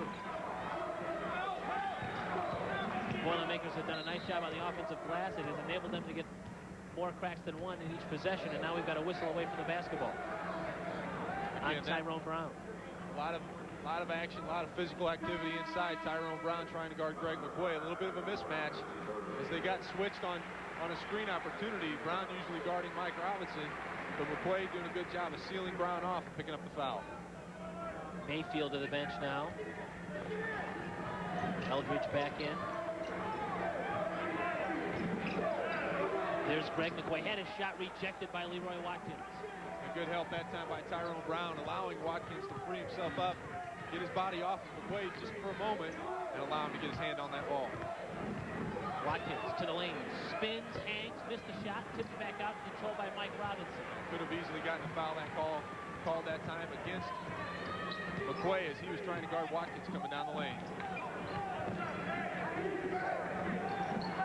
Cornell couple of Purdue players collide, and it's Tyrone Bryson coming up with it. He leads for L.D. Murdoch. Nicely done as he laid it in with the left hand. Reese really realized that L.D. was trailing on the play, waited for him. L.D. did a good job of staying with it and getting down the floor for the easy lay-in. In his first start of the season, L.D. Murdoch has contributed 12 points, and the Redbirds are within 8 at 59-51. Here's Cornell now working on the baseline. Eldred. Now back to Cornell as the two guards play catch. Dump down pass intended for McQuay is out of bounds off Leroy Watkins. We'll see Cunningham. Again by the Redbirds helping out in different situations. You had Cornell and Eldridge both driving the basket on separate occasions. Redbirds doing a good job of helping out and not allowing them to do a good look at the basket. Sean Riley comes in the game now for Leroy Watkins. Ryan Crowley checks in the ball game for Tyrone Brown. Those are the Redbirds substitutions. Meanwhile, Carson Cunningham has re-entered the basketball game for Purdue. This is really a key possession right now with 9 seconds on the shot clock. If the Redbirds can hold Purdue without a shot and get back with only an 8-point deficit. Cornell left open, missed the shot, and it's L.D. Murdoch with the board, and a reach-around foul, a bad foul on the backboard by Bryant Cardinal. It really is, because Illinois State right now is in a one-and-bonus opportunity. That's Cardinal's third foul, and L.D. Murdoch, a very good free throw shooter, averaging 67% on the year. But again, he's in a rhythm out there, seen a lot of minutes. A big situation right now for the Redbirds with the clock stopped to cut into this 8-point lead. L.D. Murdoch had a string of 6 consecutive double-figures scoring games snapped Saturday night against Wisconsin. But he's played much better tonight. However, he misses the front end of a 1-1. A missed opportunity for the Redbirds. A big missed opportunity. They got the job done on the defensive end and are unable to continue it on the offensive end. Cunningham steps up, misses the jumper off the back of the iron. Scramble for it. It's McQuay who comes up with it. He's got Robinson on the baseline, rejected by Murdoch, but he got him on the arm. Again, Robinson just sitting back, waiting for the action to come to him. He saw McQuay had the advantage on the play going to the ball as he and Cartmel were going after it. So he laid back on the baseline where he's done all of his damage tonight. Does a good job of getting to the basket in a hurry, drawing the foul from L.D. Murdoch. 15 points for Mike Robinson. He's coming off a 14-point performance on Saturday night against Xavier, so he's posted back-to-back impressive scoring nights. His career high, by the way, is 29 from last season. We're going to see Leroy Watkins re-enter the ball game and replace L.D. Murdoch, who picked up his 4th foul in that last exchange. Robinson is very comfortable in his role on this team. You know, in high school, he was counted on to be the scoring machine for that Ridgewoods team, as most of these players are when they come out of a program. But he's really settled into the role of being a scoring forward and is doing a great job in his junior year for Purdue. He makes both of his free throws. Now with 17 on the night, and a 10-point Purdue advantage at the 4-minute mark here left in the second half. Yeah, 4-point swing there. Illinois State has the opportunity to cut into it. Misses 2 free throws, or excuse me, a 1-on-1 opportunity at the other end. Purdue is able to knock them down. Looks like we're going to have a goaltending call as that ball was touched up on the rim. Leroy Watkins, we'll find out who they credited with that basket when we come back, but it's 2 more points for the Redbirds, who trail 61-53 here at Purdue with 3:56 to go. Leadership, teamwork, talent are the keys to success no matter what game you're in. Hi, I'm Kevin Stallings, head coach for the Illinois State University Redbirds. If you're looking for a financial institution who will put it all together, look to First Federal Savings. Locally owned and managed, the team at First Federal will apply their history of success and personal service to get results for you. Find out how to make First Federal a part of your financial team. You don't need a month to book our best fare to Atlanta, but you might want to call now for the best pickings. Affordable travel closer than you think. When it comes to fares to Orlando, we don't Mickey around. Affordable travel closer than you think. With Denver fares this low, you can bring the little varmints along. Affordable travel closer than you think. If you look to the competition for a 4-door pickup, better get your blowtorch, because only your Ford store's got the complete line of 4-door trunks, like F-Series, the only standard 4-door super cab. Don't look to the competition. Or the new 4-door Ford Ranger, the only 4-door compact. Hey, if you're a great welder, see the competition. If you want 4 doors, see your Ford store. Now during Ford truck season, get 1.9 financing on all 99 Rangers or great lease deals on F-Series. Visit your favorite Ford store today. The next time we see you, we'll be into the Missouri Valley Conference portion of our schedule. Our next televised game is the 5th of January, 7 o'clock from Springfield, Missouri. Kevin Stallings takes his Redbirds to the Hammond Student Center, plays Steve Alford and his SMS Braves. Illinois State, Southwest Missouri State, 7 o'clock, the 5th of January. It's our next TV game here on CBS 31. Here we've got just under 4 minutes to go, 3 minutes and 56 seconds. And the Redbirds trail Purdue 61-53. Again, the Birds matching up in a man-to-man defense. Bryson has Jerron Cornell, who's back in the ballgame.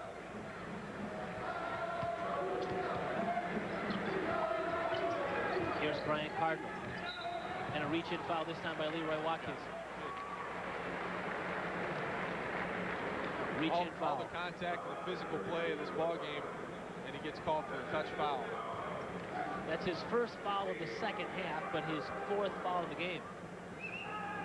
And so Brian Cardinal goes to the free throw line where he's a 77% free thrower. Yeah, that's a tough call against the Redbirds. You know, they had really done a good job of pushing the offense out of Purdue by playing more aggressive man-to-man defense. And a touch foul sends Cardinal to the line.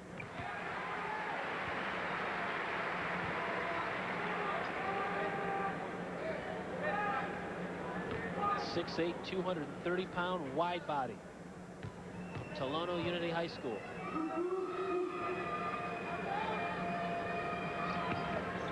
Made them both. If you're wondering why he rubs his finger against his nose every time he shoots a free throw, he's just telling his brothers back at home, hey, I'm on TV and you're not. That's good. I like that. Therese Bryson left open, rimmed out the 3.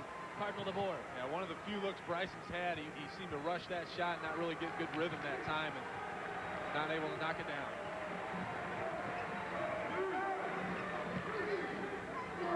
And now the Boilermakers will be content with being very, very conservative on offense. Milk a little clock. They're up by 10 with 3 minutes to go. Down to 10 seconds on the shot clock. Cornell flips it up, no good. Got it back, flipped it up again. 5 seconds left in the shot clock. It still hasn't touched the rim. They're oblivious to it. Cunningham just flips up a ball, and it's going to be a shot clock violation. That time they were too conservative with the basketball. You know, Cornell drives the lane that time. A lot of contact with Leroy Watkins. The same play that Brian Cardinal has gotten a charge called in the game. That time, Redbirds don't get the benefit of the doubt. They do get possession, however, which is the key thing that they needed. Kevin Stallings has called a 20-second timeout to map things out. His Redbirds trail by 10, 63-53, with 2:53 left. The largest Purdue advantage has been 13 points here in the second half. If you're just joining us, the Redbirds started out with a quick 6-5 lead over Purdue, then trailed for the bulk of the first half until the final minute of the first half, and actually went to the locker room at halftime with a 31-30 lead. Purdue quickly took advantage of some miscues by the Redbirds in the first couple of minutes of the second half, retook the lead, and have never given it back to Illinois State. You know, when the Redbirds were down by 13, they could have easily packed it in as Purdue had gotten some momentum in the ballgame. But they've done a good job of staying with it, fighting back, and getting back in this ballgame. Cardinal had his pocket picked. Cornell leads ahead to Cunningham, who lays it in. Yeah, too much dribbling out top. Cardinal went behind the back, between the legs, just too much going on. They need to get players coming to the ball with passing opportunities. Greg McQuaid bumped Sean Riley there, and he's going to be whistled for the foul. That's his second. And sending Sean Riley to the free throw line is not all that bad a situation. He's an 85% free thrower.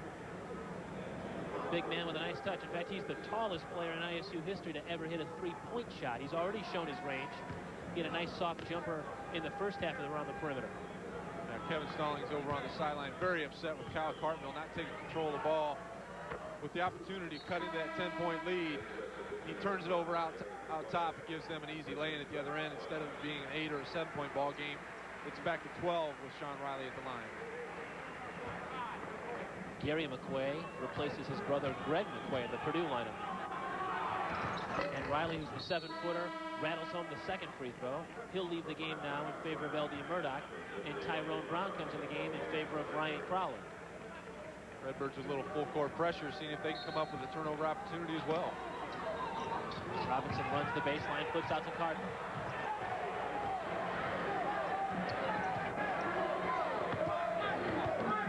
Under 2.5 to play. It's still a 10-point Purdue advantage.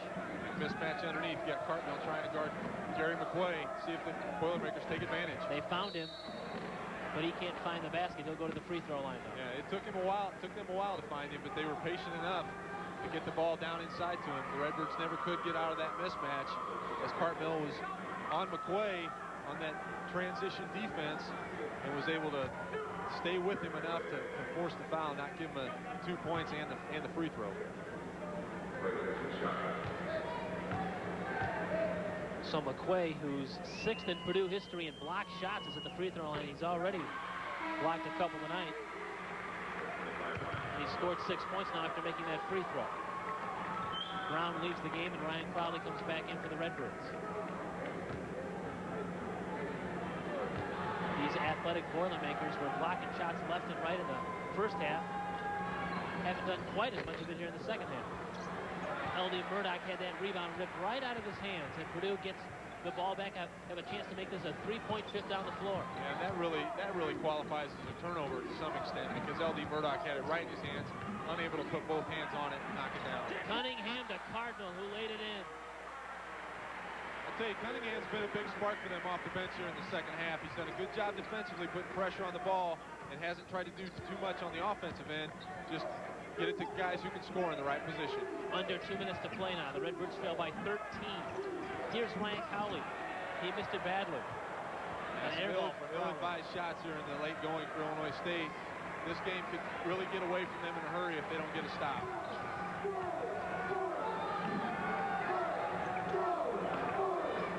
Purdue with a 13-point lead in the basketball, trying to win their 13th consecutive home game. Yeah, they're spreading their offense now, extending the defense a little bit, seeing if they can get a backdoor cut to the basket. Leroy Watkins almost picked up his 5th foul there as he poked the intended pass away. Now Watkins did a good job getting his hand on the ball as Cardinal was cutting to the basket.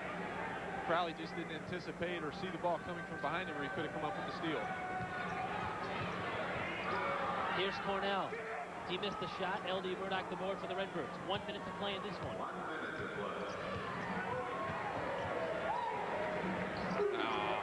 Bad pass that time by L.D. Murdoch, and it's going to be out of bounds in Illinois State's basketball. Kevin Stallings right now is chewing a little bit on L.D. Murdoch. Well, again, they had a scoring opportunity. Bryson was open 3-point range. Instead of making a pass or a ball fake and making sure that the pass is there, they're in too big of a hurry, and with the quickness of Purdue, they're able to get a hand on the ball. Therese Bryson has been very quiet in the second half, stripped from behind by Cornell. Purdue has a 3-on-1. Cunningham to Robinson to Cornell, but he lost it. He was fouled by Cartman. Once again, another turnover for the Redbirds. They're 10th in the second half and 20th of the game. There aren't many teams in the Valley that they're going to beat with 20 turnovers. So when you're playing one of the teams that are picked to win the Big Ten on their home floor, you just have to do a better job of taking care of the basketball. Again, Carson Cunningham, a little fancy move that time. Cartmel did a good job of getting his hand on it initially, but picks up the foul as Cornell goes to the basket.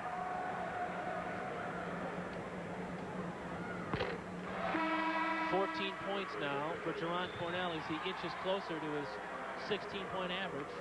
And now the Redbirds make some last-minute substitutions. Vic Williams and Joe Hine in the game. Kyle Cartmel and Ryan Crowley will leave. There's just 39 seconds left in this one, and Purdue is going to make it a perfect 6-0 in this lifetime series against Illinois State. The Redbirds have never beaten this university in men's basketball. Loose ball on the floor, a scrum for it. And it's going to be the Redbirds basketball. Cardinal virtually threw Therese Bryson to the floor, and it's a jump ball. And again, it's amazing to me that Brian Cardinal plays as physical as he does and doesn't pick up more fouls. Well, Donnie Gray pointed as if the Redbirds were going to have possession of the basketball, but nobody's left that end of the floor, so I'm going to say that he changed his mind. The possession arrow was pointing towards Purdue. They will maintain possession. Maynard Lewis, the freshman from Terre Haute, now comes in the ball game, and he replaces Cunningham again, who didn't appear to be suffering from the tendonitis in his right wrist that we heard about. He gets a nice hand from the crowd, and as Matt said, here in the second half, he's played a stellar ball game. He's helped Purdue. I really didn't get the opportunity to show much of his scoring potential, but does a good job of maintaining composure and getting the ball to players who can score in the right situations. And good effort out of him off the bench tonight for Purdue.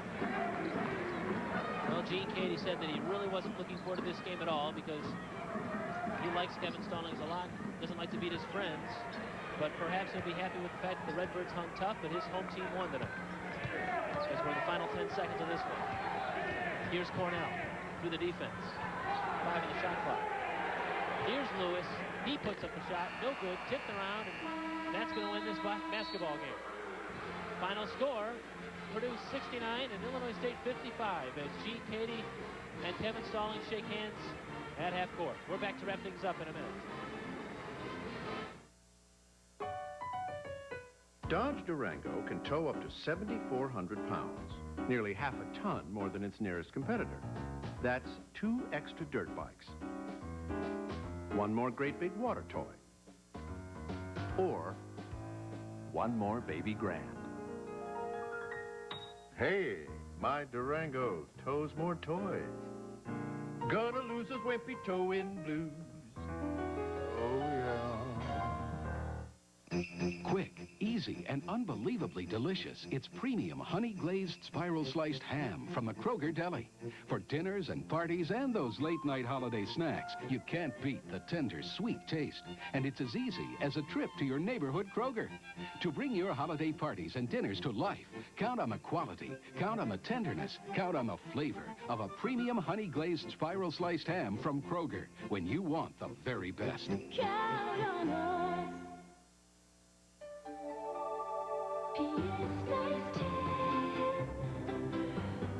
Dearest friend of mine, I see you must have traveled recently.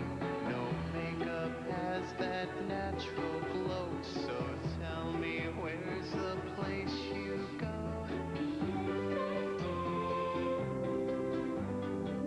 P.S. Nice tan. Back here at Mackey Arena, where the teacher, Gene Cady, beat the pupil, Kevin Stallings. Purdue 69, Illinois State 55. Kurt Pegler, Matt Taphorn. Turnovers the story in the second half, huh? Yeah, Purdue did a much better job. Turnovers 10-3 in the second half, so they did a better job of taking care of the ball. Redbirds led by a point at the half, but lose it tonight by a final of 69-55. Thanks to our production staff, our producer-director, Steve Harris. For Matt Taphorn, this is Kurt Pegler, 69-55. Purdue wins it. Good night from West Lafayette. Illinois State University Redbird basketball on